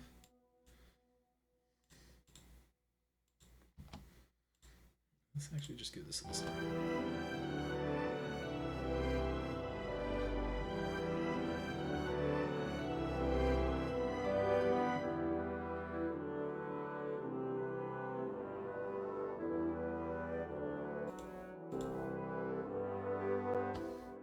Okay, I feel like that's nice and respectful.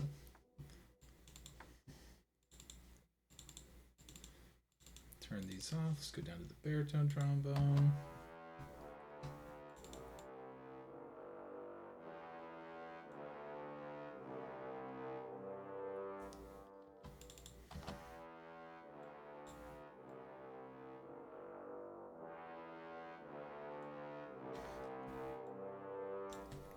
Cut that one somewhere there.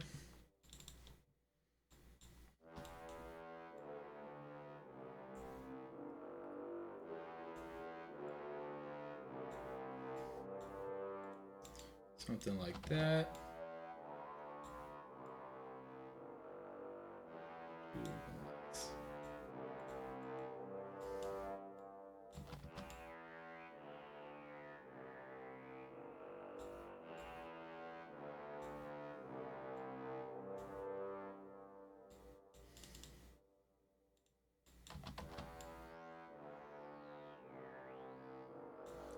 Let's go turn this one off. And we're gonna just drop this a little bit lower.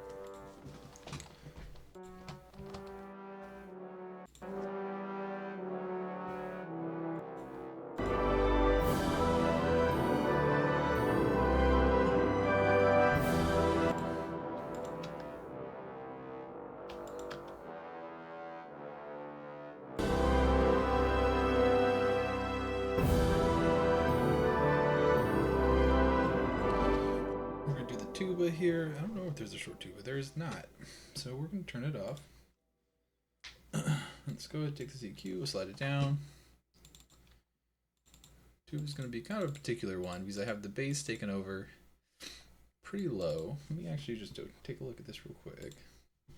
So I have the bass cut off on the 5 band at 40, so pretty low. And I have a feeling the tuba has a lot more timbre that can be used in the 300 range, and so like I'm thinking that this one might be cut a little higher. We'll see. Because I really like that bass only really comes in on those choruses, so I really want them to hit hard and not to have a lot of the like low end information. And the tuba kind of goes in between a little more, so I want that to be a little bit more of just like a brassy effect.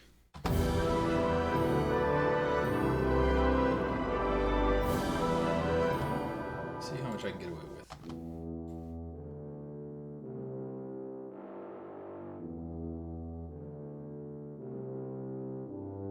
Thinking around here is where I can get away with. That way.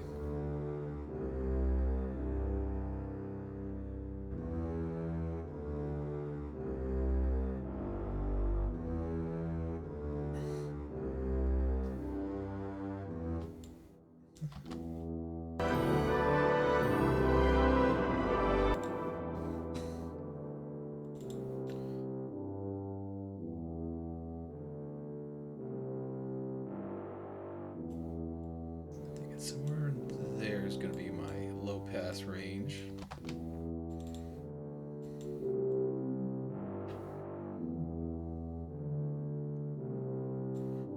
going to give it a bump about 150. This is just kind of push this as the main fundamental for it.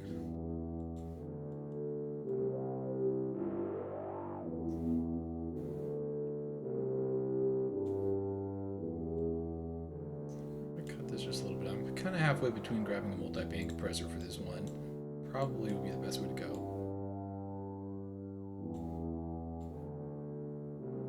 Cut some of that goofiness.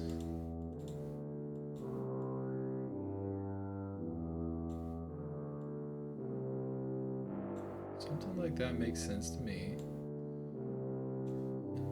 Let's just like that to keep it so it's still there. I'm thinking like a 300 to 750 multi-band compressor. Well, let's see if I can grab another one from over here.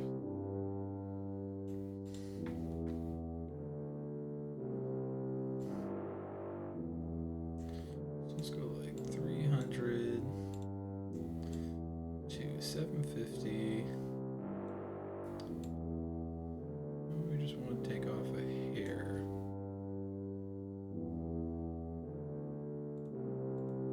Okay, just make sure makeup gain's off.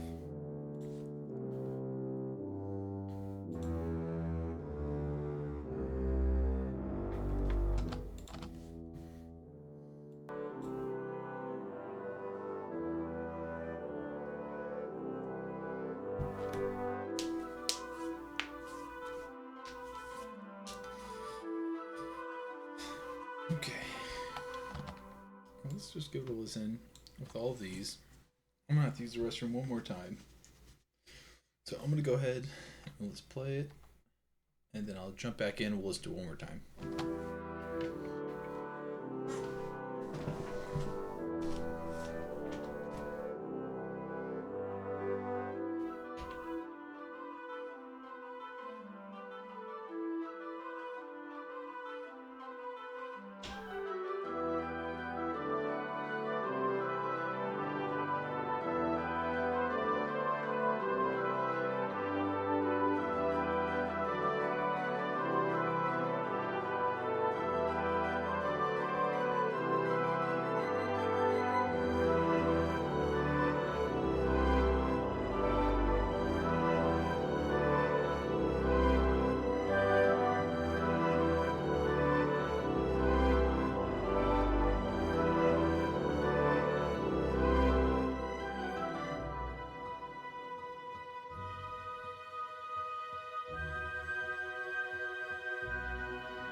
Trapped in the endless loop. Let's go ahead and take that off and we'll go back to the beginning and we'll just give it a listen. Now this is everything with the percussion because the percussion has not been EQ'd yet, so we're just going to go and run through this, and also is barring that sound effects track too.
Kind of fun to do an evil note at the end instead, but I think that happy resolve is the way to go for this one. All right, and I don't believe the harp was used, which is funny because I love the harp, but not this time. We're going to go to the Celeste, which definitely was used.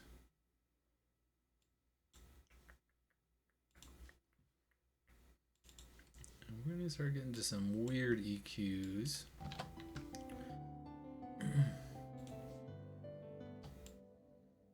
Let's get out of here. Let's go ahead and into here.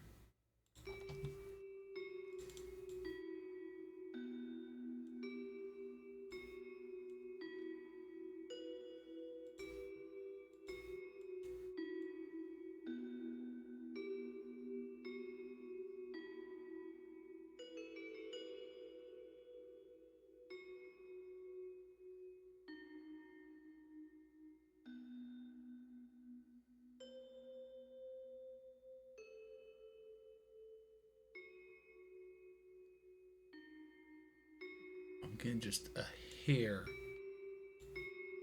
of squelching up there, just like the smallest amount. So I'm going to do some wide like that. For the most part, this is pretty dang clear. I'm curious if I can get a low pass, just because there's a lot of these little belly things going on. I just want them to kind of have their own pockets.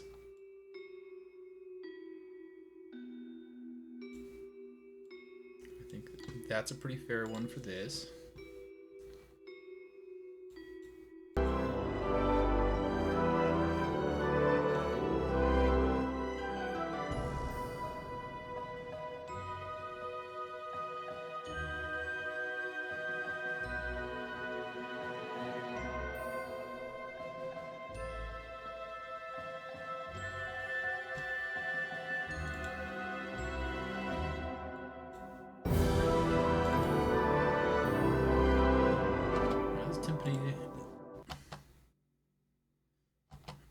This is going to be a little trickier.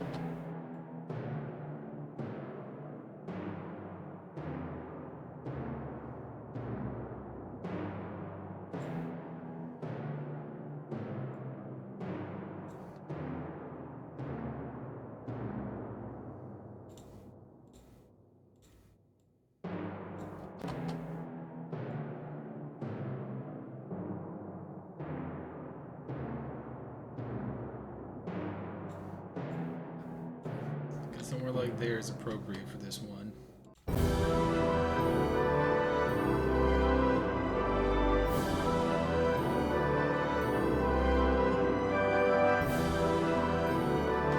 Now here's where we start getting a little bit of the nitty-gritty of the ear. So like I feel like I could hear it clearer, or I could hear it more presently with a little bit more of the higher end rolled on. So we're going to try to battle between clear and what's necessary.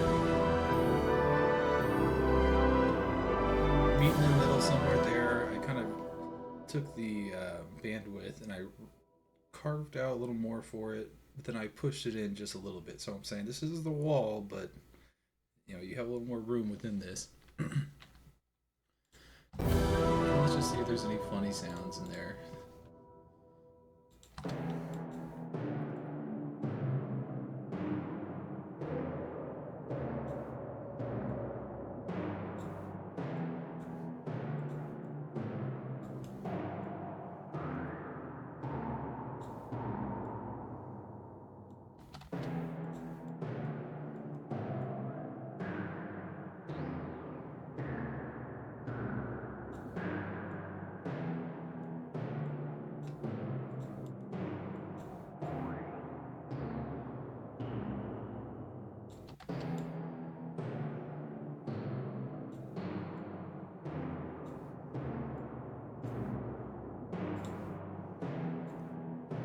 Keeping this pocket just because I felt like it gave us some more clarity. I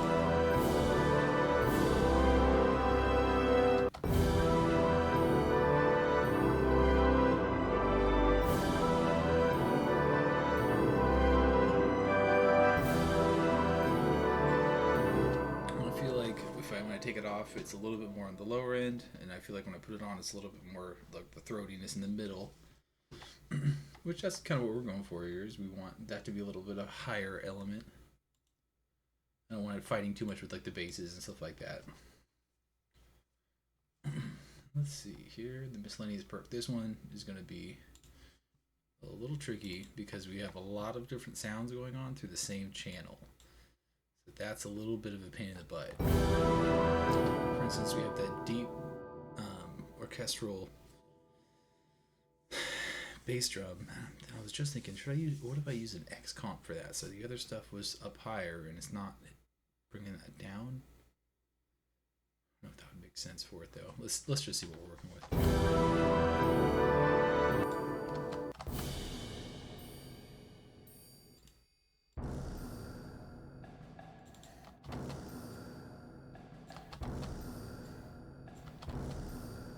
I want this pretty big to have that impact.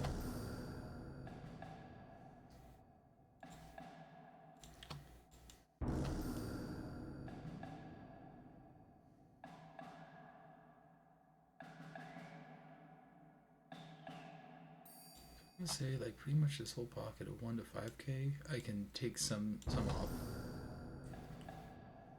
So I think the snare is going to be limited in there.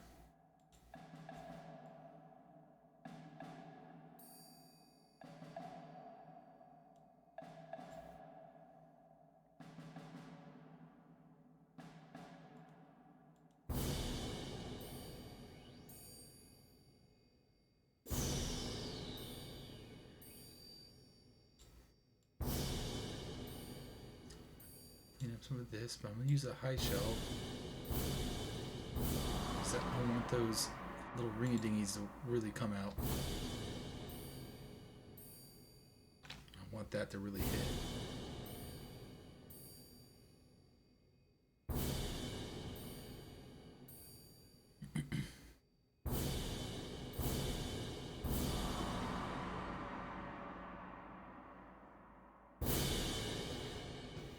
Try that.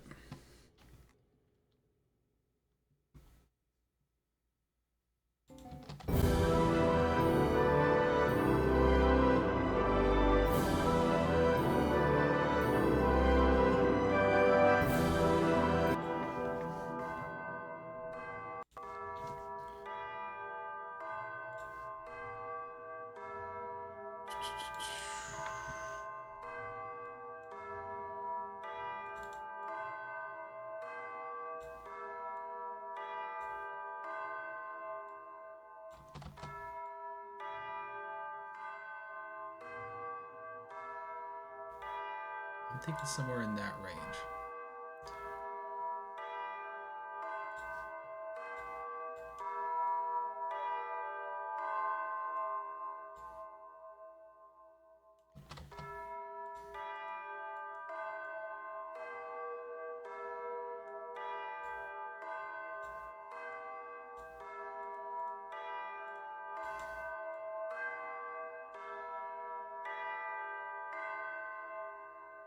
This is all kind of a headache range as well, so I'm gonna drop it down.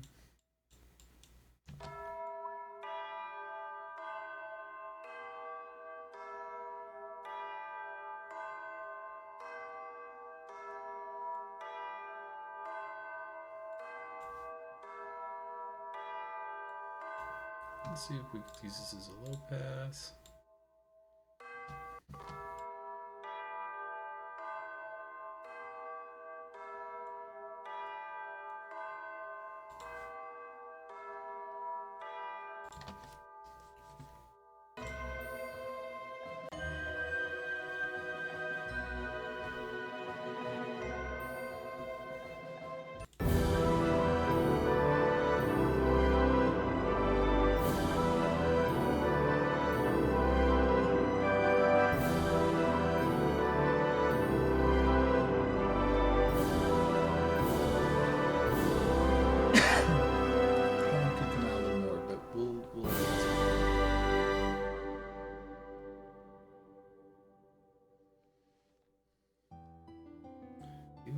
Widely uncompressed, and the other stuff I'll compress.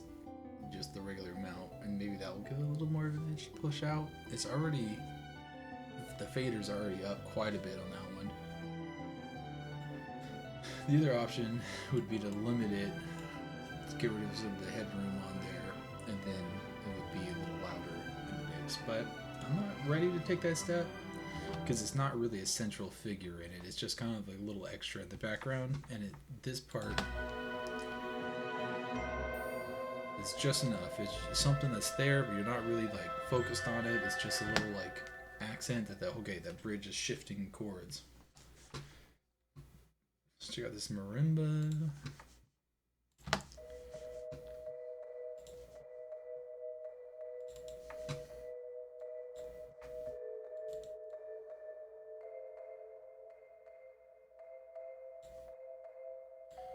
What's kind of neat is when I did the Celeste, that's lower than this, I believe.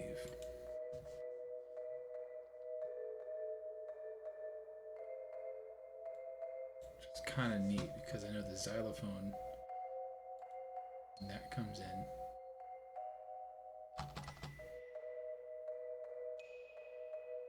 Kind of on the same level, just way higher pitch.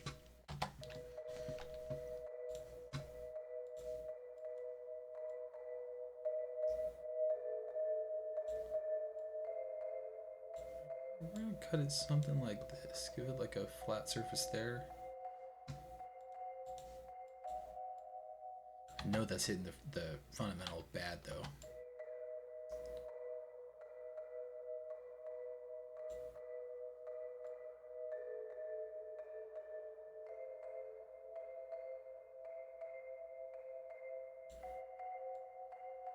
Just a touch there. Thinking a little bit below that too.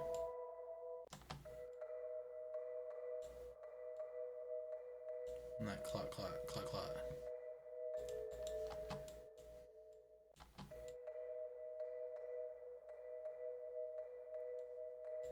Let's go low pass on this one.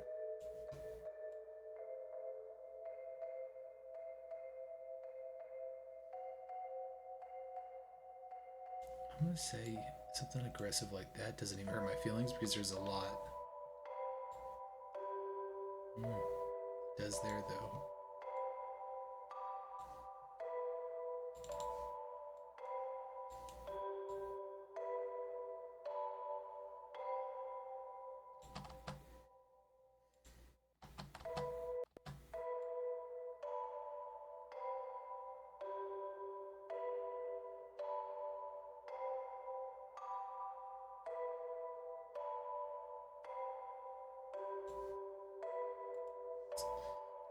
Not hearing a whole lot, but that makes me want to cut this down just a little bit. Oof, I feel like I felt that though. Maybe not, maybe I had it just right. We'll leave it there for now.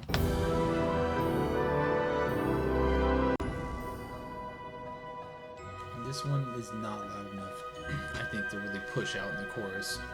But I do like that. Maybe we'll give it a little extra.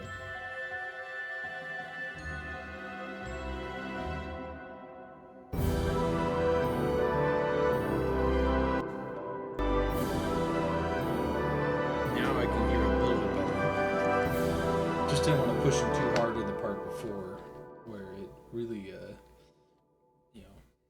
meant to be kind of quiet in the pocket. There's a lot of sounds going on at the same time, so there's a lot of competition, even for it being a quiet section. Let's see. We're just going all day today. It's almost noon right now. What do we got? 5 hours, 19 minutes.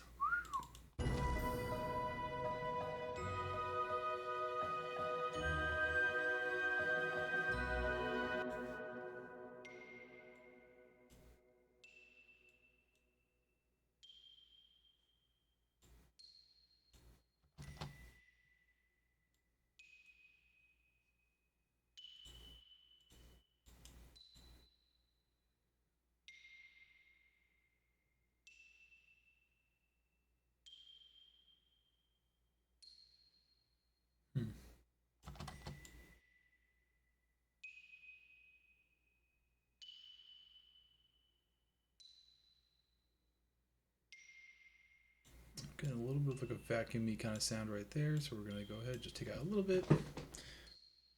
There's really not a lot to be done here.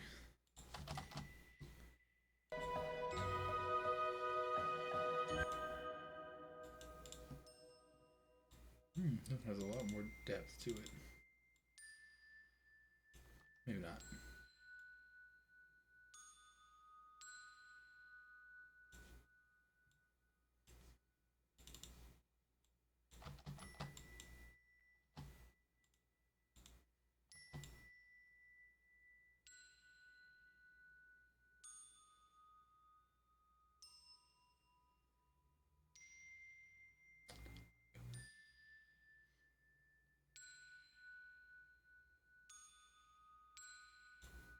I hear a lot of like just snapping. I can see it's between the main parts of the notes. So I'm gonna let that one go just a little bit.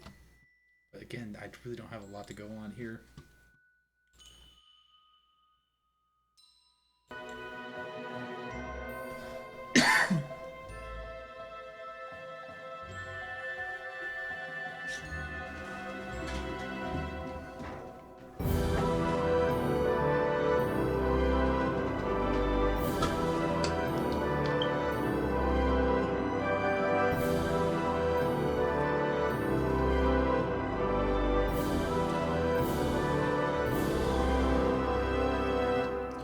So let's just start at the top. Now everything is EQ'd except for like the main instrument buses, which once I do something to that, it's going to change how any of these sound individually again. So let's just listen to it one more time. We're going to see where we're at, and then I might just come back to do the compression over the top and some like the mastering stuff, and then this one will be done. This has been a very long session, but I'm kind of like, do I just keep rolling through? How much? I'm just gonna go until I get interrupted. Listen back first.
Yeah, I'm liking that. I'm liking where we are. I'm gonna do a little bit more listening, and then we're gonna jump in.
Something I did notice is when this comes in, I actually wouldn't mind if it was quieter and got louder.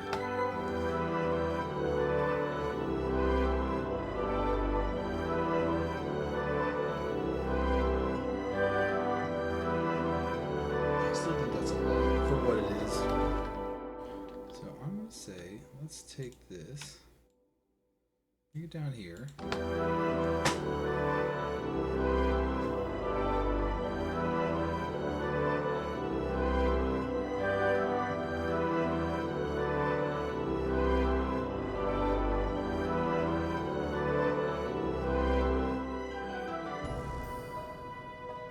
So let's go back, let's solo it and hear how loud the volume difference is.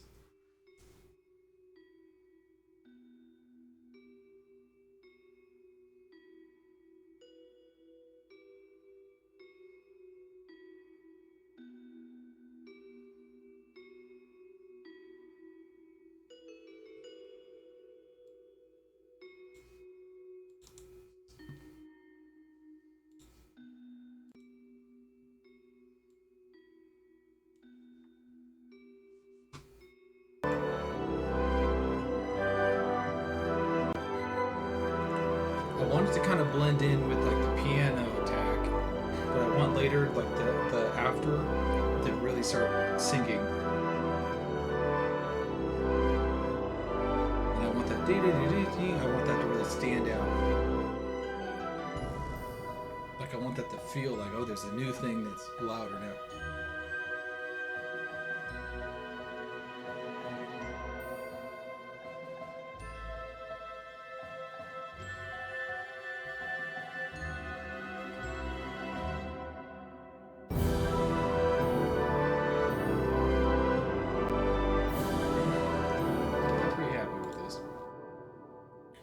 Again, we're just going to pull out regular compression, nothing fancy. We're going to bring this down to like a 3. And we'll just start with the piano.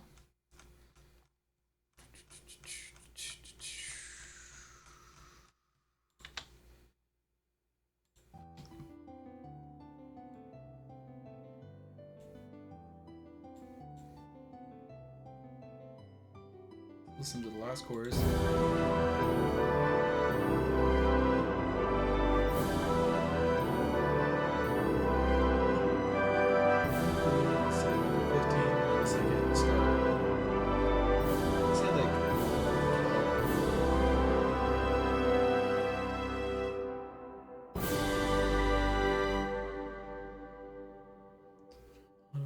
Or let it go. Let's do like 150 or 185. We'll leave it a little long. That way it just really captures it.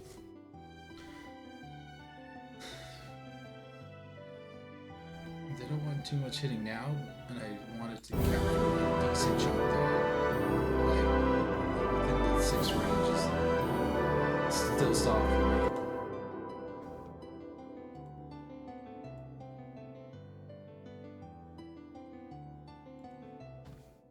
Should just keep it a little bit more tight for us. Jump it over here.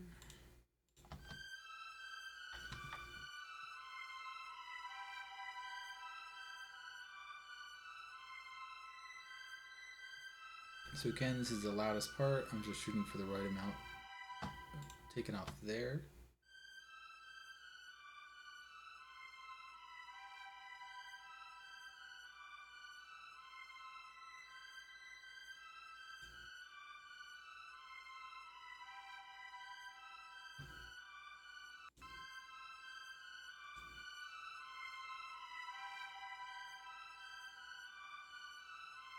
The most obvious change when you turn it off and on is just the volume difference. If you can kind of hear a volume difference, you know there's a reduction, and so you're just kind of looking at what is being reduced. I'm letting like the first 15 milliseconds, just like the pure attack kind of kick in, which a lot of these, there's a very slow attack.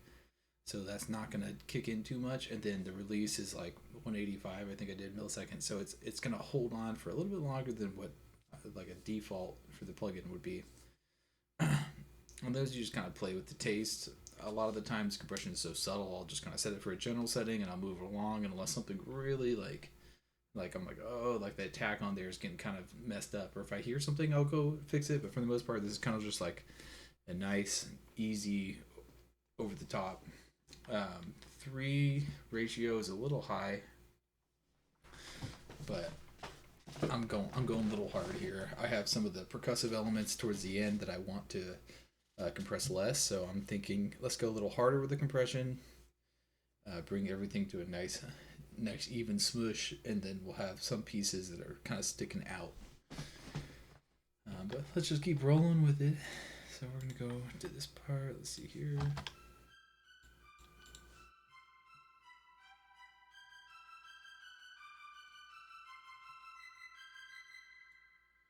Gonna hit a little hard there. I don't want to crush the dynamics either.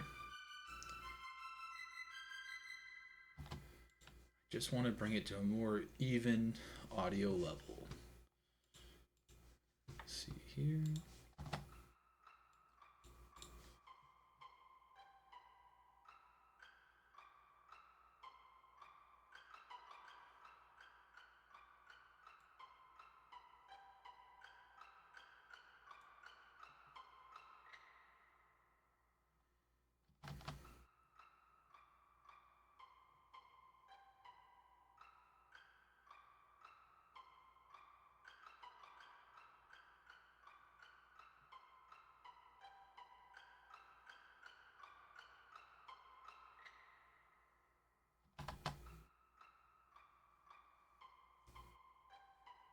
I'm happy with that.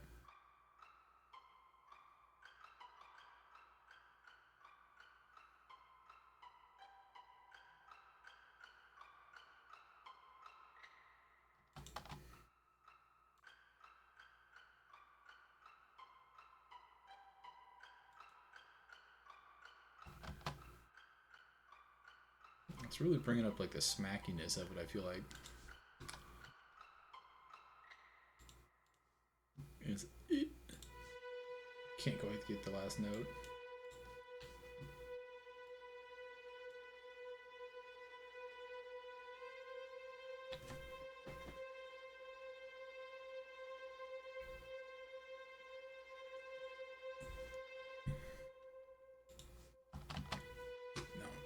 That one's working pretty consistently hard. And what I do like is I could see in the pizzicato that we're hitting and then dropping, and that's like, okay, the release is releasing quick enough. And then with this one, you can see it's kind of bouncing, but it's on a steadier curve, and that's kind of like the resolution we want.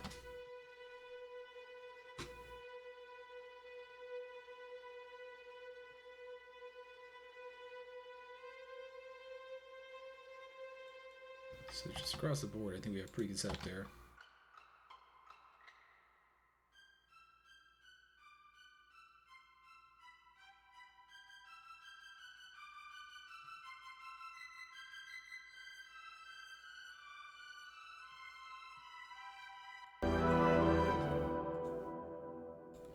Let's hop over here.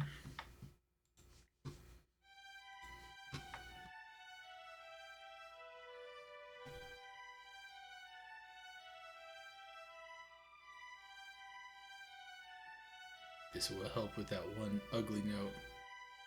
It's going to cut off all the higher stuff, and when that lower note comes in, it should balance it. You see how that goes? It's going to hit on this last one. See how it turns right off? That's good timing.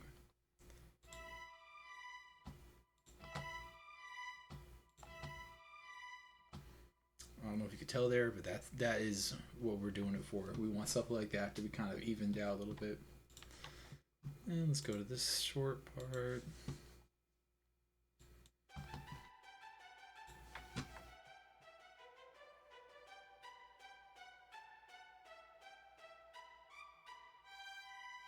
It's hitting a little bit. I'm going to drop it down just a little bit more.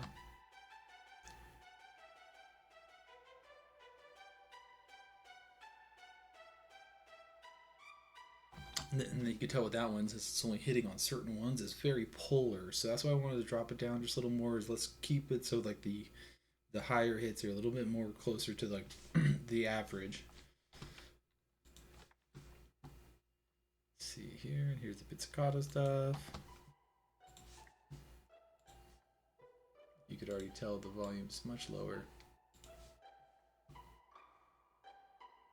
And the other goal of using the same like general settings and kind of adjusting the threshold to taste is what I'm trying to do. I'm trying to make it feel like almost everything ran through the same piece of hardware, and that there's like something kind of like universal about the way the compression works. And then maybe later in like the instrument buses, I'll use like a particular model for a compressor, and just for a little bit of taste. Or something I've been stacking is like an 1176 clone with like the VC2A, and so it kind of has like a fast attack, slow attack, and just kind of has like, okay, like these are what I'm balancing on an instrument bus. I don't know if that's totally necessary, but I mean it's just another way to go. It's just another way to skin the cat.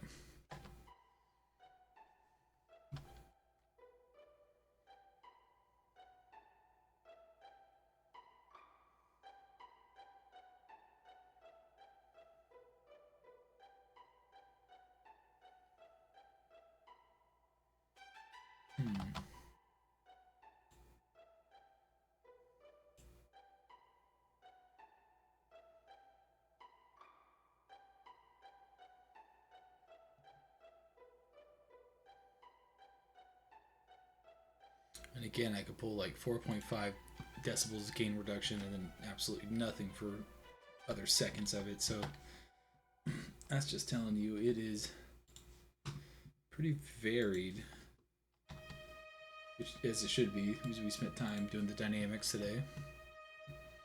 It's a lot of reduction.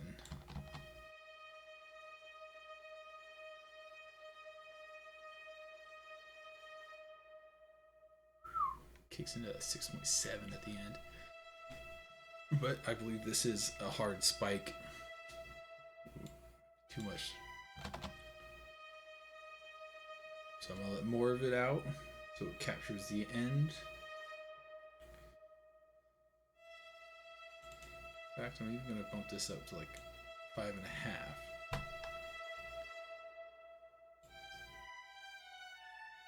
Do like a 1.5 E size. Just want to really bump it down.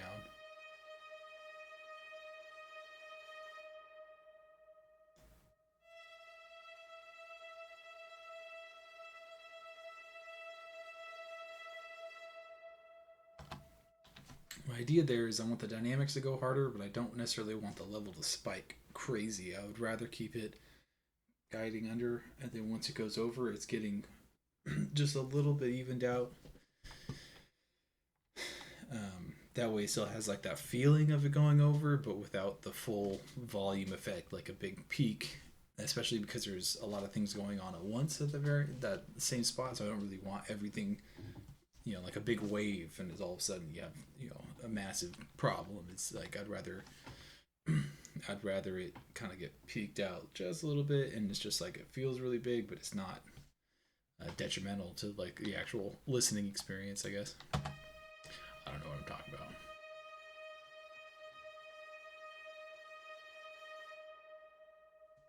Let's listen to that in the mix, because I've been going without the mix for a little bit here.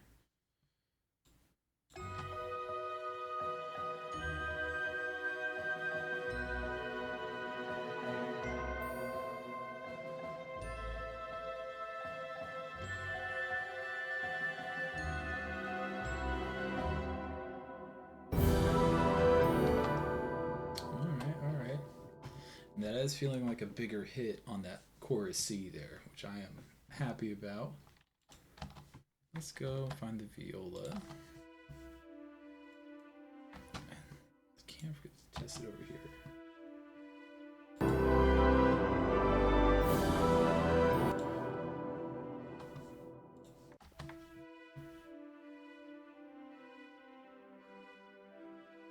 And again, just not cutting anything on certain parts. This is the 5/5. We're gonna go 4 on this viola. And I will bring it back to the 3.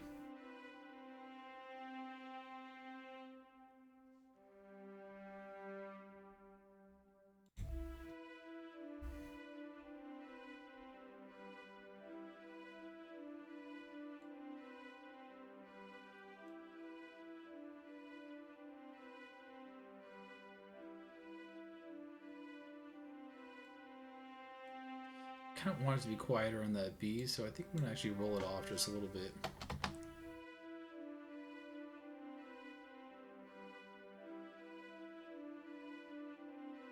It seems to be hitting on the bum bum bum bum bum bum bum, and I think like the like that is part of a different chord, and I think it hits harder overall. So letting the compressor off on there isn't necessarily ideal, and I'm also not going to automate every single one. So I'm just letting it do what it's got to do. It's going to make the whole thing a little bit more cohesive as one solid uniform volume. And I'm just trying to say, okay, like, don't take off too much, because I do want that to feel like the trough of the like the waveform. So like 2.4 is enough. That's fine. And let's look. Here is our short viola.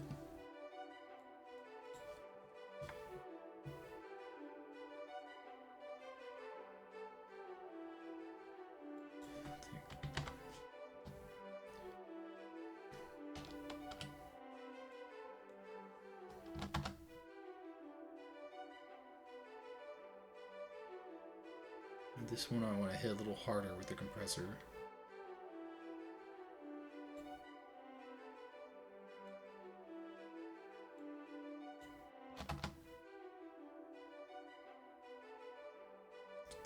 .5, 4.8, yeah, that's a little closer to what I'm thinking is reasonable for this.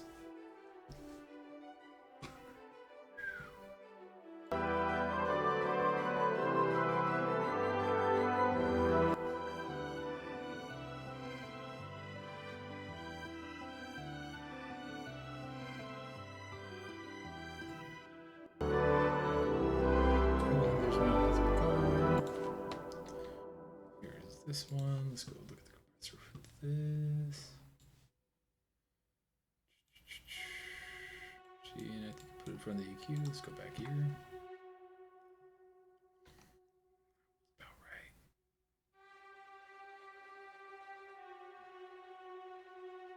right. Okay, you know what? I don't think I even need to adjust that. I think that's gonna work just fine.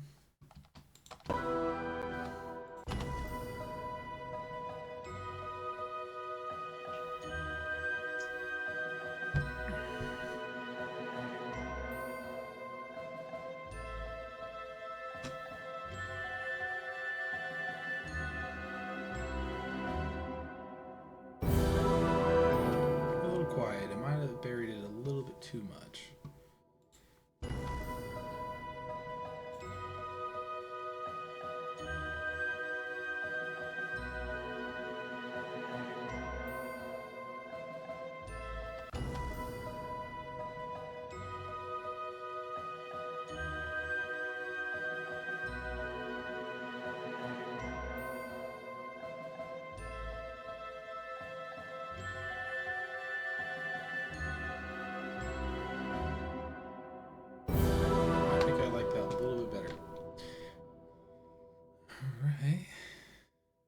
Oh my gosh. Okay, there it is there. Me freaked out for a second. I was like, there's no reverb bus on the cellos? My template is flawed? Okay. Let's go ahead and bump this over here. Let's look at this cello.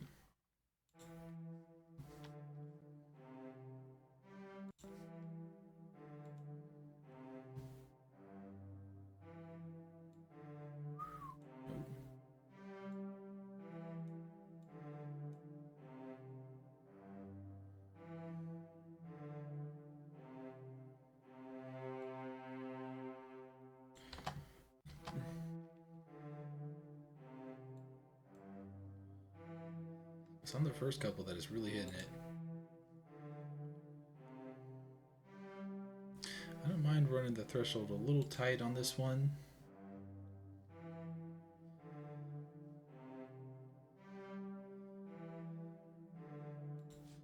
Because this one does have to mesh with the short cello.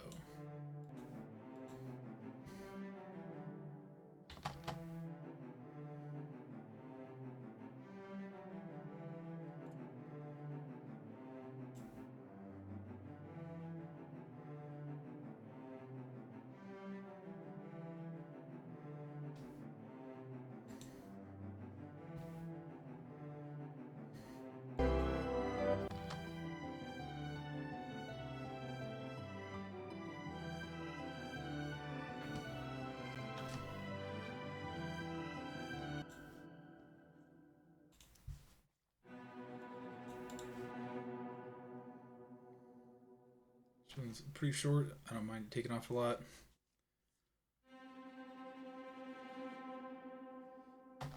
Let's hear that in the mix. I think it's a big difference.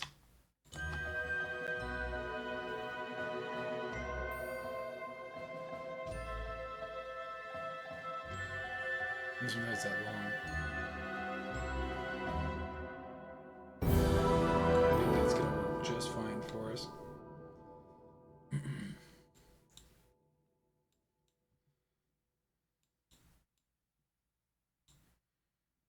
Yeah, I don't know why there's a gap there. I might have to fix that on my template. Let's go to the bass now. So this is gonna be a fun one.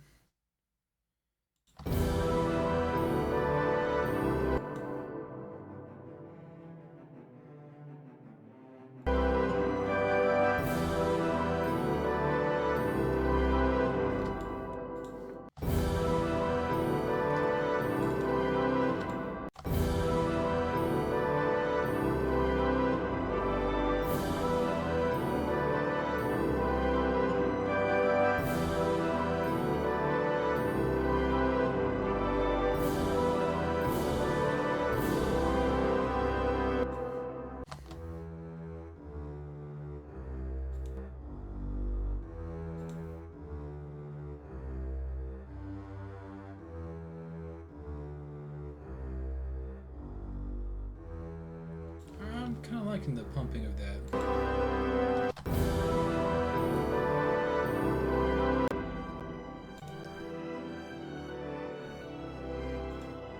No compression needed.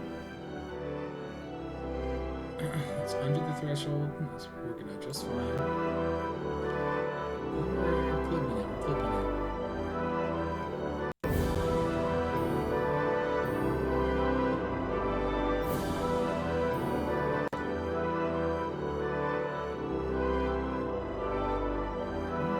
Okay, so that's about what I was hoping for.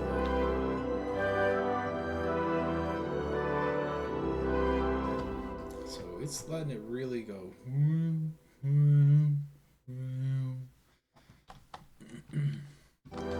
It's getting a good hump to it, I should say. Then no short bass, but there's a pizzicato bass, so let's go to the bridge.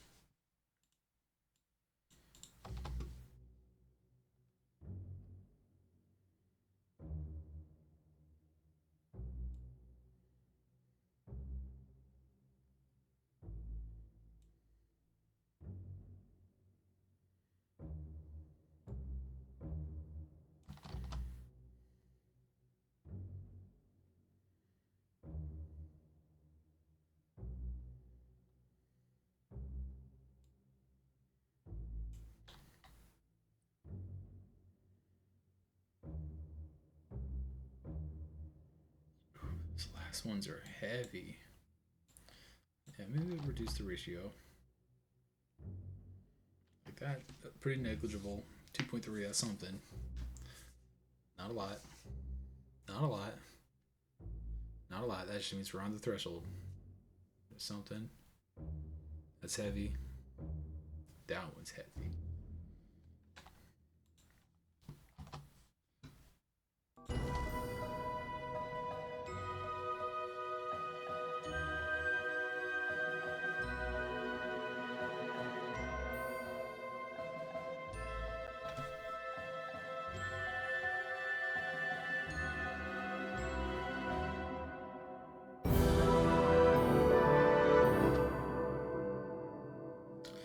Okay, so we got all of the strings of piano EQ'd and comped. Let's listen to back, see where we are.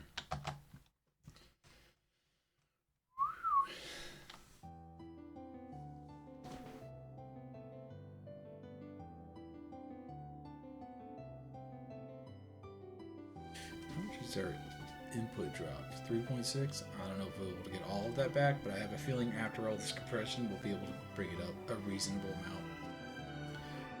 There's these little zero markers, and I shoot for the zero marker just because it's right there. It makes it easy. I don't need to be clipping, there's no reason. I could always add stuff in the bus or on the master.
Okay.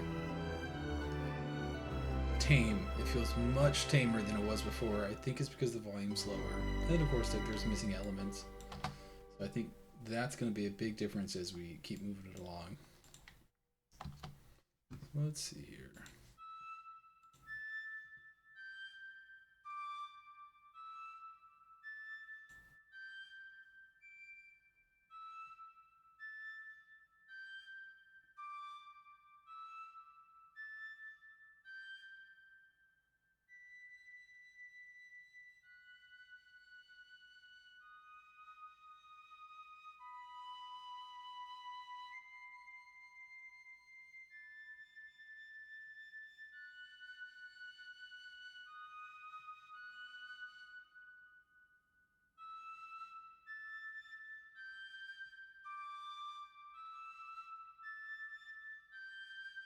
I'm okay with this, because I want to bring down some of those crazy parts.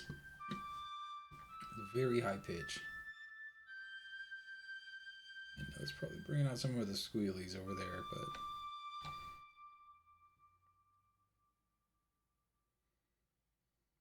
I'll jump to the flute.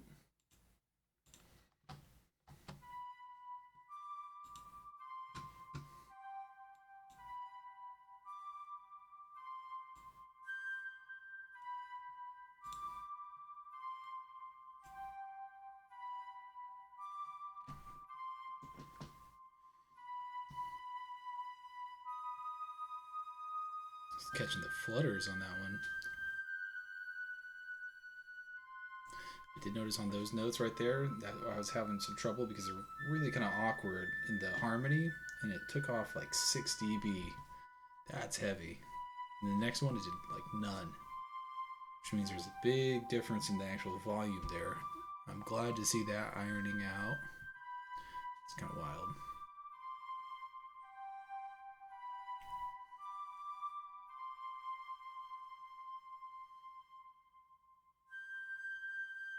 It kind of comes into the end. That's what I like to see. Okay, I'm happy with that.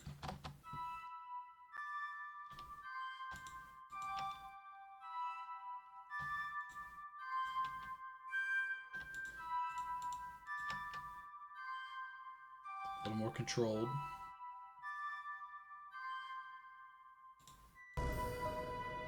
Check out the oboe.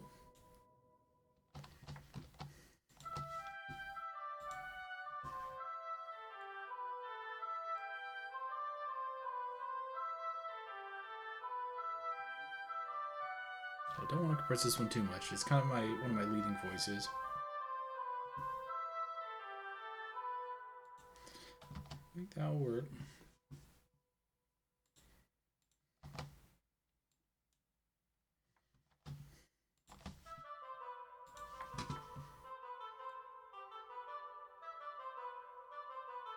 Just wanted to kiss it. Yeah, something like that.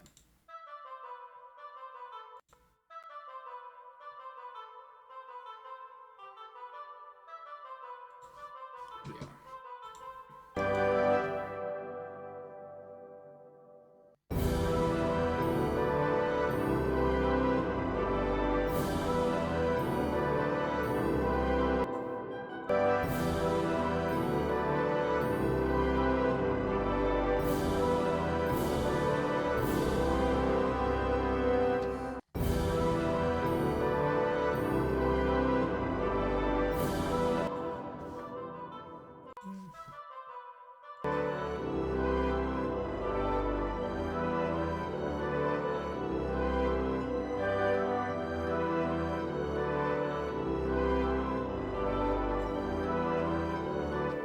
Let's listen to it earlier.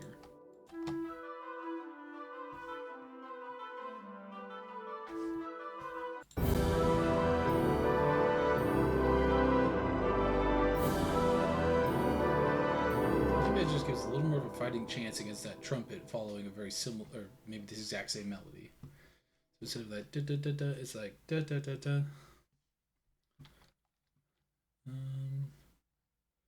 Go down to the clarinet. We have a nice solo. Right over here.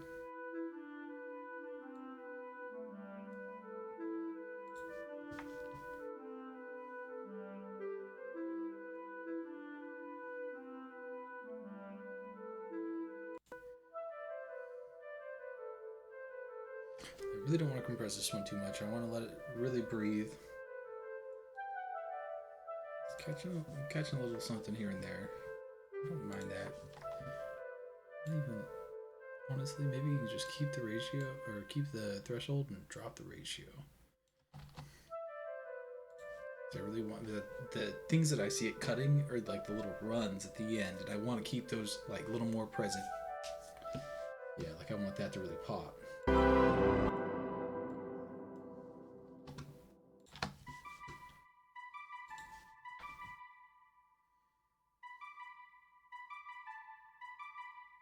Just a little bit at the top.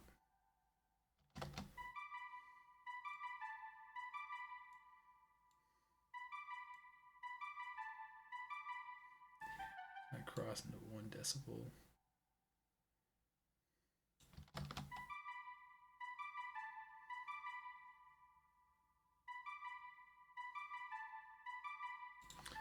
That's what I'm thinking for that one.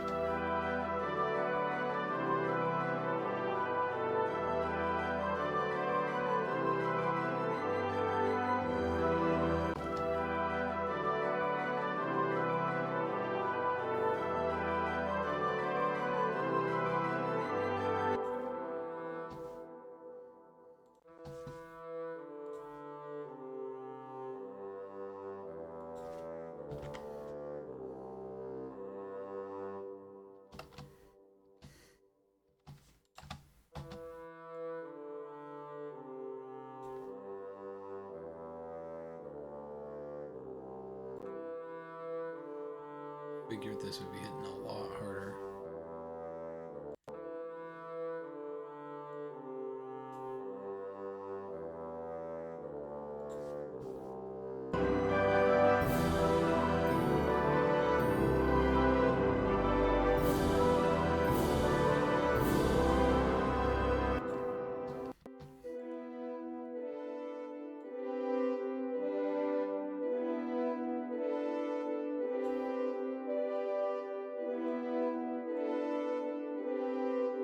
I know there's 3 different notes going at the same time here, so I'm going to reduce the ratio so it's not cutting as hard, but it's cutting deeper in there. That way, if any of the chords or any of the notes in the chord are a little bit under the other ones, then it should still bring it up and take down the even it out pretty well across all the notes in the chord. And I'm looking for like around 4.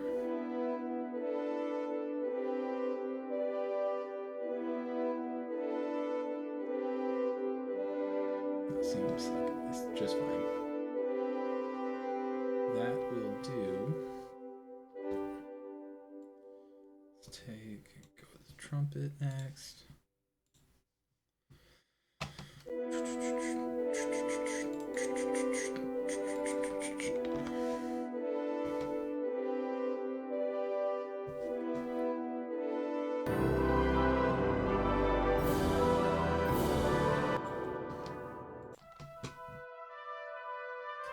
Anything in the intro. I'm going to start cutting out once it starts getting to the louder points, like here.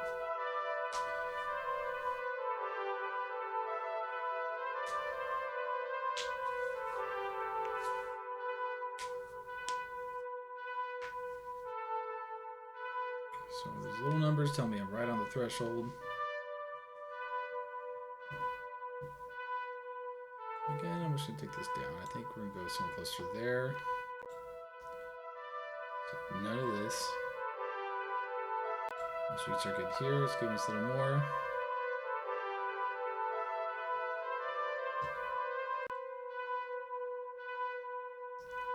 Nice. I think that's kind of where we want to be.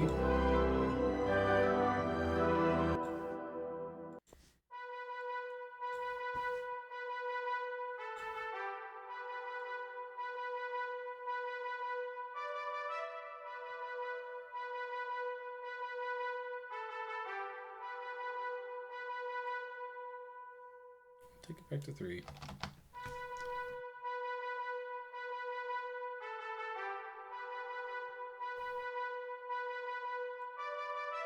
2.5, but we just want it.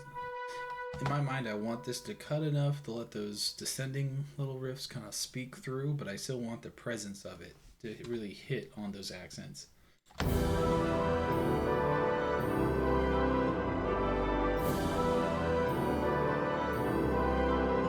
So I want to be able to hear. Well, maybe I should do the right trumpet.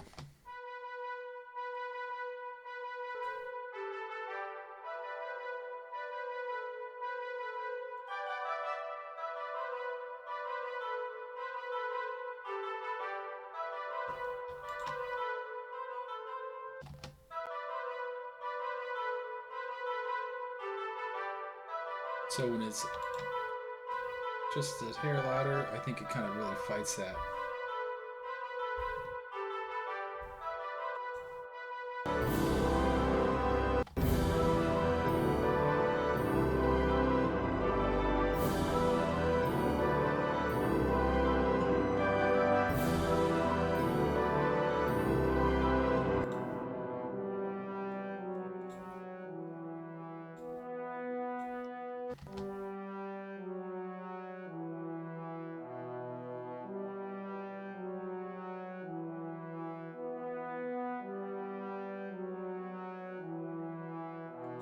Back to 3.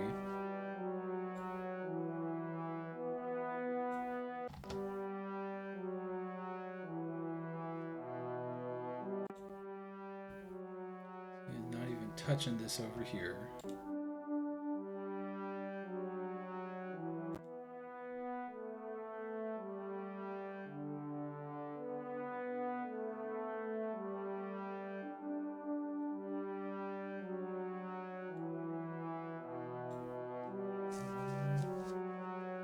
That way it gives a little more room to open up.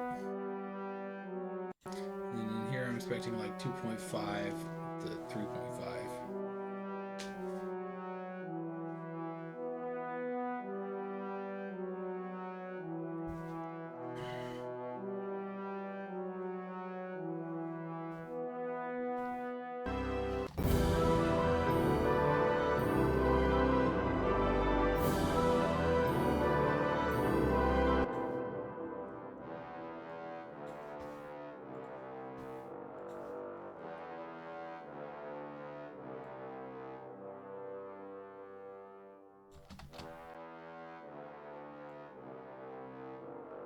I think I'm squeezing the life out of it a little bit. Nothing over here. Completely uncompressed. Now we're getting into it. I'm expecting more.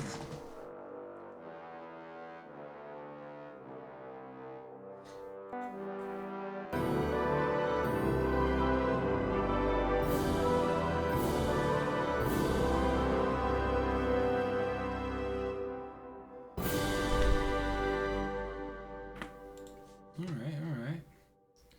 Let's check out the tuba.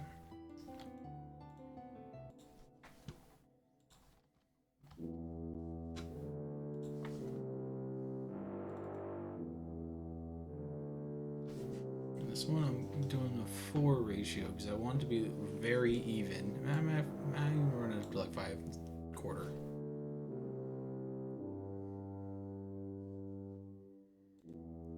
Just barely touching the beginning. It's hitting much harder here.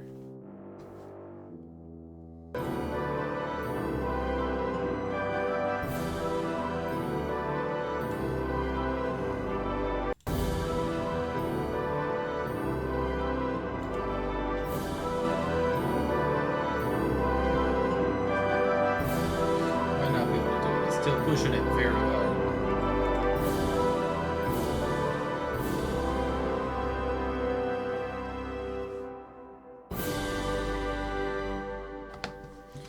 All right, we are at 6 hours, so we're gonna cut it. We're gonna leave this one be, and then we'll come back to it and we'll do just the last percussion compression, and then we'll go through and do the like a mastering chain, which is not that crazy. It's really just like, for me, like I usually use an EQ multi-band compressor.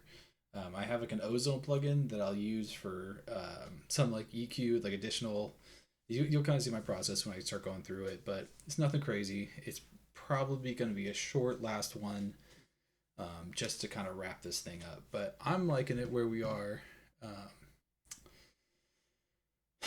I'll do one more playthrough, and then I think I'm going to cut it here. Because why not? 6:07 might as well be 6:10.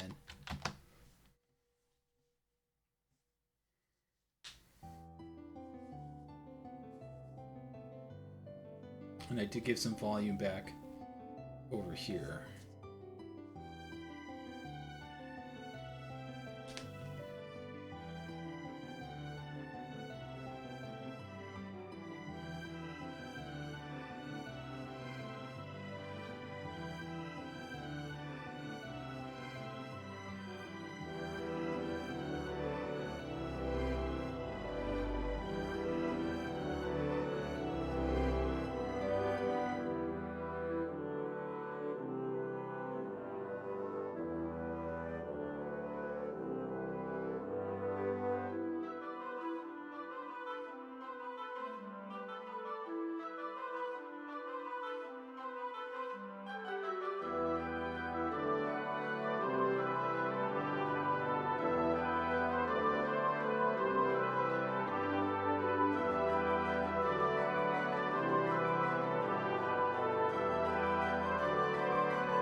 There we go.